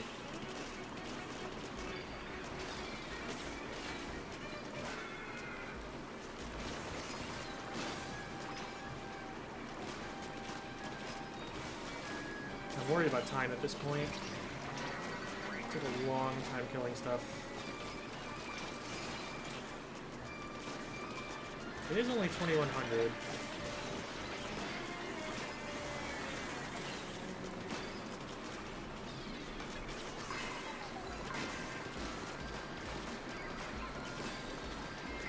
We're getting some pretty good funnels.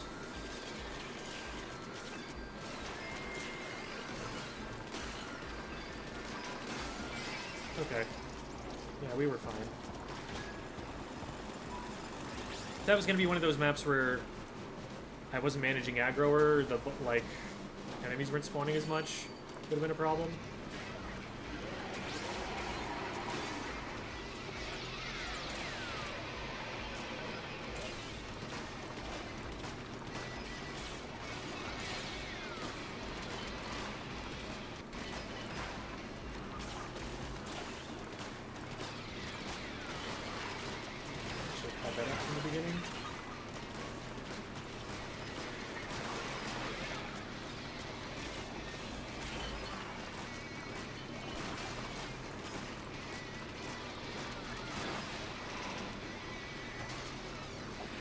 The one. There you are.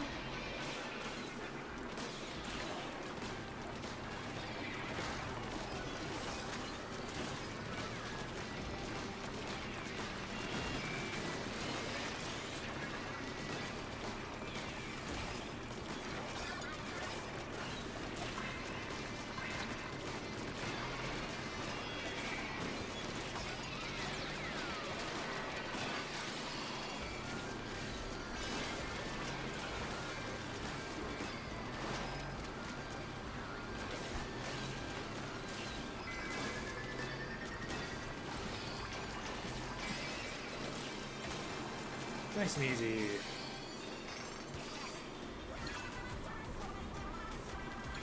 Having played Warframe, the fan is absolutely busted for this kind of game. Priming enemies with a huge AoE is super meta. Kinda wish Splatalites did the same. Yeah, like, Splatalites do a lot. They are strong. But the fact that you can make Torque that big, and it does that much, I think they just, like, didn't account for how much extra area you get when you expand the radius of a circle.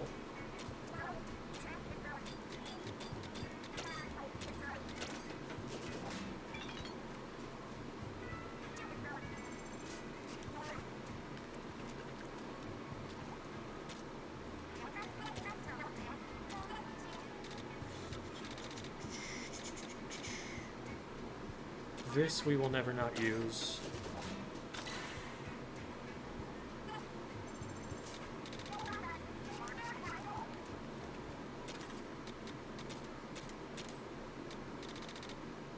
So we have 3 slots now. Put that on for now. Not that I'm especially concerned about ink anymore, but it is an improvement.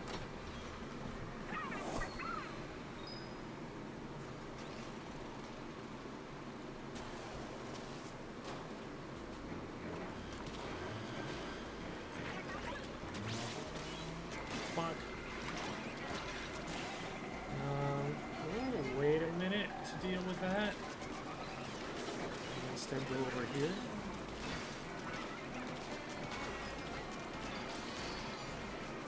Okay. Now we're waiting for this. You have to 2-cycle it.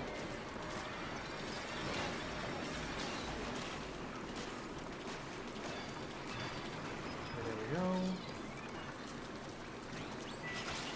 Small fry. Okay, it's fine. This.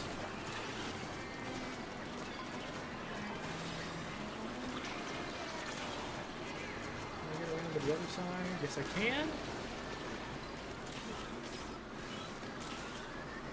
Can I hit through both? Nah. Going for the trick shot. Oh, I didn't hit. Okay, we're good.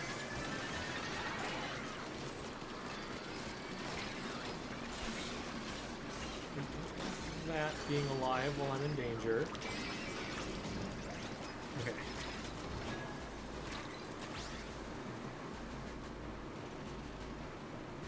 Hello, Debbie. Congratulations on your freedom.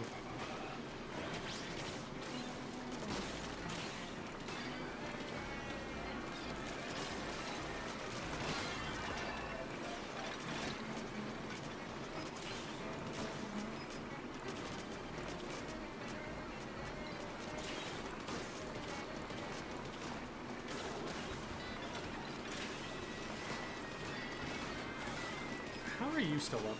Go away.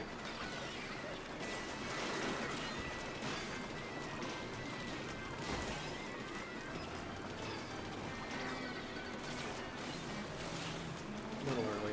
It's fine, we killed it anyway.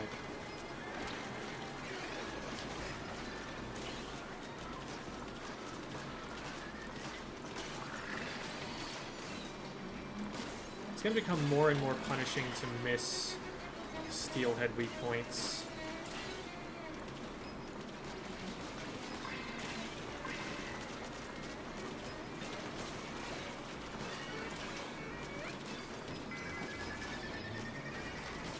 Surely we have enough on the map. There were like 3 eggs over here. Where?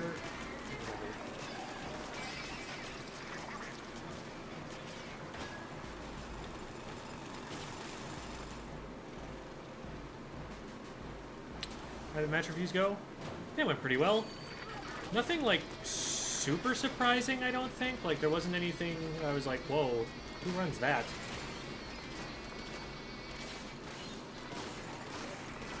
I guess there was a reef deco that did some funny stuff.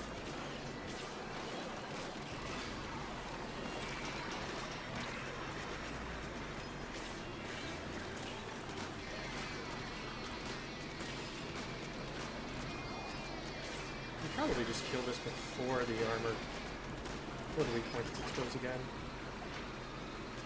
This... Hey! Go around. I guess we'll go over here then.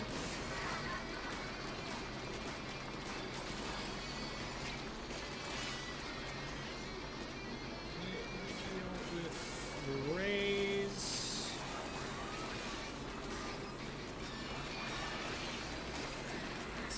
Way too many missiles. Oh my god, everything evil is right here.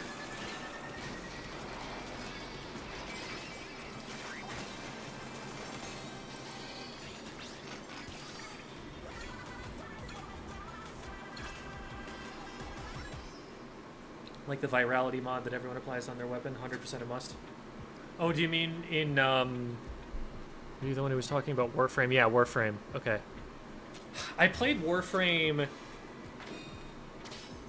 I think it was literally 10 years ago. Wow. It has been a long time. And I vaguely remember, like, the gameplay loop, but I don't recall enough about the statuses and everything.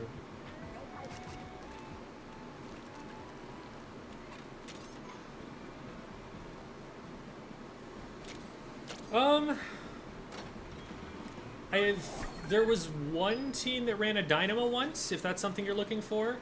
There were some heavy matches. I didn't see any Hydra. Lots of Pen and E-Leader.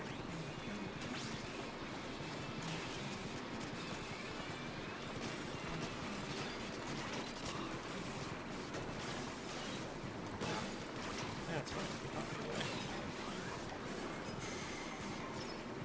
It's not giving me fish sticks. They're annoying to kill now. Oh, whoops. That fish stick blocked my shot. He's colluding with the enemy.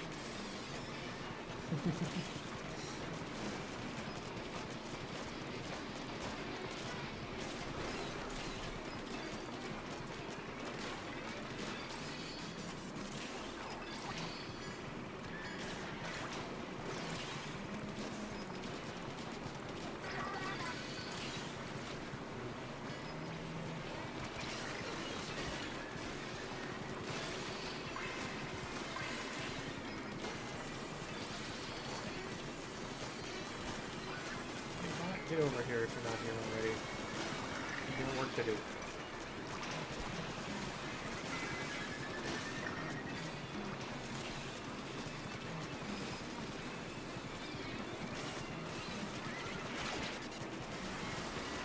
We just need one boss. There they are.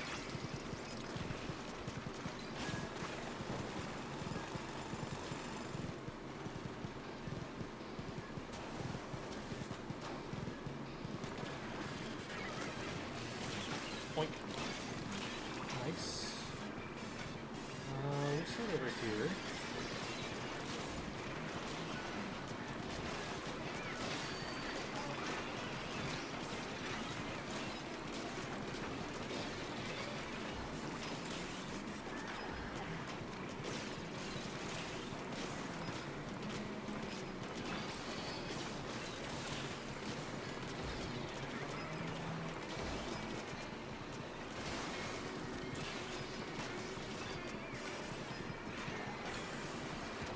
Smoker. Everything's good.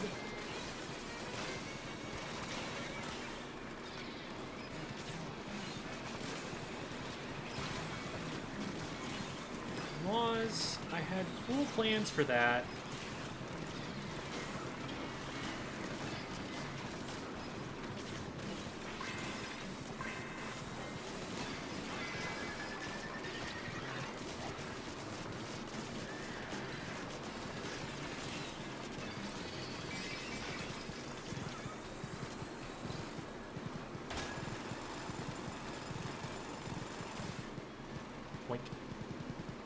Hydra would have been genuinely surprised.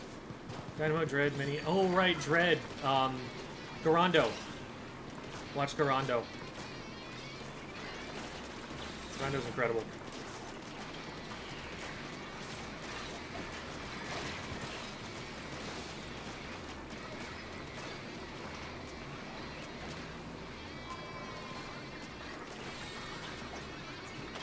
What team was that?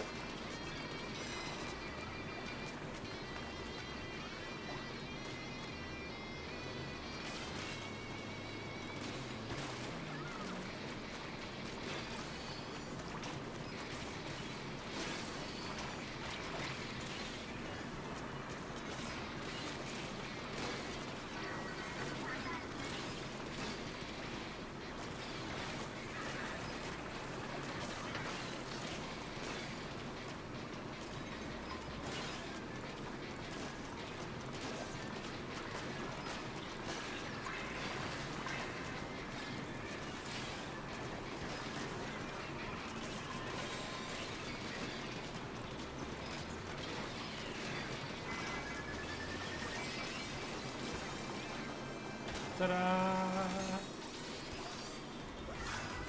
Hi, Flynn.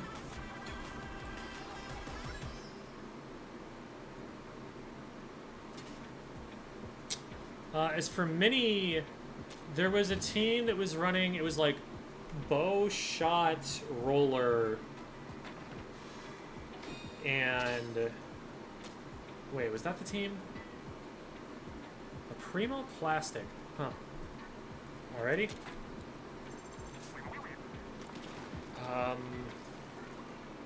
I want to say that it was another mini. There were a couple of minis.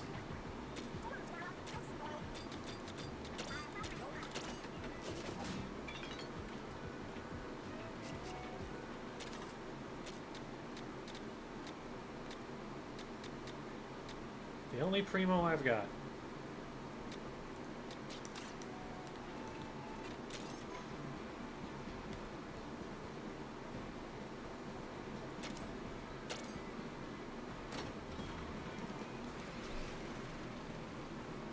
Yeah, I'm behind where I could be for sure. Like,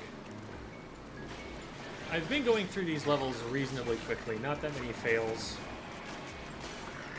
It's not a matter of build, it's just I haven't played enough to reach... Okay, you know what? You know what? You just ruined that for me, so you get bonked first.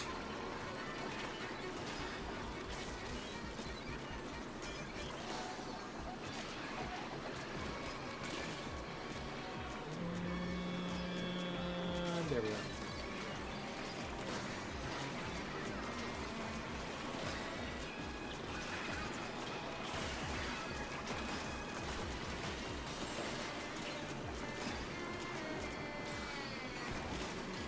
I realized just now, because I had a moment in a match earlier where I needed to blast boot, and I accidentally pressed ZL instead of L. And I realized it wasn't like I was too close to the button or something. It was a Super Smash Brothers instinct. I'm used to pressing the left trigger when I am in danger.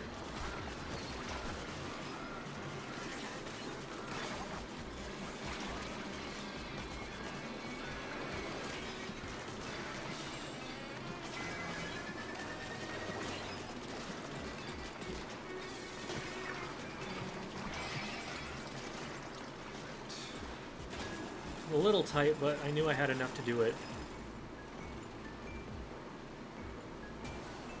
491, nice. We're getting pretty close to the thing.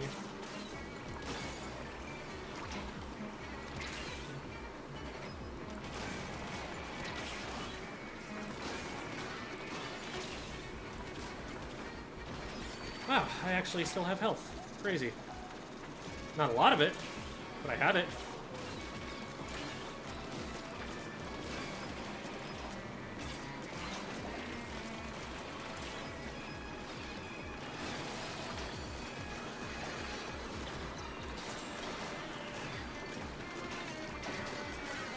Oh, that didn't go far enough.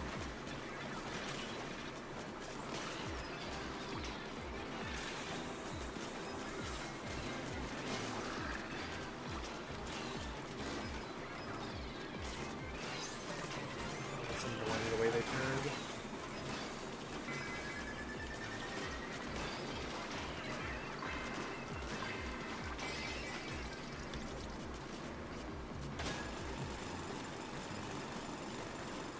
Do my research later on those. Thank you. Yeah, no problem. We're gonna top side.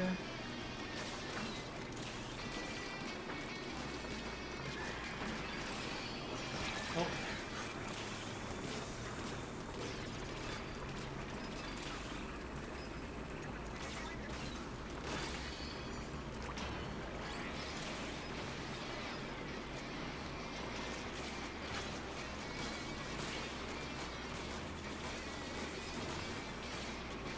Oh, not there. There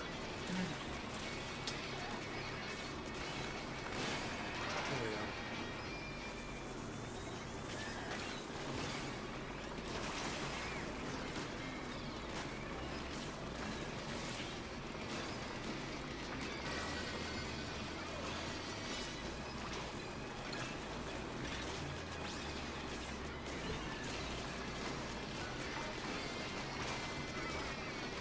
That's the exploration bot.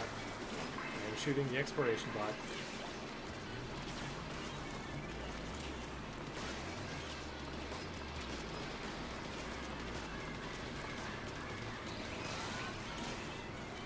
Okay, come on.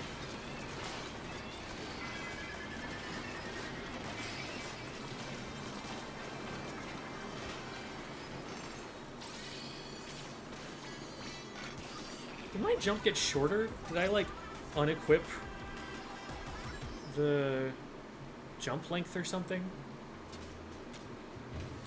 I feel like I've been waiting for it to come up a lot.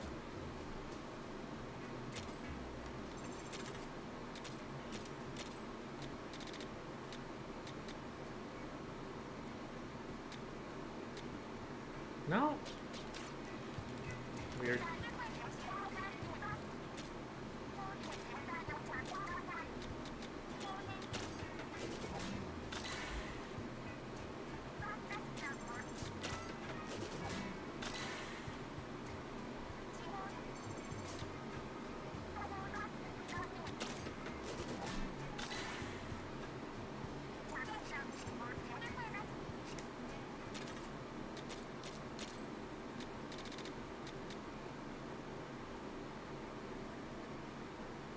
If we upgrade that, I can use it.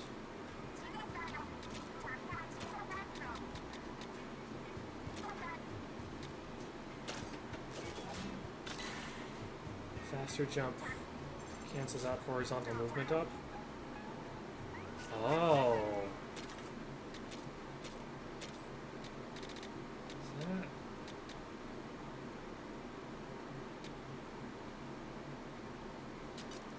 So if I pop this on right now, what happens? Wow! That sucks. I'm not using that. Now I can do this. That's faster, game. That's faster right there. Why? Oh my god, that's so pointless. Okay. Well, that means now I can freeze so many things right now. That feels like overkill, but I mean, literally, why not?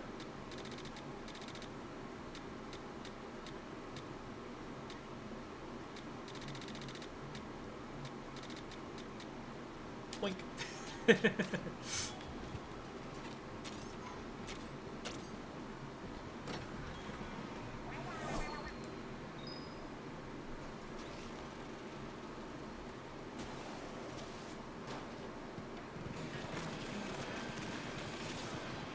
Oh.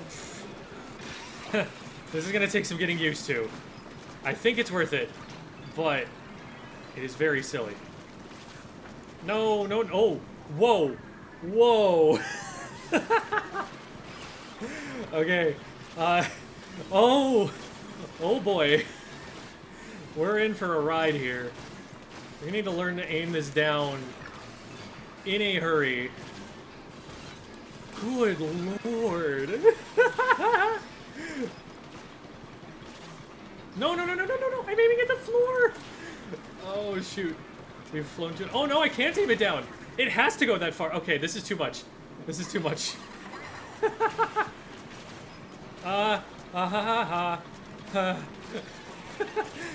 Okay.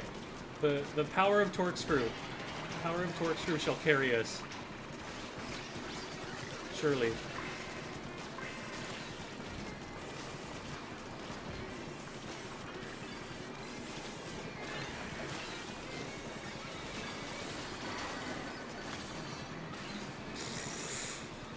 Well, I hit someone else.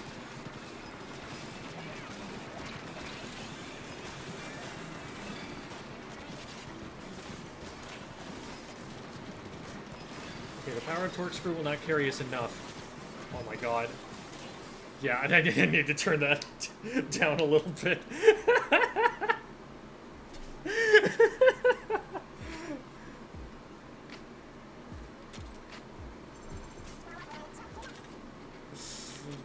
Oh no. Oh no, no, no, no. Okay, let's find a middle ground here. So we had it on 45. Oh, but we have to upgrade that. Because we upgraded this. Okay, we're just gonna go back to where it was. Oh, wait, we had a point here. We had a point here. We can spend that point. There. That should be a better spot. Yeah, I think that's a good spot for it to be. We'll try that out.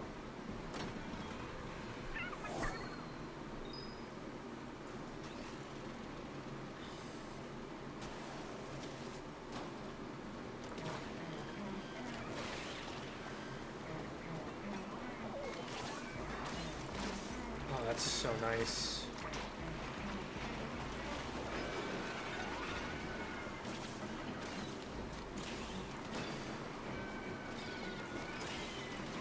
What?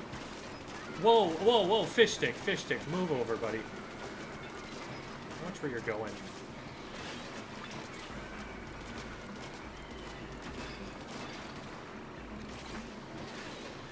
Ugh. I don't like that you can't aim it down. You're locked into a certain distance. I think in the long run, it saves me more time this way, but it's going to be a big adjustment.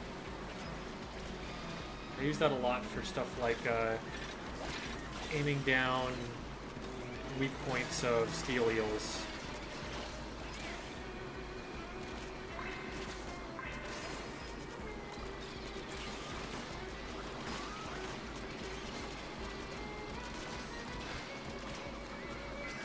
Wow, that reaches. That's crazy. Why do they let me do this?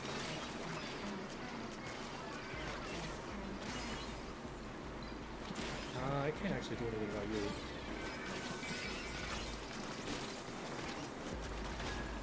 Okay. It's an adjustment, but it's worth it. It's worth it. Splat World Series. I should have... I changed the title. Oh, is it on YouTube not different? It might not be different on YouTube. That might be my fault.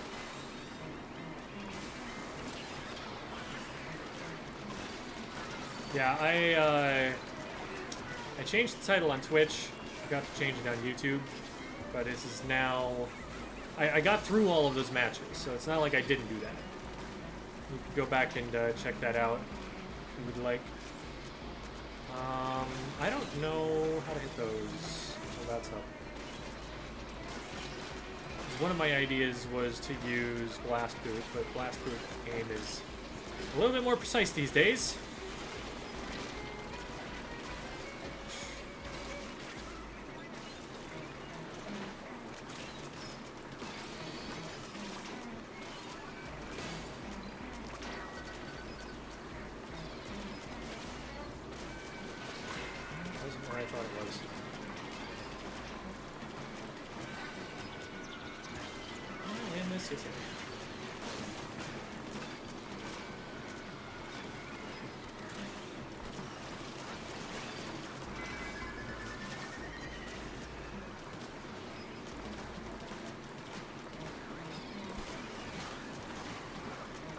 Go down. There we go. One more floor.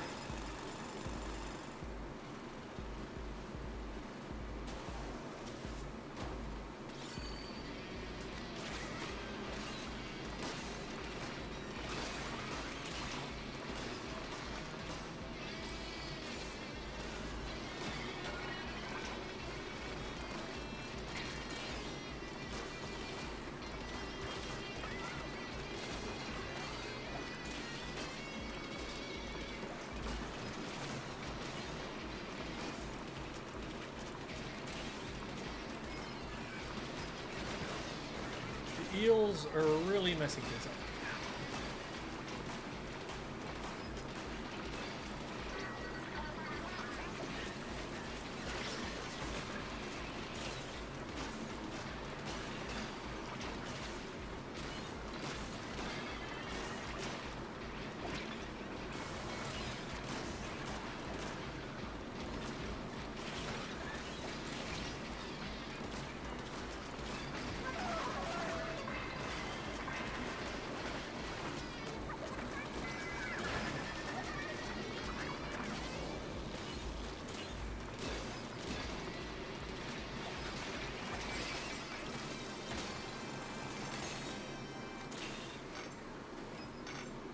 Okay, come on, fall down on it.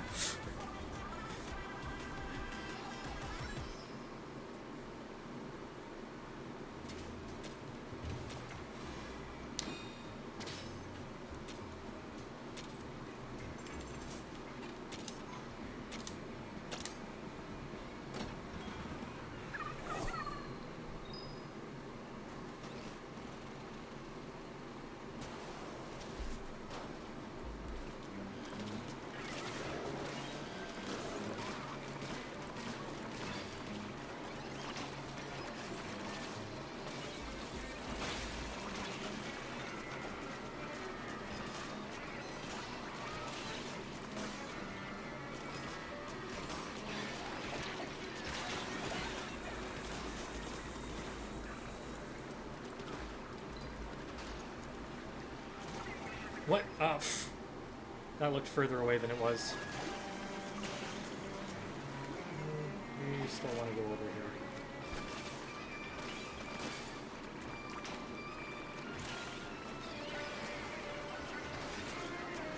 Put your butts in there.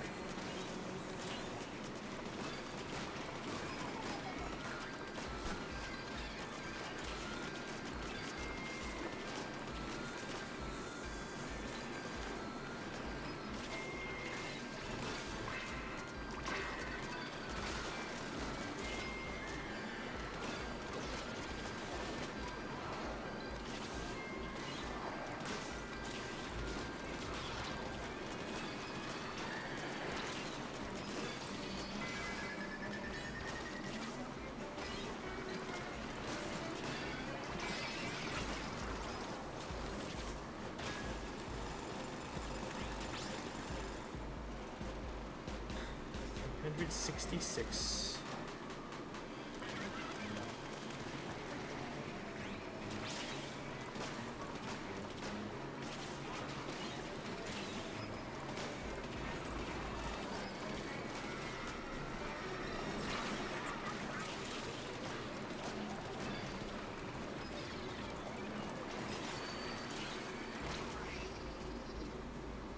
Steelhead sniped me.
I thought I might have been able to squeak that out. I didn't have very good focus on that. Felt like I was jumping around the map the whole time instead of bringing everything to me.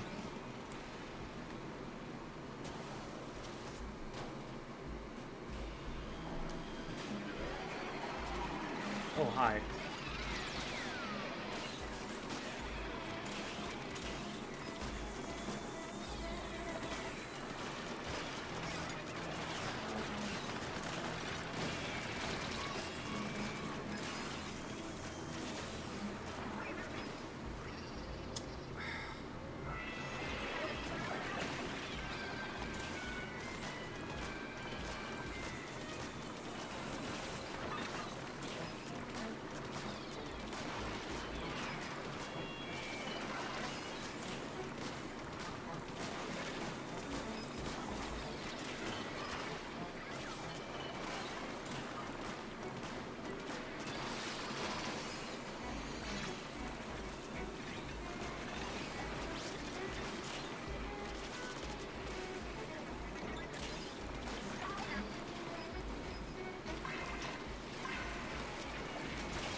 Scrappers.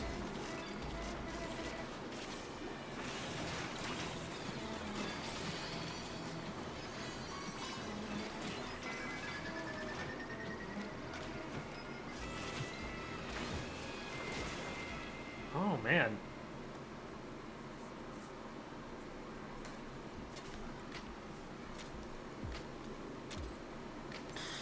Might come down to my unfamiliarity with the gadget.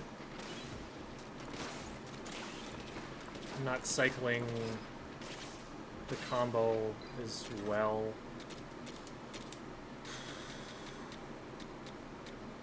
So I think I was running this one. What if I run this one?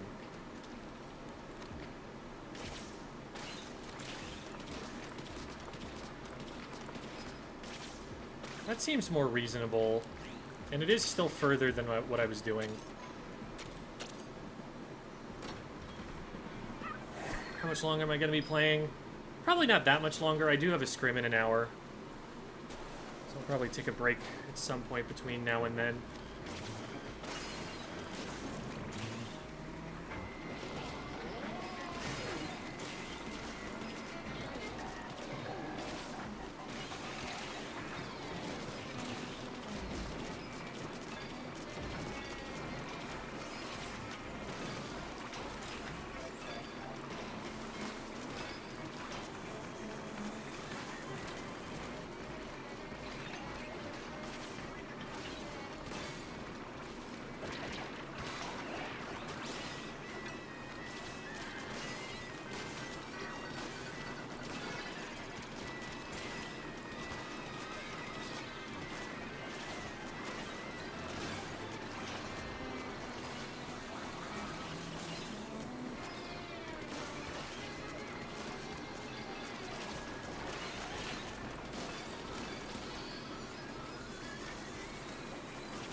little bit better.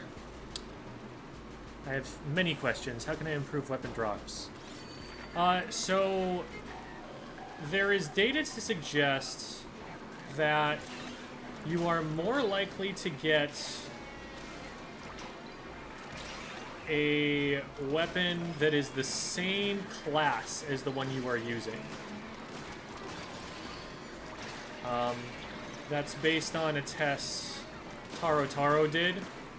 The sample size was about 1,000 per weapon, which is decent, like that's worth considering, but that doesn't necessarily rule out a really unlucky random chance.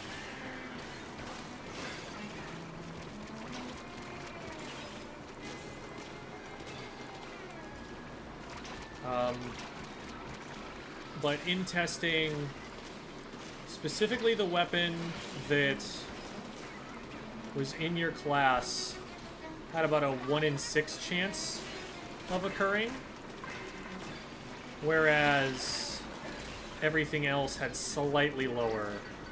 I think it was like 12% at best.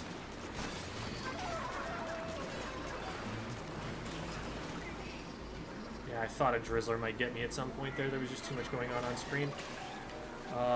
Okay, this is over. There is no time to make up that many.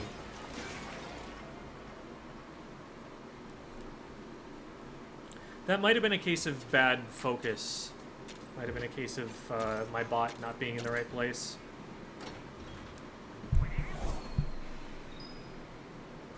Scrapping everything to improve my weapon drops? I don't think that's going to have any effect on it.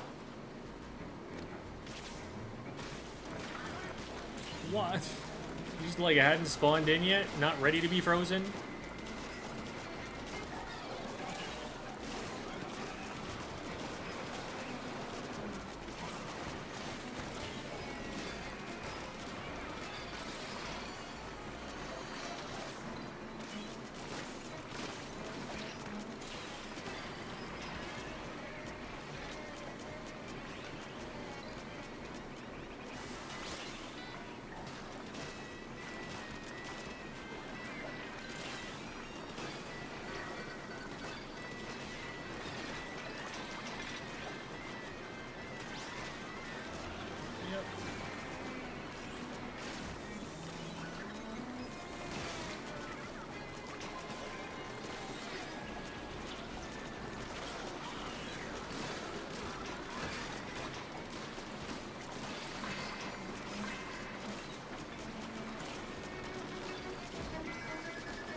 Nice.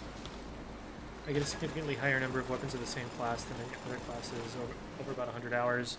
But I also noticed that I got more weapons of the classes with multiple base weapons. Yeah, like...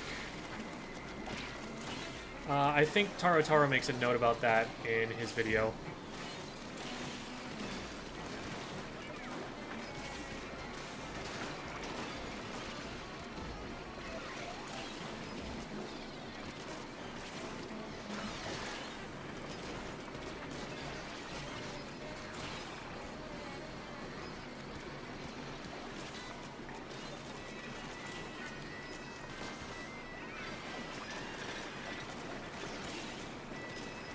Can't believe the freeze missed.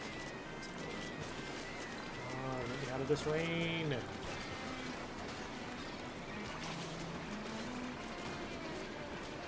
at the freeze, yes.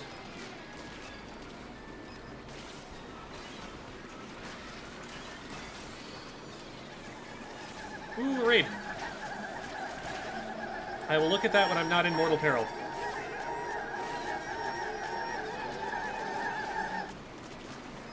Welcome in. I am afraid. I think the title will have been updated on the Twitch page at any rate. This is no longer about the Splat World Series. Okay. I can look now. Thank you for the raid, Tailwind! For Tal? I thought it was like Tailwind, but it was... Man, I've met you in person. I should know this. Okay.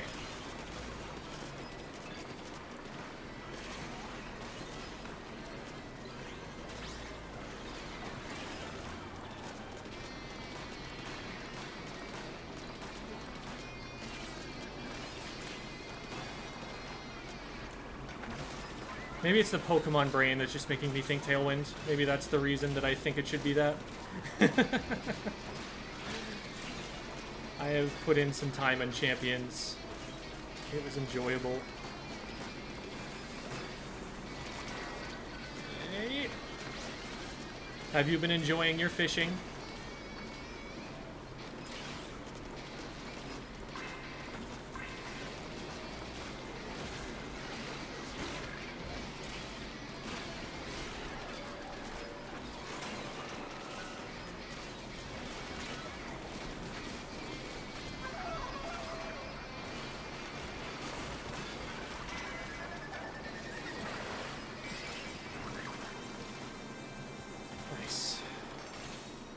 Okay. Tailwind.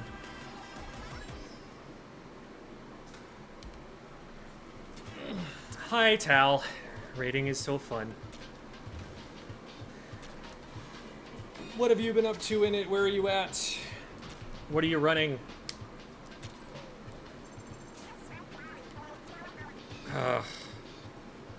Do I need to do another one now so that I'm not on 6-7? I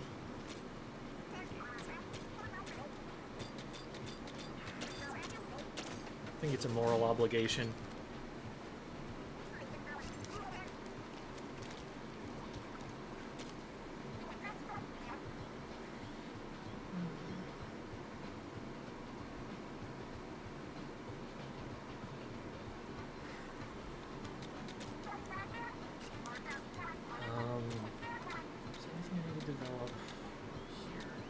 I feel like this is like the only tree to go down there, which is not that important.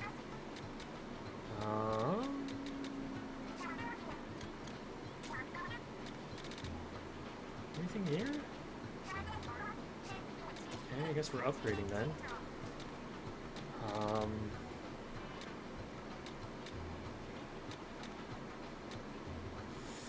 Yeah, we are never not using this. Beat floor 100 last stream. Today was about grinding and playing with friends. Still haven't really touched below F100.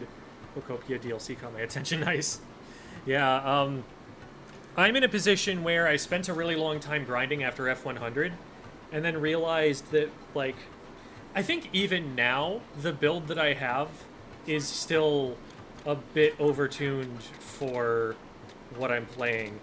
And I'm on 368 now. So it's been hundreds of floors, and I kind of regret going and grinding as much as I did, because I put myself so far ahead of the difficulty curve. Part of it is that I have a build that can probably go to, like, at least floor 700. Like, this is very close to what everyone's running on world record. It's just the UZ leader instead of this bucket.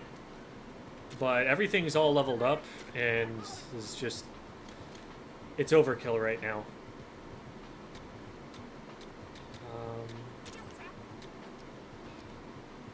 Only afford one. Well, we'll put that one in.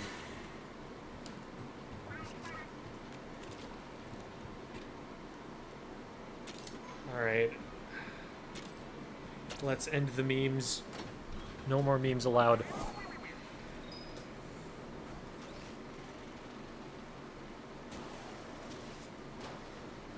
Okay, let's go topside. I'm gonna ignore that. Maybe that's a bad idea, but we'll find out.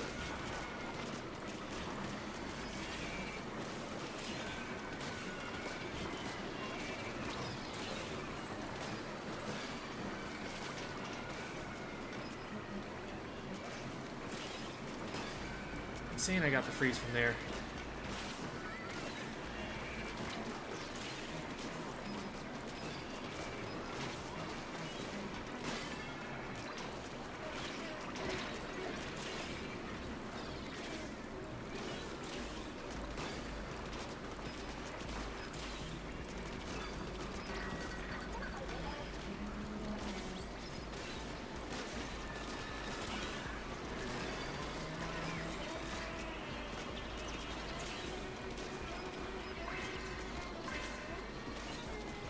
that was sick. That was exactly where I wanted to go.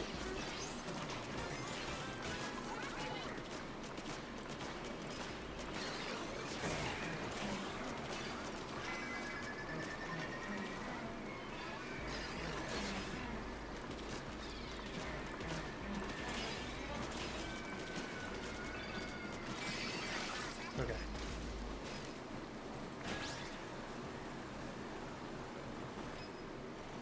Guess I need to leave then.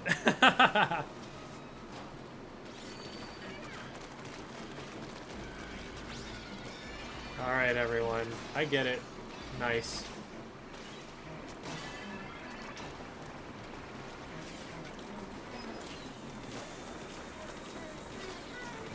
This ends now. These are going to be a pain in the butt.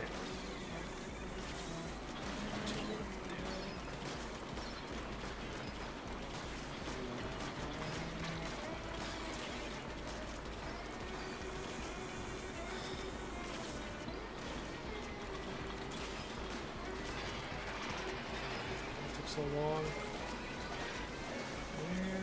Okay, we want this dead.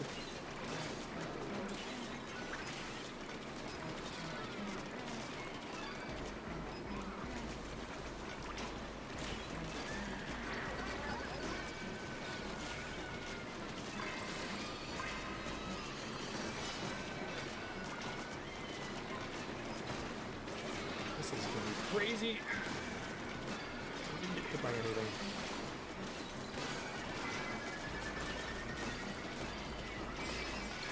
Beautiful.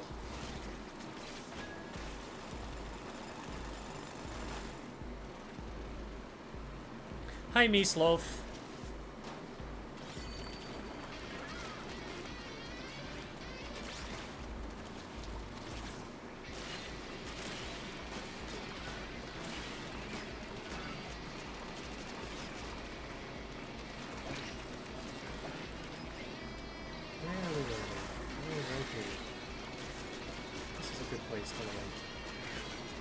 Good place for me, that is. Haha.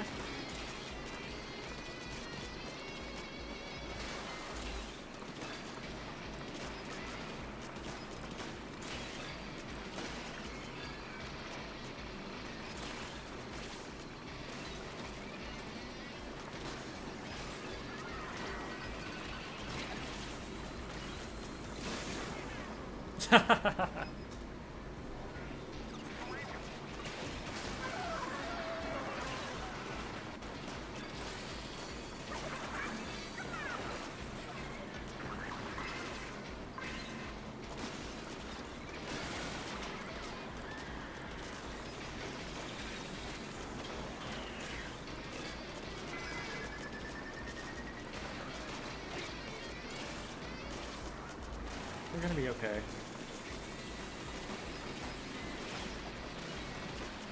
I think. There we go.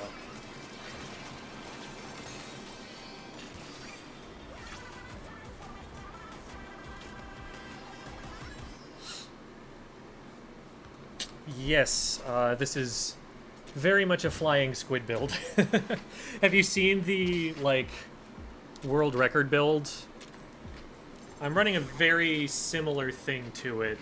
The only difference is that I'm using an Explo instead of using the E-liter, because I don't have the Primo E-liter yet, but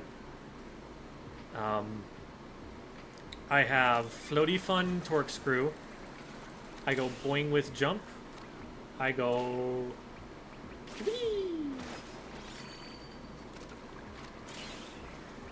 So I can just kind of stay off the ground.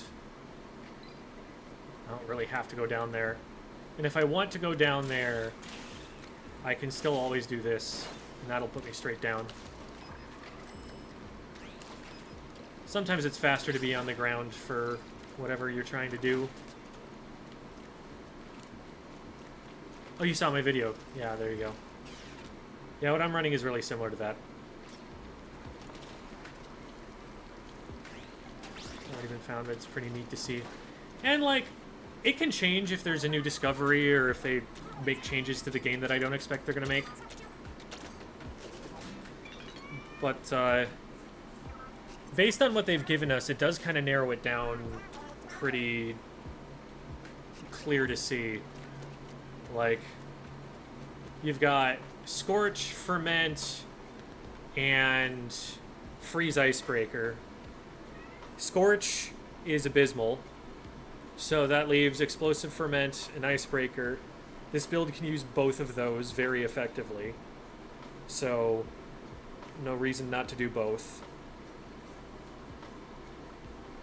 And then E-Liter is the single weapon that does the highest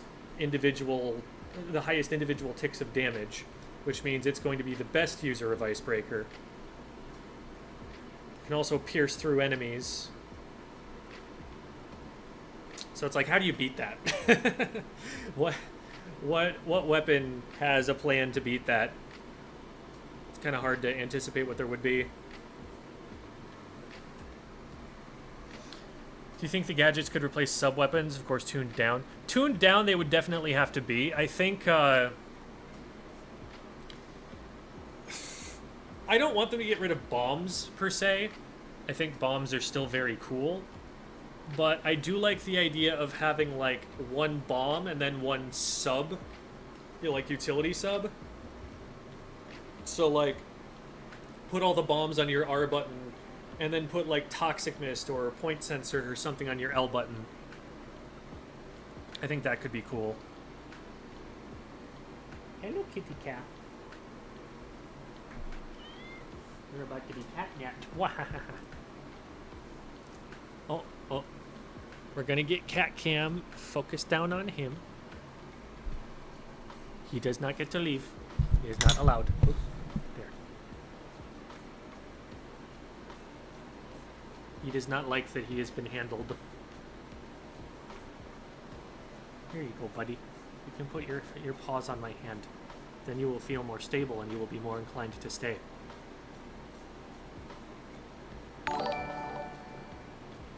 Oof. Cat.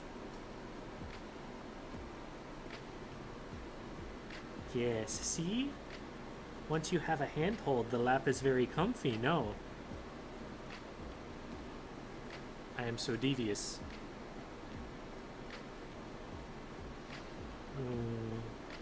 Mwah.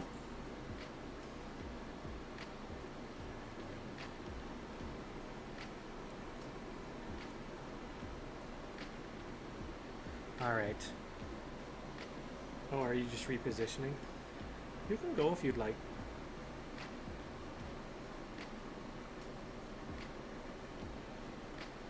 What are you doing? Okay. You're just trying to lean in and get harder pets, huh? Well, you're going to have to give yourself a better base for that right now because your feet are in a pretty awful spot for this.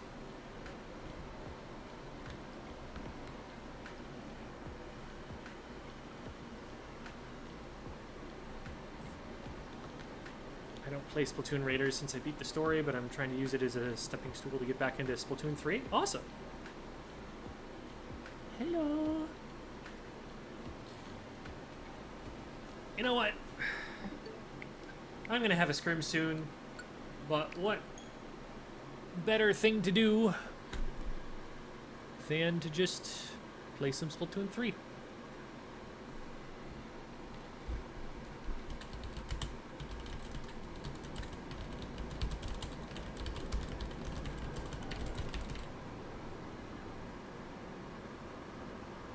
Okay. So that should be changed now, and I just need to change the category. Okay, goodbye, Romeo.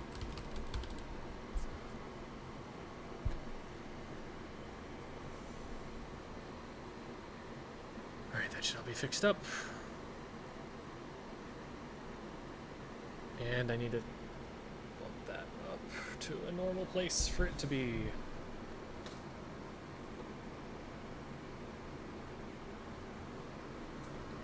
That's pretty good.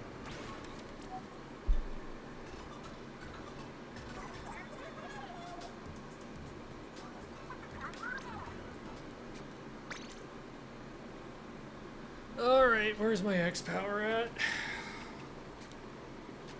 Hurt me with the truth. Yeah, I've seen worse. Learned that my incessant turf war was playing due to fear of rank was the source of my burnout. I see non-clams rotations. Non-clams rotations! No, you're one of those. Clams is good. Embrace the clams. If anything, Rainmaker's worse.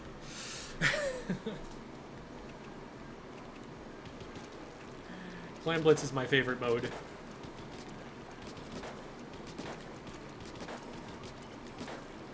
Okay. Gotta get my aim back on. I don't have to do that as much with an Explosher.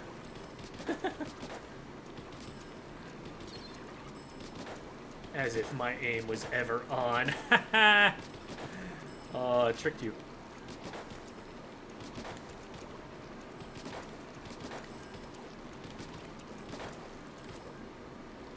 Enjoyment of rank modes is directly linked to the fluidity where you should be in it.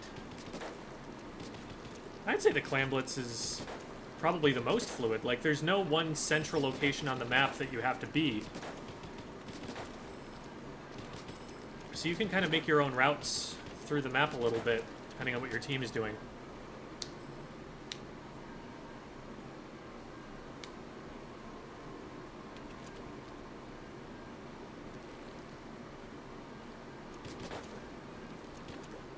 Oh, adversely linked. Okay.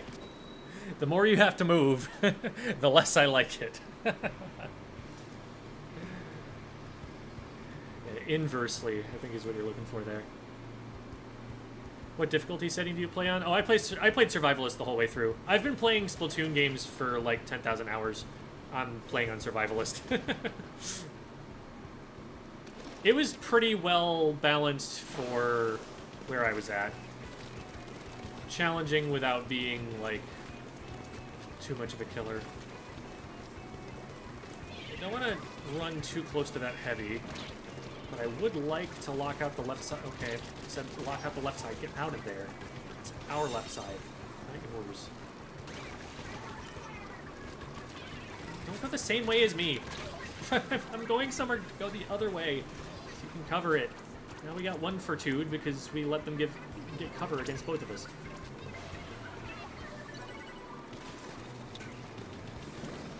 Okay. Which one? Oh, I can't fight that right now. My wall's not ready. Probably could have pushed me a little harder than I did. Really? Oh. Well, this should be fun. Ha! That's funny. You're right there. Well, I tried.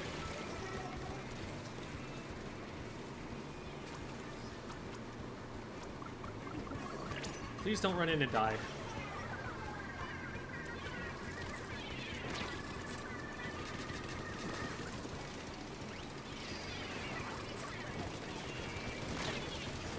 I only hit him once. And we didn't follow up and get them on the other side. There's a fight on right, there's a fight on right. Help them on right, help them on right! Okay, okay, we helped them. Now we need paint. That's a crab that someone used.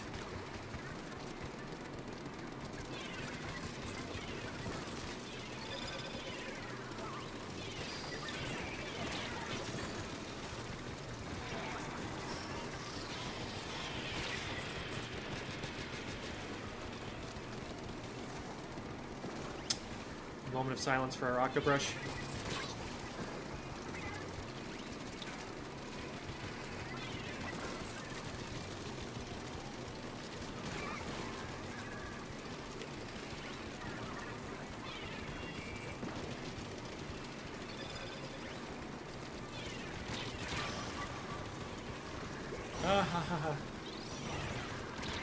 We're trying to paint the zone with it, which is not a thing that Kraken's that good at.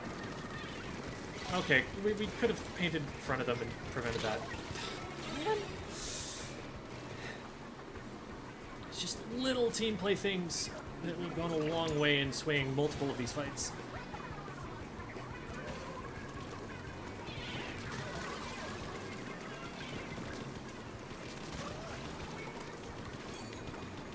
I have a splash wall.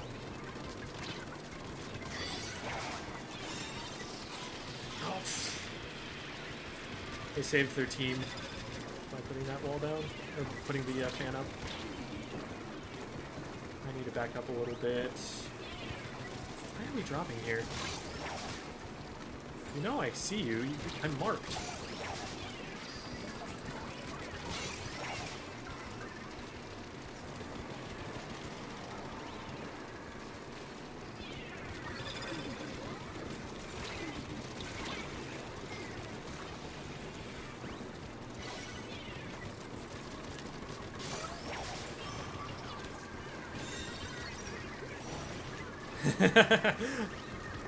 They were thinking about it. They were thinking about swimming off the ledge. Oh, man. Okay. I ended up falling off the ledge, but it's fine. It's fine. There were no problems. Never a problem. Gave clams a little try a few days ago and went better than expected, but have been leaving most of them alone. I've been spending most of my time finishing up Persona 5. Okay, yeah. One more scrap to upgrade my test of concentrated attack. Cannot for the life of me proc it.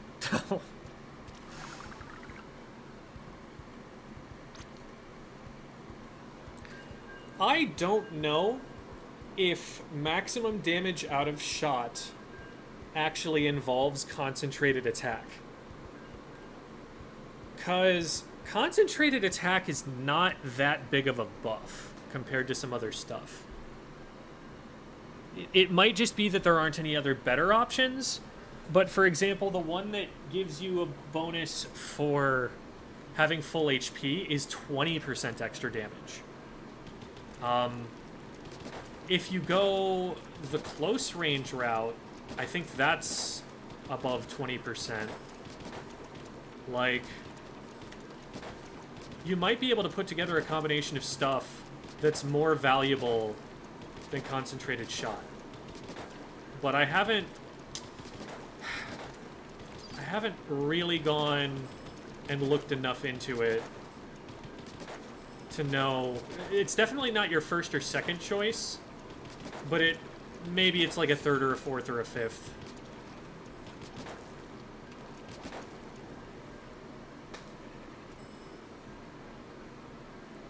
Thank you, Splat Meme. Hoping to muster the courage to be a bit more indiscriminate with what ranked rotations I hop into.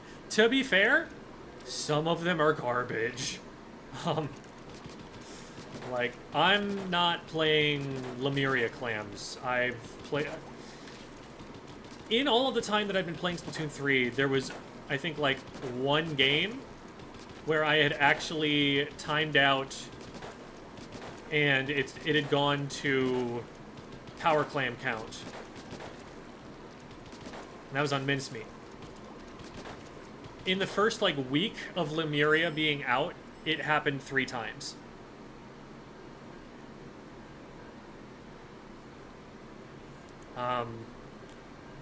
Bluefin is just absolutely dreadful map design. So, like, there are a few of those where it's like, yeah, no, don't play that. Mincemeat is also pretty bad. It used to be worse, but it's still pretty bad. Threshold for triggering is way lower than that of concentrated attack, yeah. Well, because concentrated attack is only 13%. I know long range trigger is like 24%.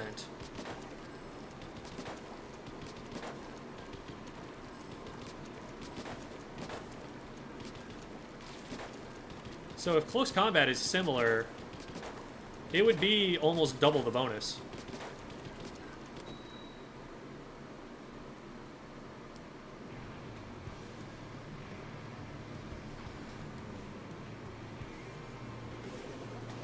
Still learning the maps, yeah. Understandable, understandable.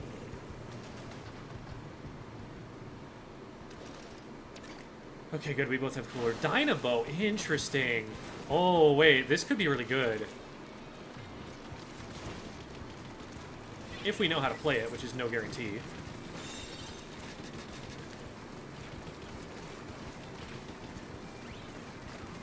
That's one down. Let's get up here. You are stuck with me, and I'm missing my shot, but that's okay, because my teammates can hit them.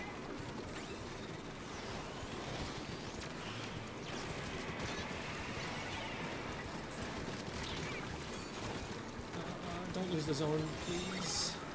I've killed so many things so that we can keep this. Do not squander my parentage.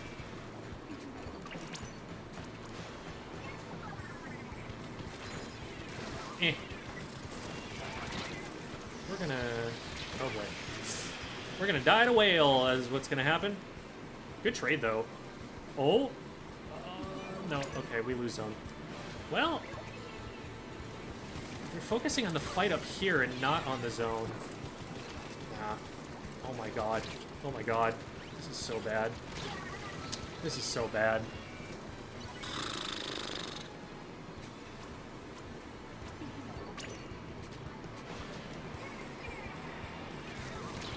Oh.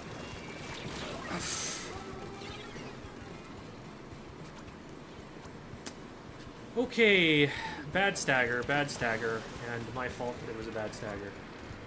Dino, please do not lose your cooler right now. You lost your cooler. Okay. Booyah incoming. Probably gonna get thrown in this direction.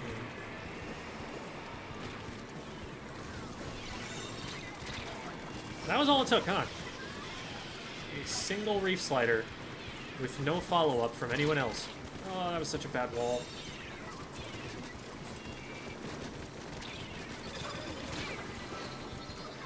I'll take the one, I guess. But I didn't have cooler, and they did.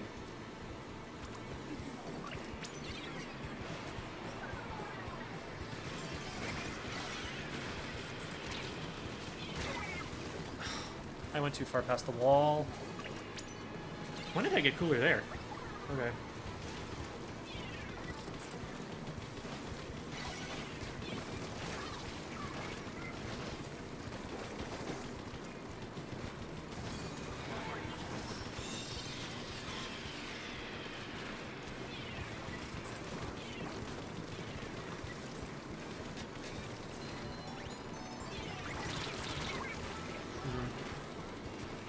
Weak.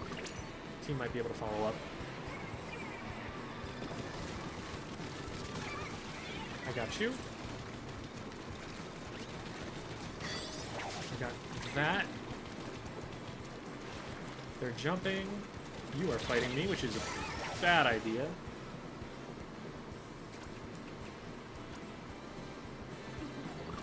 Beautiful. I think we got this. I think this is KO. No, what?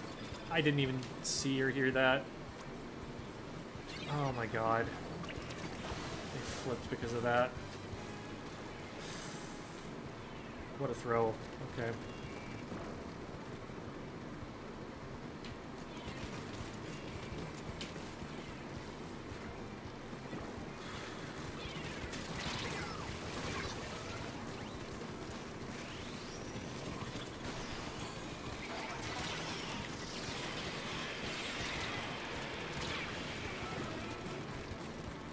Wow, I'm surprised nothing happened on the zone there. No.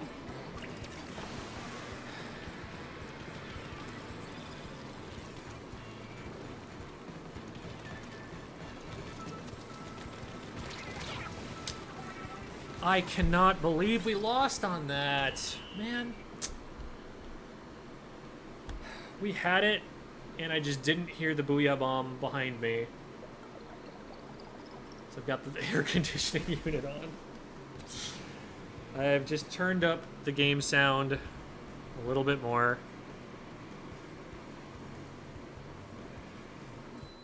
I'm gonna turn that off for now. Tragic.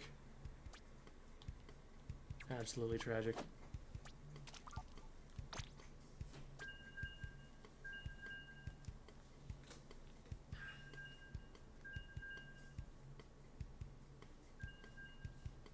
Long range sounds nice, but it's on a shot, which isn't...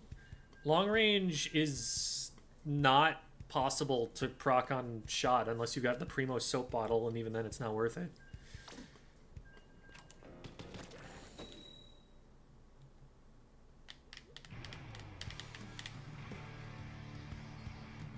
Changes to specific modes, general compatibility modes, 70% changing. Is there a mystery? Okay. There are some that change up the maps pretty substantially, and Turf War changes the maps more than most. Okay, no cooler either side. We'll both have Reef Spammers. They have a Jet, a Booyah, and a Vac. We have a Zip.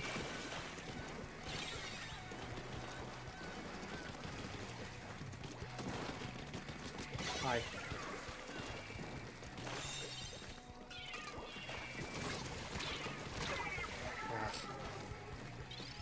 Hit their splash wall anyway.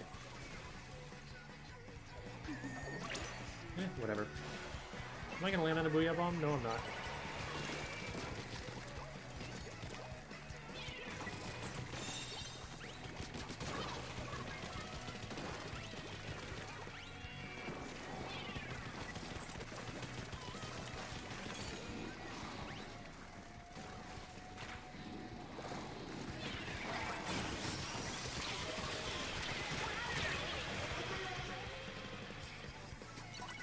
Slider messed things up a little bit there. Ooh, huge reef. We still need to paint, though.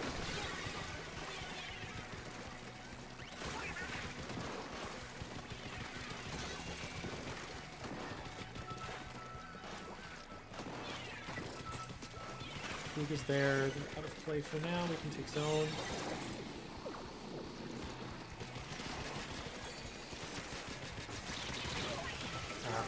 Teammate covered him. I pulled the fan up specifically to isolate them, but then someone just spawned in.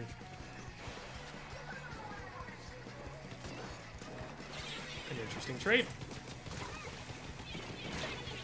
Shh. Bombs from everywhere.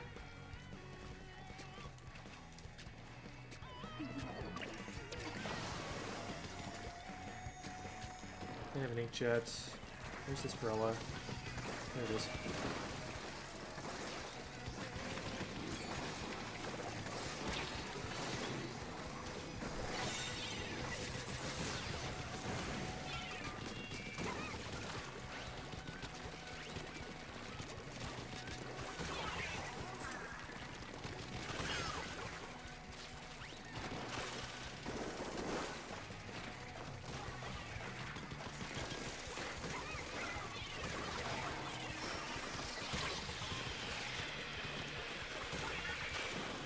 Oh, huge.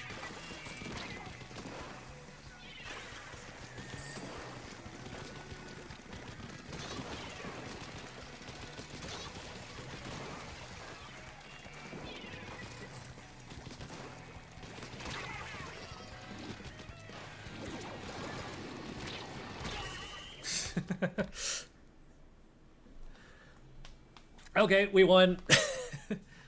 Give me 2K now.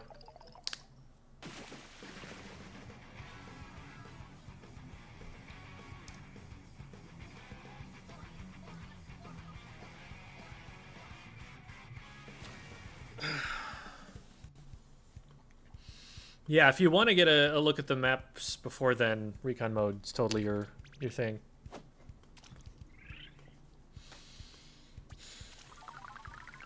Very nice. Very nice, very nice, very nice.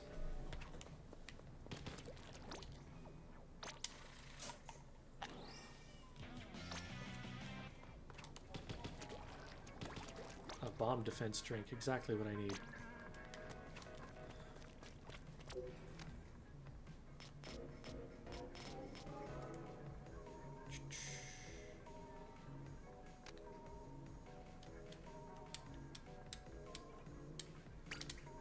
We'll do one more.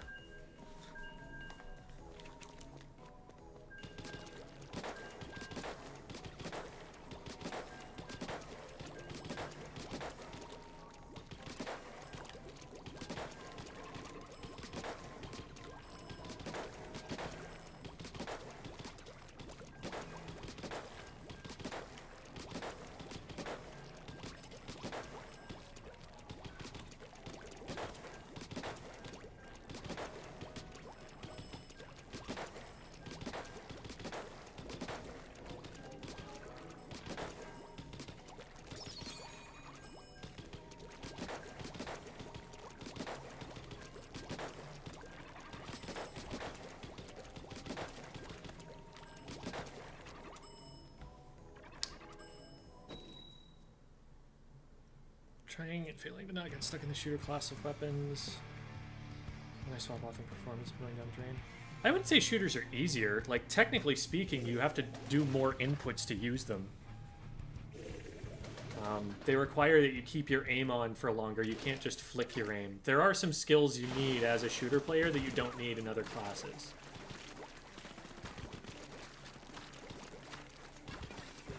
Like, there are more... They're, like, strategically easier in the sense that you can get yourself out of bad situations sometimes that other weapons would just be stuck in. But that doesn't make them, like, easier necessarily.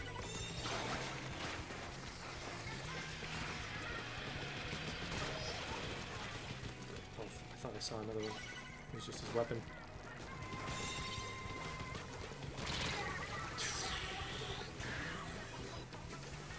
I was expecting a squid roll off, and then it was a dodge roll. I probably could have dodged away.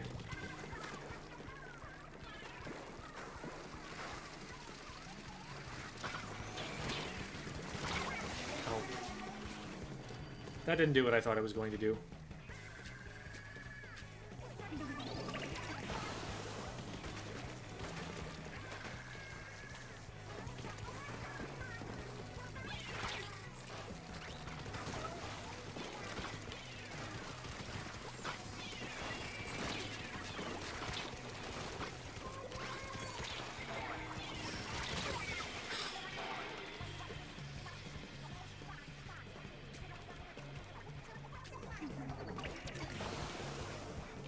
We need to go. We need to do things.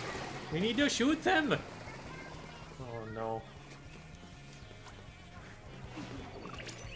Ugh. It felt like we were waiting for something, or I don't know.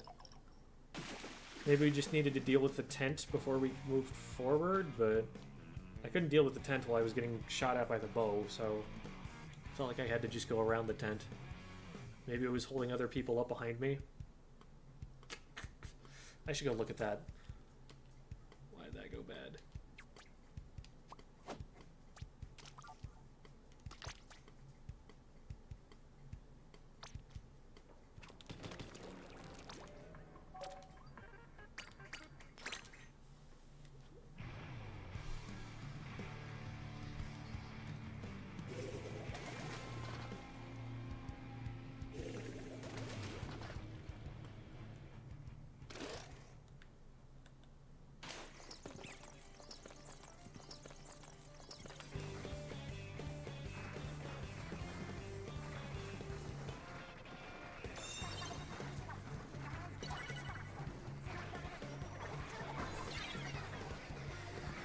Teammates traded that back, that's good. Nice, they get another one. I get the bow here. Okay, so there's a zip, which is disrupting things back there. And then there's that play, which I know why that went badly. This sword was kind of tearing it up. It seems to have been our biggest problem. I never encountered them, I don't think. I don't think I, like, once fought them. I thought that was going to bounce over my head, and I didn't think it was going to paint my feet.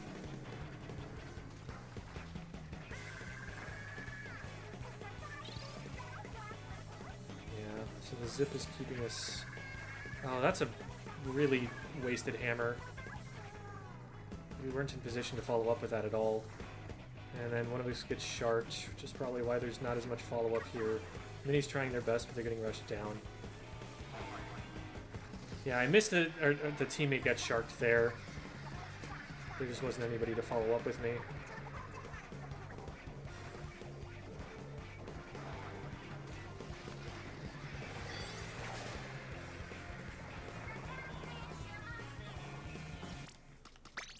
Man, what was the KA on that sword? 7 and 1, yeah. That is how that went. Oops. I keep pressing Raiders buttons. It's L.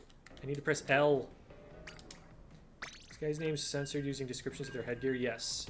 In X rank, they do that so that you can't win trade.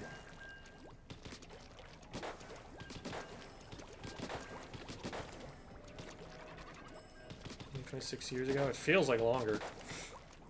Jeez.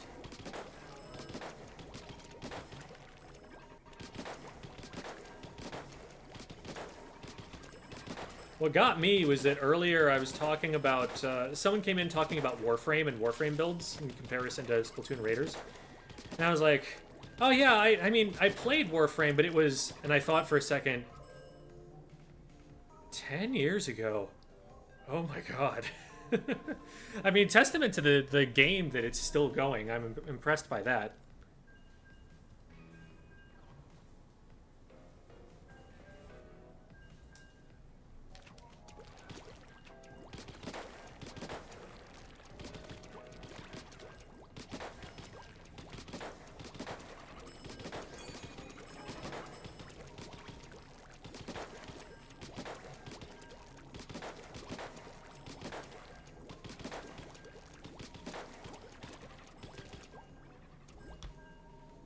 Yeah, you can see the names afterwards. I don't think the... Can't harass people as easily. I mean, you're gonna see their names afterwards. Like, how would that help?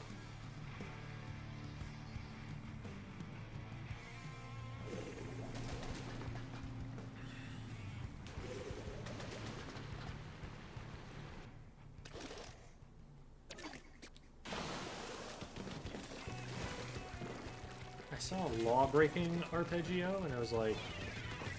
No, Devi would have the fire.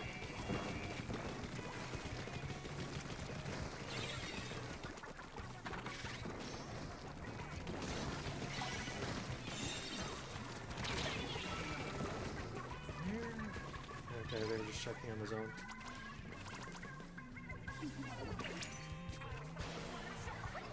Good.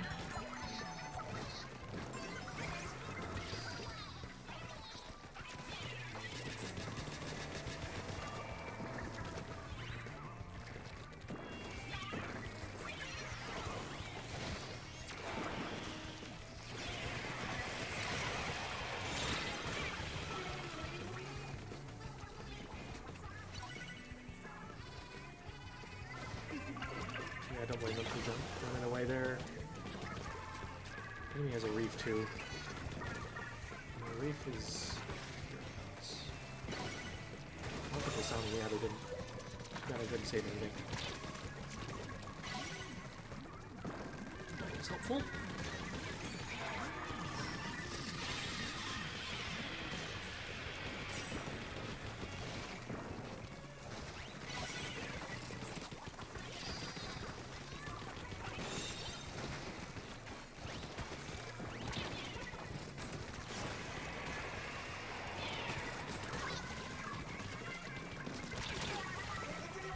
Almost there.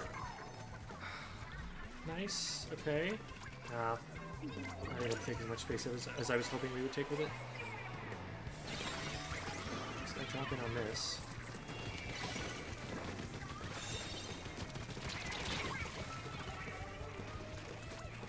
I was very close to killing multiple people there.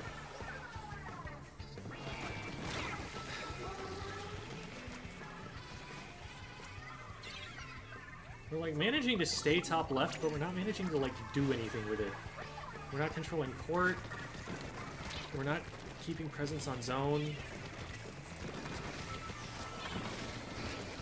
It's so close.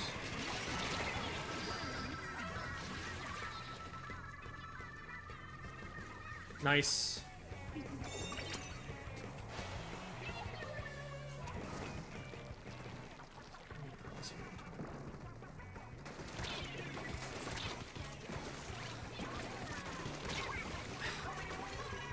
I don't know what I thought I was going to get out of that. We can jump to this. I thought we could jump to this.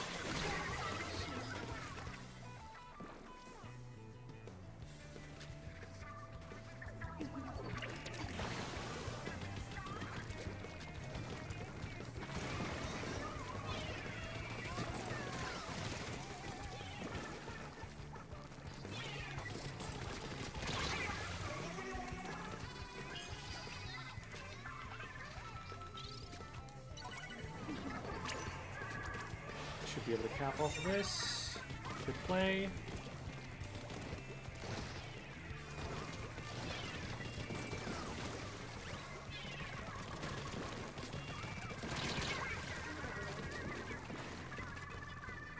I don't like that we're staying so far back on, especially left here. Like, we just let them walk straight back up to the zone before anything more happens. They're capping too easily.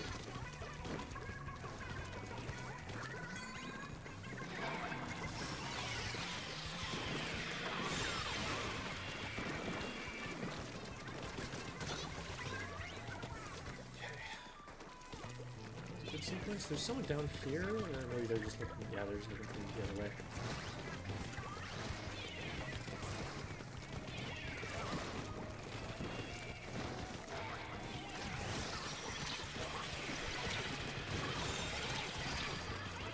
I hit this nice.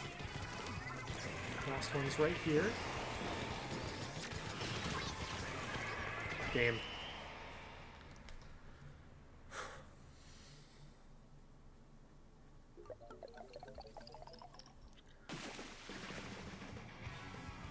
Hairstyle. Sometimes it's like they're wearing fake contacts or something. So there's like no headgear to speak of.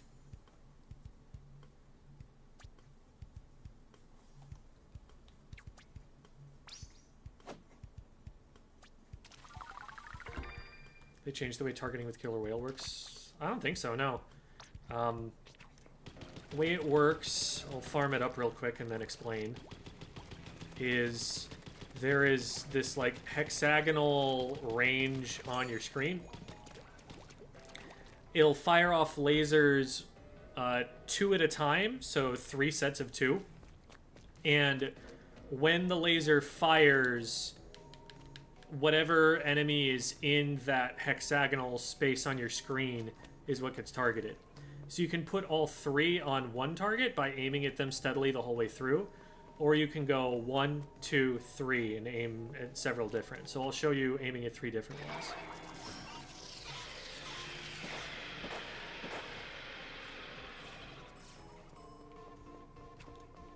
And then I'm gonna need to, if you want to focus them more on one player, the best way to do that is not just to aim straight at them, but to strafe around them while you're doing it, because then the angle between the lasers becomes wider and it's harder to find a spot where you're not getting hit.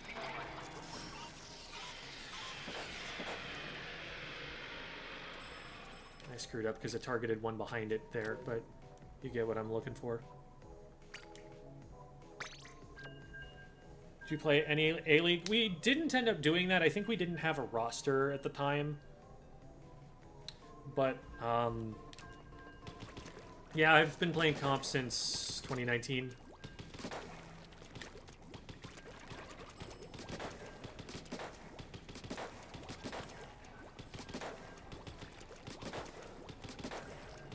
In fact, the first 3 hours of this stream were VOD reviewing the Splat World Series. I feel like the next laser targets the previous target if I haven't found a new one. Yeah, like if you haven't moved the target someplace else, if nothing new is entered there and there is still a target to aim at, I could see that being the case. I haven't thought about it that much. I know, like, they go to very random places if you don't aim them. Here, let's try that.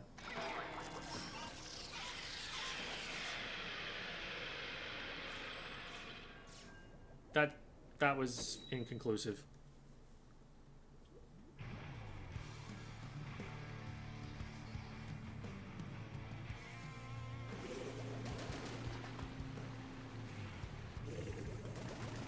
Double brush. They have a bloblobber. We kind of need to get the bloblobber, but I don't know if I'm the one who does it. I might just be the one who creates distractions so someone else can do it.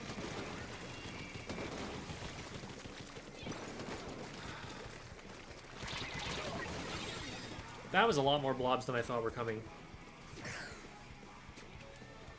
Okay, well... That's not good.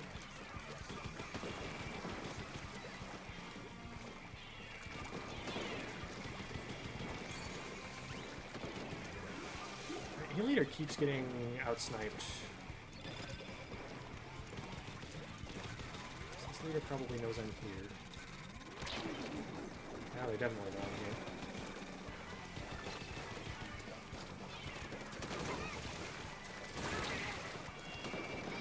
And that is how you be bait.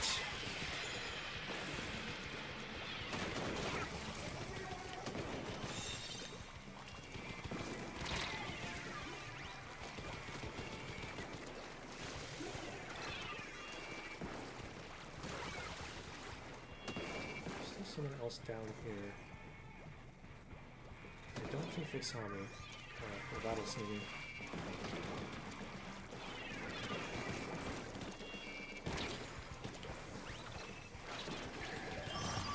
Oh.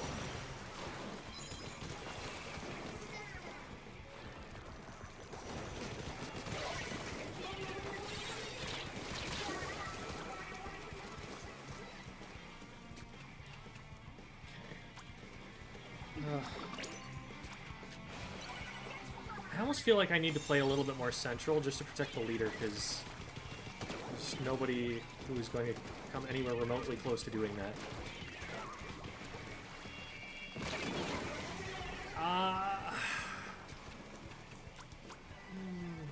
Pain.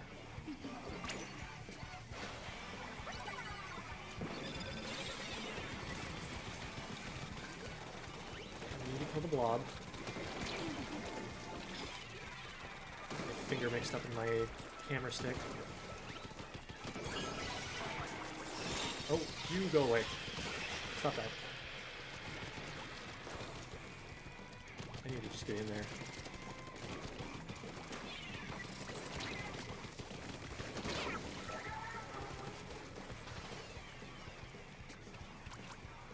Nobody move past the zone.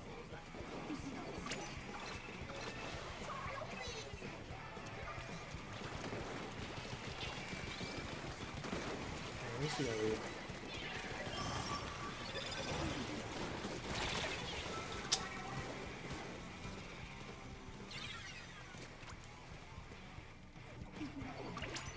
This is a dangerous jump. I still traded it.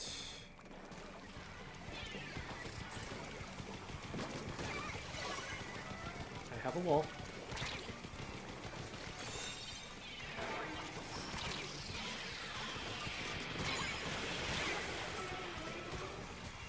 Cool. In front, in front, in front. We know where they are. Go get them. Nice.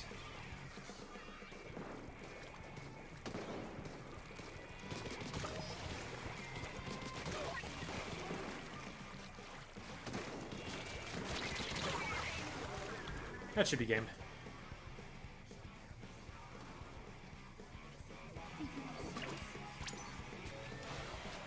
Very nice.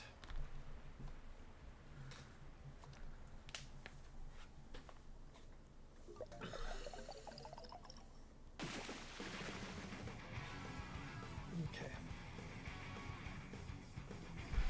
I would love to keep going, but I have a scrim coming up, so I will have to sign off for that. Thank you, everybody, for watching. Remember, Splat World Series is going to be... Day 2 starts at, like, late nighttime NA time. It depends on your time zone, obviously. We'll be back at noon tomorrow for more VOD reviewing of Day 2. And then we'll go straight into Sillycom Sunday from there. I should be able to keep it so that the Sillycom Sunday stream starts at about the same time, but we'll see how it goes.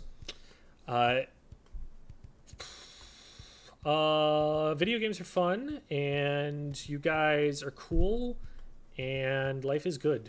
Go pet a cat. Bye-bye. Unless you're allergic. Don't do it then. But otherwise, it's worth it.